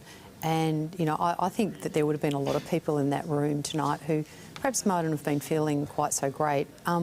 And, like, I, for one, actually felt great after listening to that speech. And, you know, there's always a silver lining in what is a stormy night for us tonight. And we just saw it just then. You know, that is one of the most gracious speeches that I've seen. But it was just so positive as well. And so, I just say thank you very much. She's not going anywhere, is she? She's not going anywhere. But, you know, the other thing that I think we often forget in these conversations is that we think about the members of Parliament who have lost their seats. We think about the candidates that haven't been successful tonight. But the other people that I want a big shout out to are the staff of the people who've lost their seats tonight, because they're the ones that nobody sees. And it's incredibly difficult for those people. So I think the fact that, you know, Ashton just covered absolutely everybody in her contribution there. So, yeah, no, very proud of her. Let's go across to Casey Briggs. You've been having a look at some seats where One Nation's been outperforming the Liberals and the Liberals have been outperforming One Nation. Yeah, what I want to do, I want to show you something that's just struck us that is maybe not the most intuitive of sets of figures. The statewide figures, now that gap actually between One Nation and the Liberal Party on the statewide primary has closed a little bit. One Nation's still leading, but only by about 1 point. It was, I think, up to about 3 earlier in the evening, so that gap has been closing. Have we seen any early voting boos? They're starting to come in some seats, but we're just still. I'm just going to say we've been going through seat by seat and doing quite a lot of overriding of Electoral Commission counts and installing our own estimates in their place, far more than we normally do on an election night. Can I just say that? So it's a really it's occupied quite a lot of our time to try and work out what's going on in many of these seats. But we've just observed. The point I really wanted to make is the One Nation is leading the Liberal Party statewide by a smaller margin, but still leading. Let me show you the regional split here, where we've got the Liberal Party out-polling One Nation at the moment. Now, we know there are lots of complicated seats here. It's going to take a bit of time for us to work out what's going on here. But at the moment, the Liberal Party's getting more primary votes than One Nation in regional South Australia. And in Adelaide, it's the other way around. One Nation's actually out-polling the Liberal Party in Adelaide on the first preference vote. And that is not necessarily what you would have expected going into tonight. Why? It's the question, Casey. Good question. We are seeing One Nation perform extraordinarily well in some of those northern seats. We're talking about Taylor Light. You know, as we were discussing, One Nation is leading the Liberal Party in far more seats in Adelaide, especially when you go north and south. And that pattern is happening far closer to Adelaide, like far closer to the CBD, I should say, than we have seen in previous federal elections. Certainly, that that is a real shift in what we're seeing, and that would be some concern, not just for the Liberal Party, but I would suggest is also of some concern to Labor. But is it also potentially a concern interstate as well, Casey? Because if we're talking about outer suburban seats here, no shortage of those in the bigger cities, Melbourne, Sydney in particular. Yeah, if this sort of election is repeated in Victoria in November, it is going to be a heck of an election night, let me tell you that. If this sort of a result, we've seen so many of these four-corner contests with candidates on 20, 21, 22% of the vote. We've got a Farrer by-election with a lot of these sorts of dynamics at play as well. There are clear national implications. I suspect that political parties around the country are going to be thinking about this threat in a much more real way, now that this is no longer polling, this is real votes, and really digging into, and it's just something that is going to take a bit of time to dig through all of the polling places and the electorates and the electoral geography and just how it is no longer a blue-red map. It is a red, blue, orange, and maybe even in some places green map at the moment that we're looking at. The tapestry is far more complicated in South Australia than we've ever seen before. I think if the Labor Party hadn't been preferencing the Liberal Party ahead of One Nation in a principled way, tonight we'd be seeing 2 Liberal MPs elected instead of 4. What you've seen tonight is a Liberal Party have its worst election result in its history. I've never seen the idea of the Liberal Party getting in the single digits at all is remarkable. I mean, they started with 13, you thought they might lose a couple in the city, but to lose that many seats in one election is remarkable. I want to go back to Casey now. You've lined up some more seats for us to look at as well. Yeah, we're looking at all of the the most likely Liberal members of the House of Assembly, 4 of which we're pretty sure of, and then we'll add Nadgery, where we think Penny Pratt's probably favoured, but it is a really messy contest where, again, Penny Pratt is on 1/3 of the vote. David Payton, the One Nation candidate, is on 30%. Tony Piccolo is a serious risk of being defeated in this election. He's only on just over 1/4 of the vote, and it's very hard to see how he would.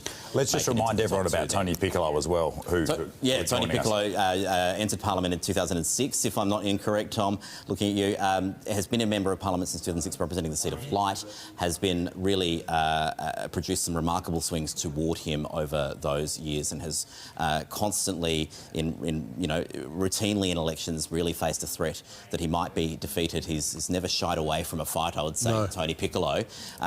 He didn't need to contest the seat of Nadgery. His seat is Light in the boundary redistribution.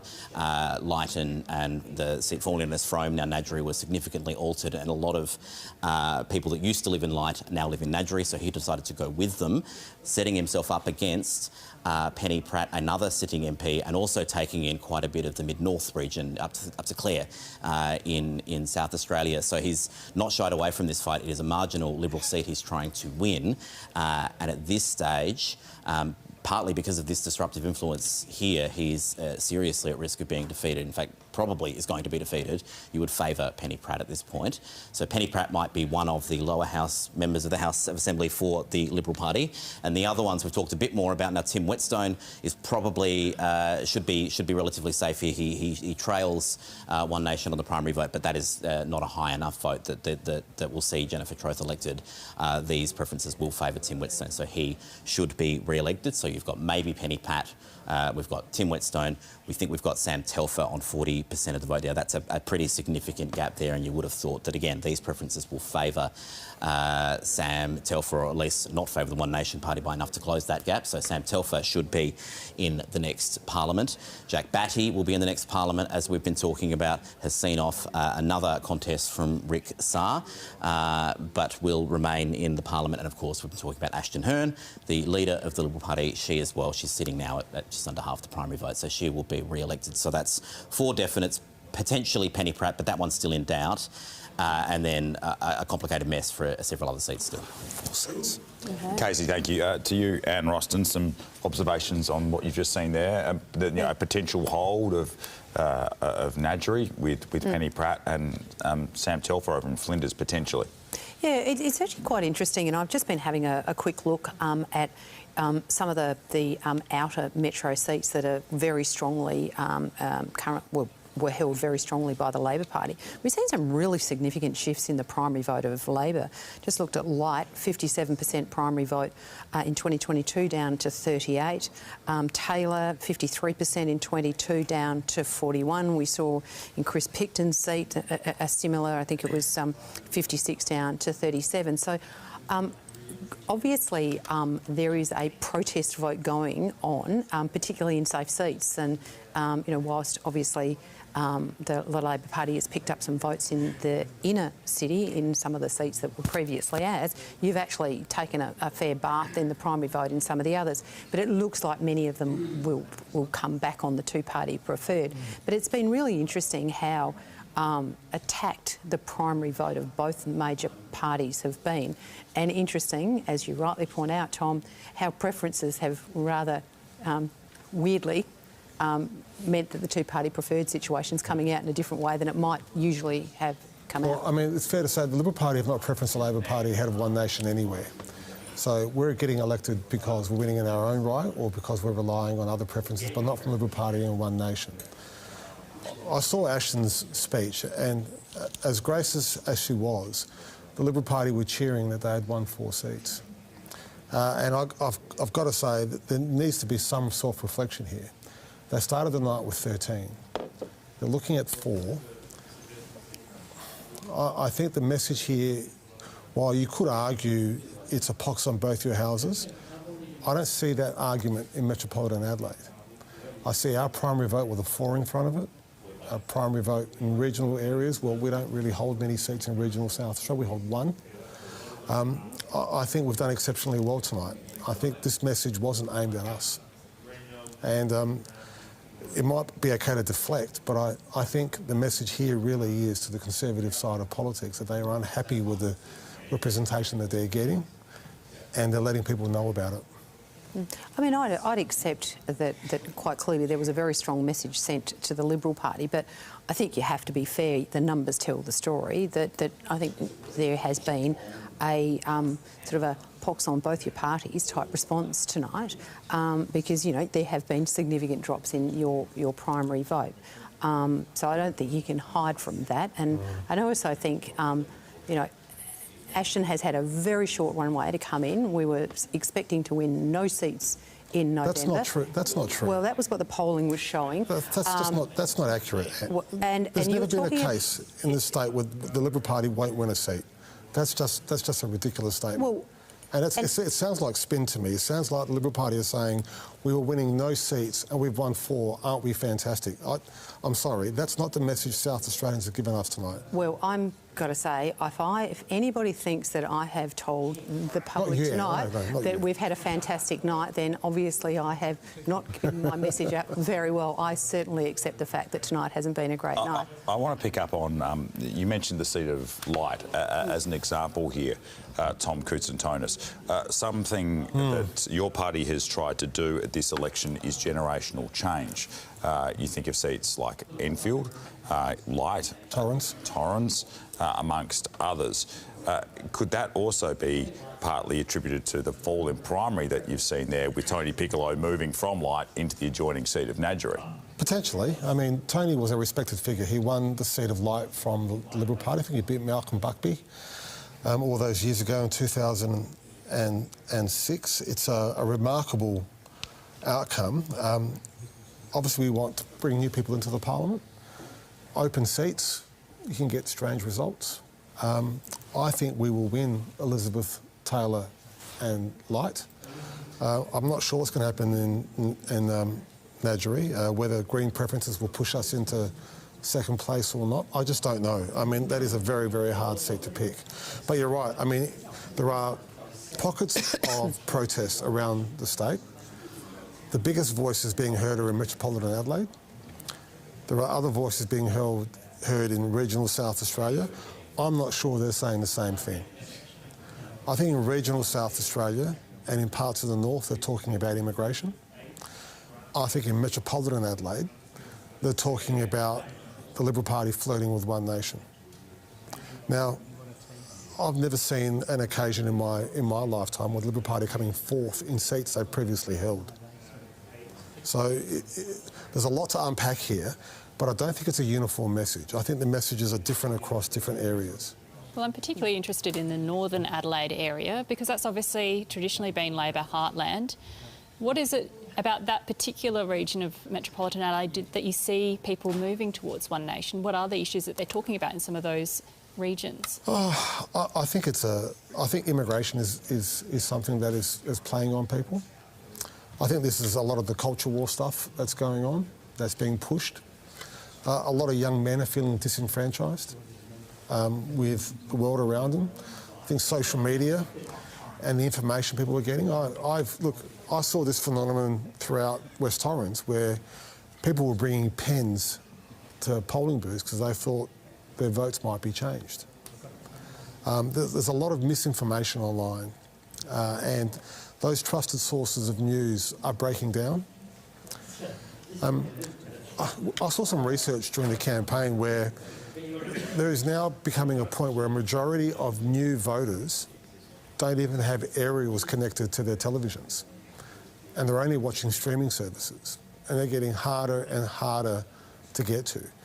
And some of the news outlets that they're watching aren't even Australian based. So them being aware of what's going on in Adelaide is getting very, very difficult. And if you're disenfranchised already, and then you're diving into this social media mix where you're not actually getting news from trusted sources, all sorts of things pop out. Casey, you've lined up a few more seats for us to take a look at. Can we start with Ghana? Yeah, I think held I might. by Chris Picton. Yes, what we're going to do is show you a long list of seats right now where the Liberal primary vote has crashed to single digits. It's quite a long list.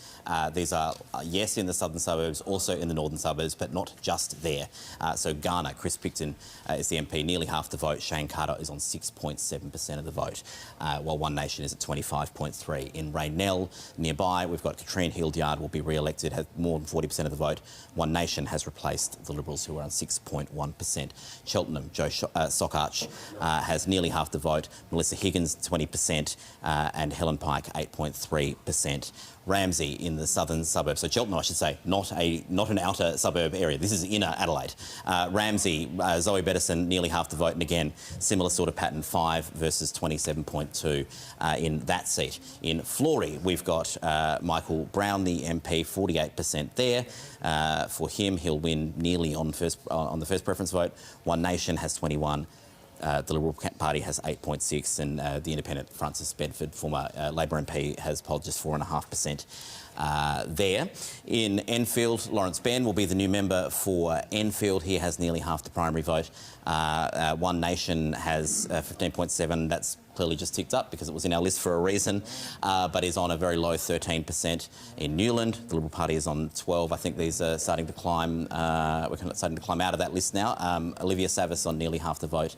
One Nation on a quarter of the vote. I've got about 15 seats where the Liberal Party is on a single-digit number. Elizabeth as well, Port Adelaide, Taylor, Croydon, the Premier's seat. We've got Playford, West Torrens, Black. We've seen Florey, Hurtle Vale and Giles. This is a long list of seats where the Liberal Party is on a single-digit first preference vote, and that is a very big mountain to climb if that party wants to rebuild. Casey, thank you. I just want to bring in you again, Tom Koutsantonis. Tell us a little bit about Lawrence Ben. He's a bright future, that boy. He's very, very good. He's the Premier's economic advisor. He is someone who's spent a lot of time in the union movement as well. We've got big plans for him. Him and Alice Rolls are exceptional additions to the caucus, as is Aria Bolkus. In fact, I've got to say, a lot of talent coming in to the caucus, and they'll all be pushing on the cabinet door quickly. So, well, just on that, how do you manage that? You have a growing caucus, a bulging backbench. How do you manage expectation? Discipline. The Labor Party is born on discipline. We are a party that organises well. We mean what we say. We plan for the future. You said it earlier about the plan renewal that we're pushing through the system. We always plan for the future. We take a lot of time and take this business very, very seriously. We're not part-time politicians, we plan about how we run ourselves because we want to govern the state. And, you know, Bob Hawke laid it out for us all those years ago. If you can't govern yourself, you can't govern the country. Our first responsibility is to govern ourselves and make sure that we are formidable.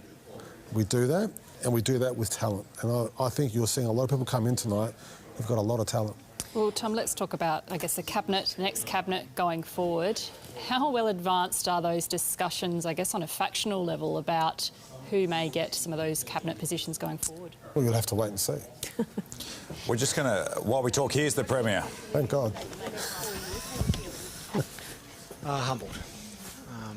It's obviously an extraordinary privilege.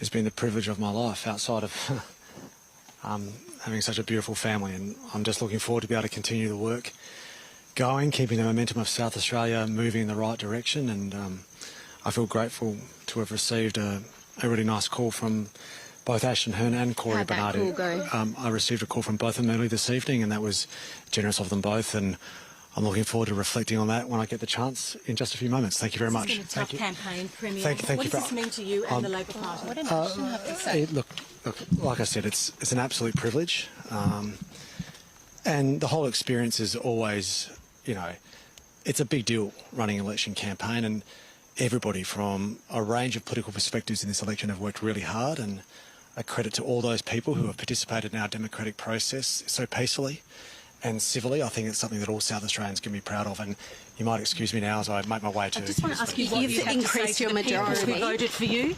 I'm just very Okay. Look, it's hard to overstate how humbling it is when you're sitting in your living room and you're watching these sort of numbers come through. We've never seen anything quite like it before, and it means a lot, and it's just not lost on me the responsibility that comes with it. And now you really have to excuse me as I owe it to our supporters. So thank you very much. Thanks, Premier. OK, so that is the Premier Peter Malinauskas leaving his home. He will be heading to Labor HQ where he will give a victory speech. So he said he has received phone calls from... Ashton Hearn and Corey Bernardi. Yes, both Ashton and Corey. He's saying it was very humbling to watch. It's a great responsibility. Tom Koutsantonis, as you look ahead to this next term of government, and as we were talking about with this regeneration, with a lot of talent coming through, as you have said, do you want to remain Treasurer? Oh, it's a matter for the Premier. But do you want to? That's a matter for the Premier. What do you want, Tom? I want lots of things. I want a happy wife. I want my kids to be prosperous and do well at school and listen to their dad. Liverpool win the Champions League. I want Liverpool to beat Paris Saint-Germain and win the Champions League and go on to claim our 7th title, being the 4th. What about Treasurer? That is a matter for the Premier. Well, there's a few, I guess, MPs now that are entering their second term, a lot of potential there for leadership going forward. It must be quite a crowded contest going forward. I mean, how much work has gone into figuring out who the next leaders of this state are? Lots. I mean, we're sport for choice. There's Lucy Hood, there's Blair Boyer, there's Chris Picton. I'm going to miss someone out now and upset someone. There's high-risk strategy. High-risk strategy. There's obviously a lot of talent within the caucus. But the way I view it is that the party must regenerate itself, and you must share power within a party. I've seen it in the Liberal Party work in reverse, where it's winner take all, and I don't think that system works. We try and put our best people forward, no matter which grouping they come from within the party, to make sure that power is shared equally across the group, and you get good outcomes. I'll give Anne Ruston the chance to respond to that. Well, we're not going to have the problem with a really big backbench this time, so Ashton won't have too much trouble filling her front bench positions, will she? But, you know, tonight is your night, and congratulations, Tom, to you and your team, because quite clearly this has been a significant victory for you. And, you know, to the winner go the spoils. And I have to say, one of the things that really resonated with me from Ashton's speech and that is the people don't get it wrong. And tonight the people have had their say and they've elected you, so congratulations. But, you know, I think this is it's a challenging time, but, you know, make the most of it while you've got this great victory in front of you, because I can assure you we're not down and out. We are coming back. And I'm really looking forward to working with the team here in South Australia and federally to make sure that we really do take it up to you at the next state election and the next federal election. Now, but tonight's your night. As we have this conversation, the Premier, he is on the move. He is making his way towards the Drive complex there, Memorial Drive at Adelaide Oval. About a 5 or 6 minute drive, not far from where he has been spending the evening. I want to go back. Got to find a car park. You've got to find a car. It's true. On the question of renewal, with, again, some hindsight, is that something that your party hasn't necessarily done well over recent electoral cycles? Well, quite clearly not. Because we find ourselves in the position that we have been in. I mean, I think probably the thing that was most heart-wrenching at the last election, federal election, was how many amazing candidates that we had, particularly women candidates who weren't successful at the last election. We've had some amazing candidates today who haven't got across the line, who would have provided us with that renewal. So that's why I'm saying, you know, we really do have to go back to the real basics and start with the party rebuild so that we are in a position not only to have great candidates, which we did have, but we need to be in a position... Well, one example of that could be Anna Finizio in the seat of Dunstan, who has obviously gone contested that seat again and is looking like, on the numbers that we're seeing here, unlikely to turn that. That looks like a very safe Labor retain at this stage with Cressida O'Hanlon. And let's be real here. I'm trying to be real. No, you've got a lot of single digits here for the Liberals, for the Liberal vote. How are you going to attract more people to the Liberal Party when you're looking at those numbers, particularly women? We know this has been an issue. Well, this is where we have to go back to those values that we talk about, the thing that why are you a Liberal? We need to make sure that we are giving people a reason to want to be a Liberal, and we need to give the public a reason to want to vote Liberal. And quite clearly, we have missed the mark over the last few years in that respect, because we have gone backwards in both the state and federal elections in the last two elections. There has already been a lot of reviews into that. I mean, I go back to 2022 after the last state, actually it was after the Bragg by-election, and that was specifically looking at how the Liberal Party could bring more women into it. And at the time, we had the then leader, David Spears, say that having only 2 women in the lower house for the Liberals was not enough. Well, looking at these results as they're coming through now, that could be the case. So nothing changed really in the 4 years. You've already done those reviews. What more is needed? Well, it's a culture change within the organisation, and, you know, quite frankly, I think the place that we need to look in the first instance is actually to the organisational structure and decide what it is that we really are as a Liberal Party. And so I think, you know, we're not going to see the kinds of changes unless we actually sit down and accept the fact that, and as Tom said, I mean, the reasons why we've had such a low vote in the city are probably completely different for the reasons that we've seen a significant deterioration in our vote in regional areas. So I think, you know, the idea that there's got to be, you know, one sort of silver bullet solution to this, it's just not going to happen. But I think we do need to understand that, you know, we are always successful when we're a party of the centre-right.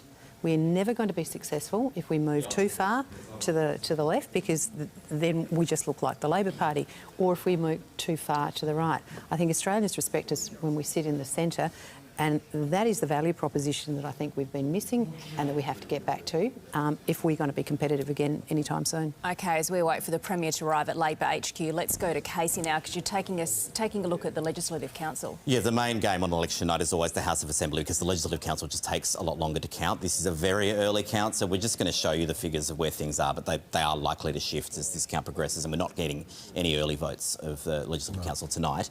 But here is what we've got with 4.7% of the state counted, Labor sitting on 35.5%. Now, there are 11 seats up for grabs in the Legislative Council. A quota for election is 8 1/3%. So Labor on 35 are currently sitting on more than 4 quotas. So you would assume at this point you could probably confidently say Labor on 4. Now, I would have, given the polling, Labor might have been hoping for 5, and that we'll see how we go. Now, again, small count, which means there's more regional votes in this, and we're not correcting this from where it's come from. These are raw counts. So Labor's vote may well increase from here. One Nation on nearly 3 quota, so I think Cory Bernardi's certainly elected. Carlos Caremba, the Victor Harbour plumber, is probably elected, and there may be a third as well in the upper house. The Liberals have probably 2, and the Greens have won probably 1. But there's a bit of, you know, these numbers will shift, so I'm not even going to try and project out the other seats at this point. But a good result for One Nation there. They could well get a 3rd seat in the upper house, not just the 1 or 2 that people are talking about. Okay, Casey, thank you. Well, we are standing by to take you to Labor HQ, where the Premier Peter Malinauskas is due to arrive any moment. In fact, he has arrived. Premier, driving yourself again. Found a car park. Premier, congratulations. Obviously, a big win was expected. How are you feeling? That's his brother. That's his brother, Rob Malinauskas. It's just a... And what would you say to South Australians who have thrown their support behind So you? the Premier is just making his way into Labor HQ. There's his wife Annabelle behind, and their children as well. He talked earlier about being humbled by this result, at such a great privilege to do this job, and how he's looking forward to the future as well. Yeah, Tom Coots and Tonus, some more reflections. You've known Peter Malinauskas for, well over a decade now. You've worked alongside him in Parliament for a decade as well. How have you seen him mature over his parliamentary career? He was a groomsman in my wedding. He's someone who we saw a lot of promise in a long, long time ago. And during this campaign, he has not needed anyone's guidance. He is match fit. He's at the top of his game. He won't like me saying this because he's a very, very humble bloke, but he's ready. He's peaked at the right time, and he's going to do a great job. And his wife and family are his life. His 4 kids, his small Catholic family, as he likes to call it. And he is going to be devoted to the state the same way he's devoted to them. And I trust him with my children's future, and I think South Australians have tonight as well. OK, let's take you to Labor HQ once again. There, the Premier is walking up the stairs to be greeted, no doubt, by a very loud reception at Labor HQ. Let's just take these pictures as all the camera crews head in as well and head up the stairs. The Premier will make his way to the podium where will he be giving a speech. And what is happening inside Labor HQ right now is the Deputy Premier, Kaya Ma, is revving the crowd up in preparedness for the Premier's arrival. He is up there on stage. There we go. Very much getting them ready for Peter Malinauskas, who in just moments will make his way inside the function which is being held at Memorial Drive, again to the southern end of Adelaide Oval. OK, he is about to make his way in. His family's just waiting for him. I'm sure the crowd is getting a bit revved up. I don't think they need any revving up, but I'm sure they will be anyway. I can see the tired faces of a few Labor staffers in that crowd as well. And he won't forget Annabelle tonight. No. Will he forget the Labor Lion? Yes, he should. He should focus on Annabelle tonight. OK, so there you can see in Kaya Ma, the Deputy Premier, there speaking to the crowd. Let's take you to him right now. People who work at Bedford Industries what a Labor government can do. Ask Aboriginal elders whose voices are now being heard through the First Nations voice to Parliament. South Australia is a different place to what it was 4 years ago. People do not make jokes about South Australia anymore. We are the envy of the nation. How others see us has changed. And that also changes, I think, how we see ourselves. And that's because of a Labor government, this Labor government, a Malinauskas Labor government. I've known Mally for, I think, 20 years or so now. He recently said that We agree 99% of the time, and for a Premier to be wrong 1 in 100 times is remarkable. I am proud to call him a friend. He's a father of 4. He's a weekend gardener. He's a pretty ordinary football player, and he's the continuing Premier of South Australia.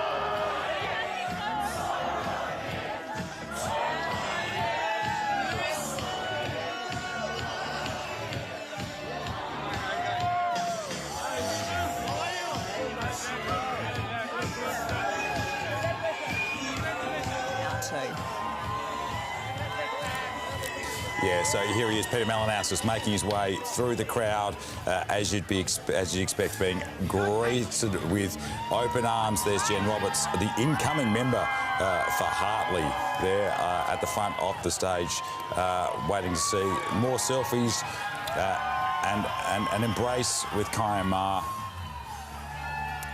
And the Premier is about to make his way to the podium for his speech. If he can make his voice heard over the crowd, we will take you to that right now and hear what he has to say.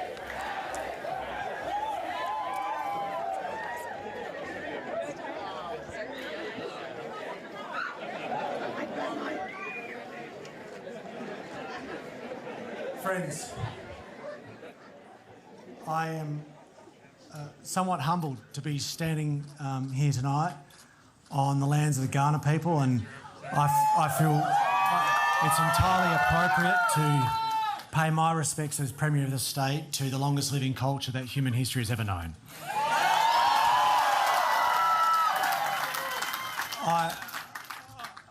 More than anything else, tonight I'm overwhelmed with a sense of gratitude, a gratitude to so many people who have provided this government the opportunity to be able to continue to serve, to be able to continue our work of making sure that the momentum in South Australia delivers for the people who deserves it most, and those are the people of South Australia.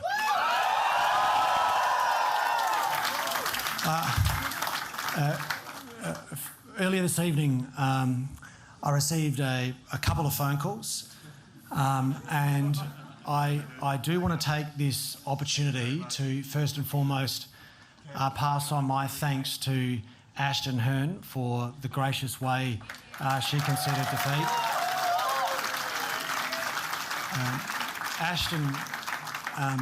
I give Ashton great credit for her poise and commitment throughout the course of the campaign, and I wish her every success in whatever undertaking she takes into the future. Similarly, I also received a phone call from Cory Bernardi, and One Nation, Cory Bernardi and One Nation also deserve recognition, not just for the way they went about going out of their way to contact me this evening, but also for getting a very significant result at the ballot box, which does deserve recognition and credit. And I say to both Ashton and Cory Bernardi, along with leaders of other political parties elected to the Parliament tonight, that my government stands ready to work with each and every one of you for as long as it is in the interests of South Australians.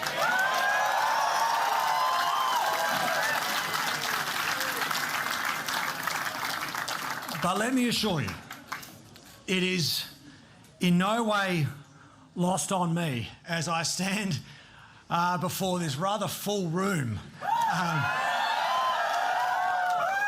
that without doubt I am fortunate enough to be able to lead one of the most disciplined, united political parties in the history of our federation. So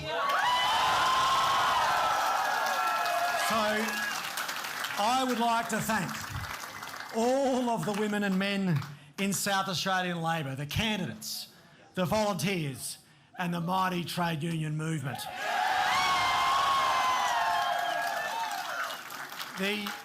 The coordination of of such a outfit and organisation is an immense task.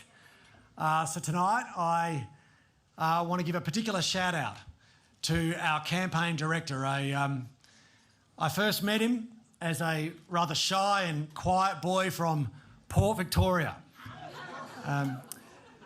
until he got a few bundies under his belt. And let me tell you something, you can take the boy out of Port Victoria, but you can't take the York Peninsula out of the boy. And he has shown all of that grit and determination throughout the course of the campaign to steer it home. Eamon Burke.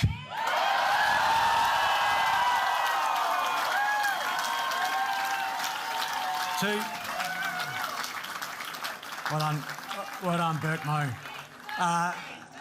Yeah.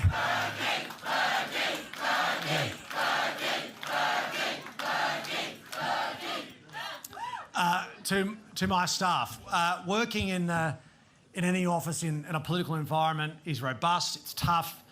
It's long hours, as all of our MPs and ministers will attest to.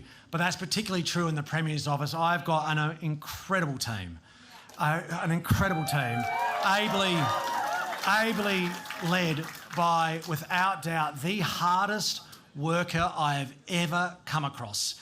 And I can't thank John Bistrovic and the team within the Premier's office enough.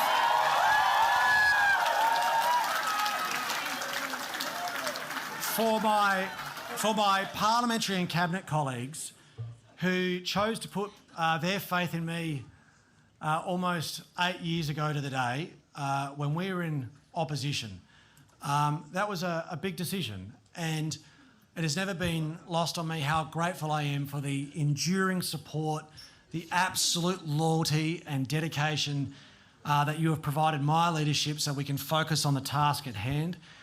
To each and every one of you, I thank you, but particularly I want to take this opportunity to thank a great man, a man with a heart of gold, a man who is Labor to his core, a man whose work ethic is only matched by his carpentry skills. And I'm, of course, talking about our leader in the upper house, the Deputy Premier of South Australia, Kai Ma.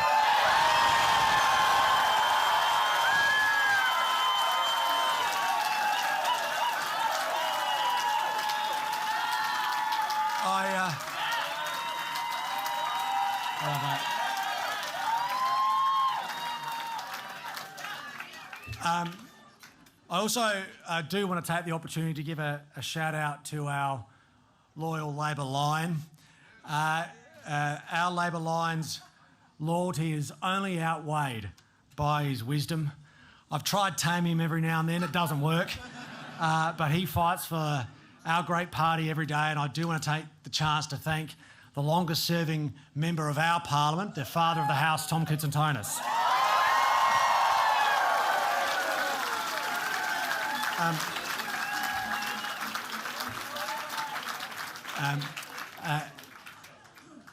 The other person who I do want to give quick acknowledgement to, I think is well deserved, is our campaign spokesperson, who has done an outstanding job stepping up throughout the course of the campaign, and Blair Boyer.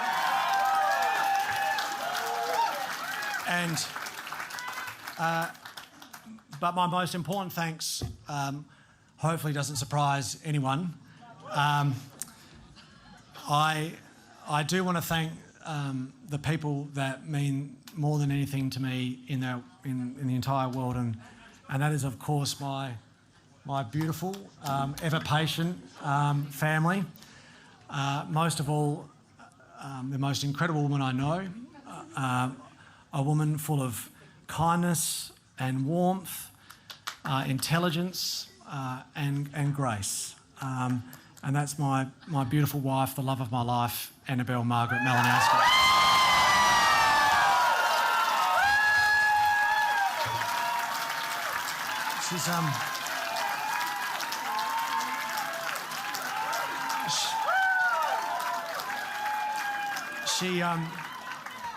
She's most importantly, she's the incredible mother to our 4 children. This time, 4 years ago, we had 3 kids. Now we've got 4.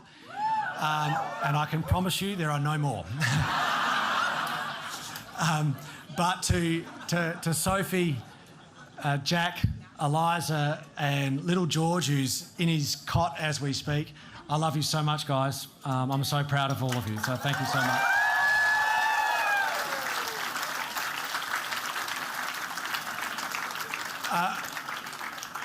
Beyond my eternal gratitude, I do have two reflections tonight. One for my colleagues and another for the people of our state. To my colleagues, although this is a historic result, although it is the best result our party has ever achieved, it's very important that no one confuses tonight's result as adulation. Instead, we should see it as only being an invitation to continue to work our guts out for the next 4 years, to make sure that the next 4 years are as busy as the last 4 years. If you're looking for satisfaction in the parliamentary Labor team, it shouldn't come from tallying votes. It can only come from using the power invested in us to be used to advance the interests of our state and our people.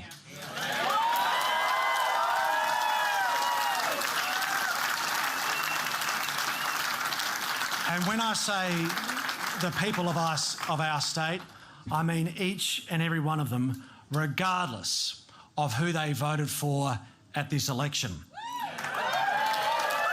Which brings me to a second reflection. I lined up today, as I've done at each election, at the Woodville Gardens polling booth in my electorate. It's home to one of the more diverse communities in our state. And I got chatting to the gentleman in front of me, who I had met before, and he was Vietnamese. A man small in stature, but tough as nails. He was a boat person. He came out here from Vietnam, fleeing communism, looking for the same thing that my grandparents did. An opportunity to live in a peaceful country where he knew he could work hard, provide for his family, put a roof over his head, and then in turn give back. And as he was queuing up to vote today, he said to me, rather quietly, "I like elections." Thankfully, he had a Labor How to Vote card in his hand. But it sort of struck me as being a clear signal of what patriotism can look like. It reminded me that patriotism in our country comes in a number of forms, all of them good. And I subsequently this afternoon, when I was thinking about tonight, I couldn't help but go back to a poem that was written by one of Australia's greatest authors, if not greatest writer, in Henry Lawson, who of course appeared on our $10 note. And he wrote a piece titled "The Duty of Australians." He wrote it just post our nation's federation, well over 100 years ago. "'Tis the duty of Australians in the bush and in the town to forever praise their country, but to run no other down. When a man or nation visits in the heyday of its pride, 'tis the duty of Australians to be kind but dignified. 'Tis our duty to the stranger, landed may be, but an hour to give all the information and assistance in our power, to give audience to the new chum and to let the old chums wait, lest his memory be embittered by his first days in the state. 'Tis our duty when he's foreign and his English very young, to find out and take him somewhere where he'll hear his native tongue, to give him our last spare moment and our pleasure to defer. He'll be father of Australians as our foreign fathers were.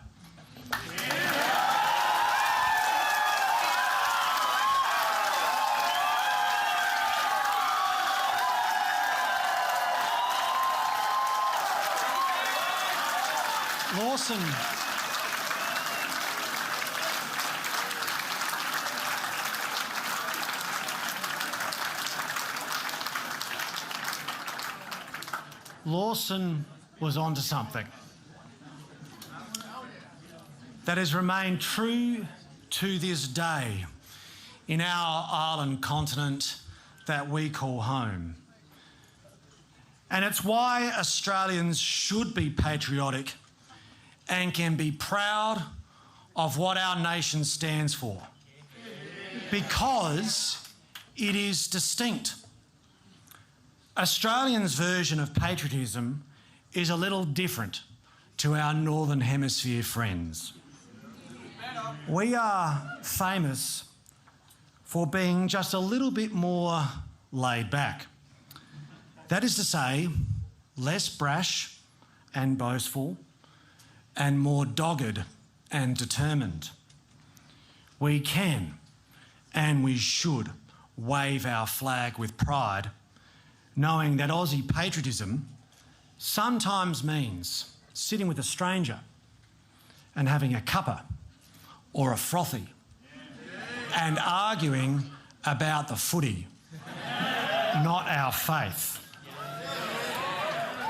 It's been a hot summer in Australia, so maybe we should all look forward to the temperature coming down just a little bit, so that when we sing the national anthem with pride, we don't forget there is a second verse, which reminds us. It reminds us that when we all combine, we can achieve anything. When we work together, diversity has always been our greatest strength.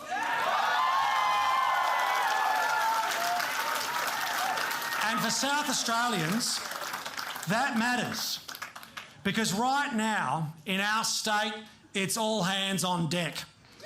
We've never had more opportunity in this state than what we have before us right now. And if we are going to unlock that opportunity to take a growing and expanding economy and turn it into improved living standards for everyone, then we've got to work together. If we're going to overcome the challenges that will be before us in order to seek and share that opportunity, we've got to work together. There is no way that this state comes to its full potential unless we work together. But if we get this right, if we focus on what unites us, a shared love of living in a peaceful, prosperous place, a state full of hard-working people that value care and compassion, then we can harness this moment with our newfound confidence as a state to look out rather than just in on ourselves, to create new wealth and prosperity by celebrating capital as well as labour, so that everyone has a seat at the table of opportunity, so that we set our state up for future generations who can choose to call this state home with pride as much as we do here tonight. This is a great state. In the most magnificent of countries. So let's be proud and patriotic in the Australian way and work and walk together to ensure that when we look back on this moment, we can honestly say, we did our bit, we made a difference, and we made sure that the journey of South Australia's march and momentum continued so that everyone benefited, regardless of where they live, regardless of where they come from, regardless of the circumstances they've endured, regardless of their background, just as long as they call South Australia home. Thank you very much. Let's continue the work.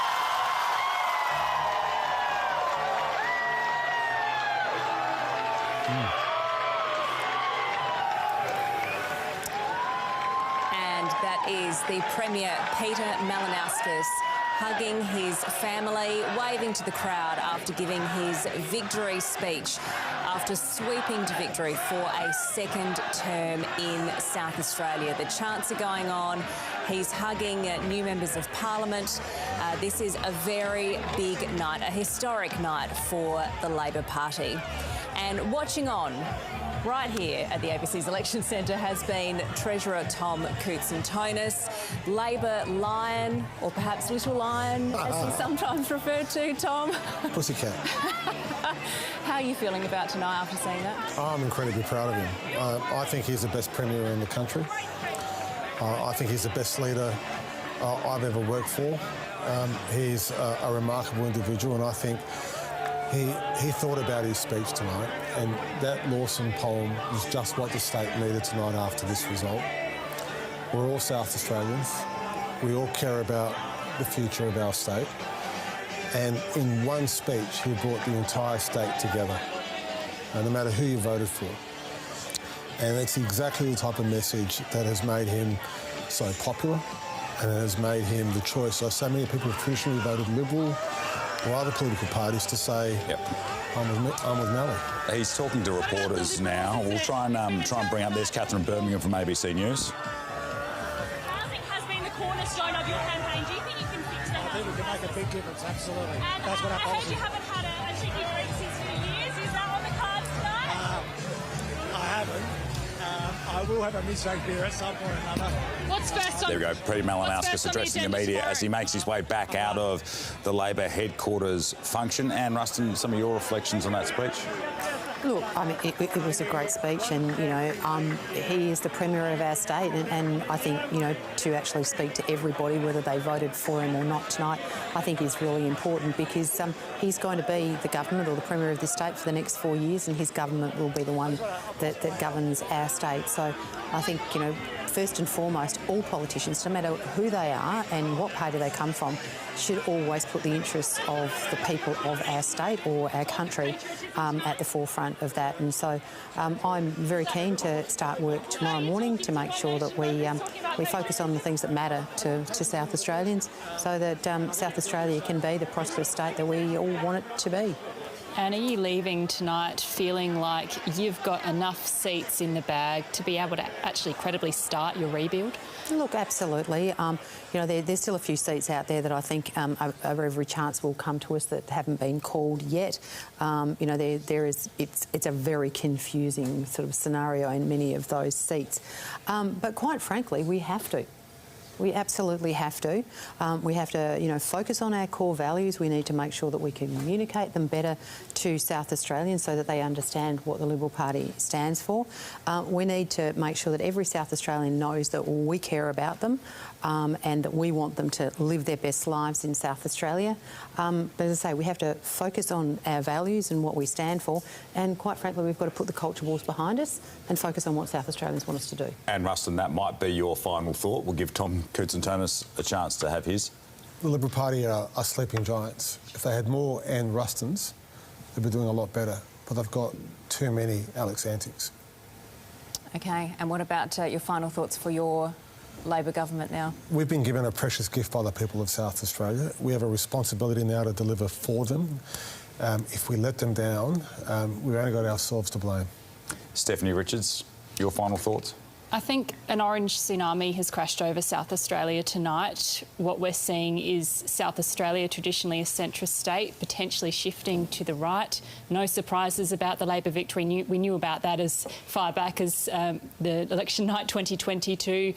Where the Liberals go from here, do they have enough seats to really restart their rebuild? Well, it's going to take a very long time, but I think the main story tonight is One Nation and what they've achieved. Thank you for all participating in the panel tonight. Casey, over to you for your final thoughts. Yeah, I mean, a number of earthquakes we're watching tonight. Labor, South Australian Labor has had its best result in the House of Assembly on record, and at the same time we have a massive disruption on the right of politics.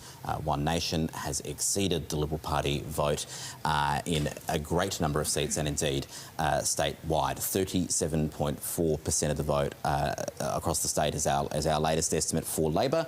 The Liberal Party just under 20, and the One Nation just under 22. The Greens have had a very small lift in their primary vote in this election, and they are running second on primary in a number of inner Adelaide seats, about 5 or so. They may not all end up in the 2CP, but they've seen, with the collapse of the Liberal vote, been the beneficiary there and been able to sneak into second place in some of those seats. The change in vote is obviously telling one of the very big stories of the night. The Liberal Party vote down 15.9 points, One Nation up 19.2. On a statewide basis, our estimate is it is shaking out to a two-party preferred swing toward Labor of a few percentage points, but just because of the complexity of these counts, we are rejecting the two-candidate preferred count that the Electoral Commission is giving us in almost half of all seats. It is an extraordinary thing that we are doing on an election night. It is a much bigger number than we normally see, and that is making some of these sort of estimates of swings a bit more. We're relying on our own estimates of preferences in many, many more seats than we would normally do. Let's have a look at the chamber to see where we end the night. Labor on at least 30, the Liberals on at least 4, and we end with about a quarter of the House of Assembly in doubt still. Just extraordinary, and the sort of amount of work the Commission will need to do to get some of those preference counts rethrown next week. Some of them, I suspect, they will need to go to a full distribution of preferences. They may not actually rethrow we don't know who the final two candidates in some of these seats are, so it's going to be a very complicated week of counting until we get the final figures in about a week's time. And I'll show you the pendulum just to show you where these Labor gains are at the moment. Labor is absolutely dominant in Adelaide. The Liberals have retained Bragg, but really does not seem anywhere else. So moving across to the Liberal side of the pendulum, Labor's picked up the seat of Morialta. Matthew Marozzi will become the new member for Morialta. They've also picked up the seat of Unley. Alice Rolls is the new member for Unley, so a seat that the Liberal Party has held for decades is now in the Labor column. Vincent Tarzia, the former opposition leader, has been defeated, and Jen Roberts will be the new member for Hartley. And in Colton, Aria Bolkus enters State Parliament as the new member for that beachside suburb. We say Bragg retained by the Liberal Party, Schubert retained by the Liberal Party, Ashton Hearn stays in Parliament, Tim Whetstone has been returned in Chaffey, and Sam Telfer, we're pretty sure, has been returned in Flinders as well. But you can see there are a lot of seats here that we are still going to see considerable counting in. And I might just bring up just 3 to close out the night where there are some real complexities. We've got in Hammond, fascinating count happening here, 27.6 for One Nation, 27 for the Labor Party, Simone Bailey. Adrian Pedrick is in deep trouble, is likely to be defeated and will not return to the next Parliament. Ellie Keane has failed in her second attempt to win this seat. Now, Green preferences will favour Labor, but there are not all that many votes there. The Independent and the Liberal both preference One Nation over Labor. They recommended voters preference One Nation over Labor. So if they do indeed break in One Nation's favour when we get a count, we're not getting a preference count here, that would put One Nation in a pretty good position.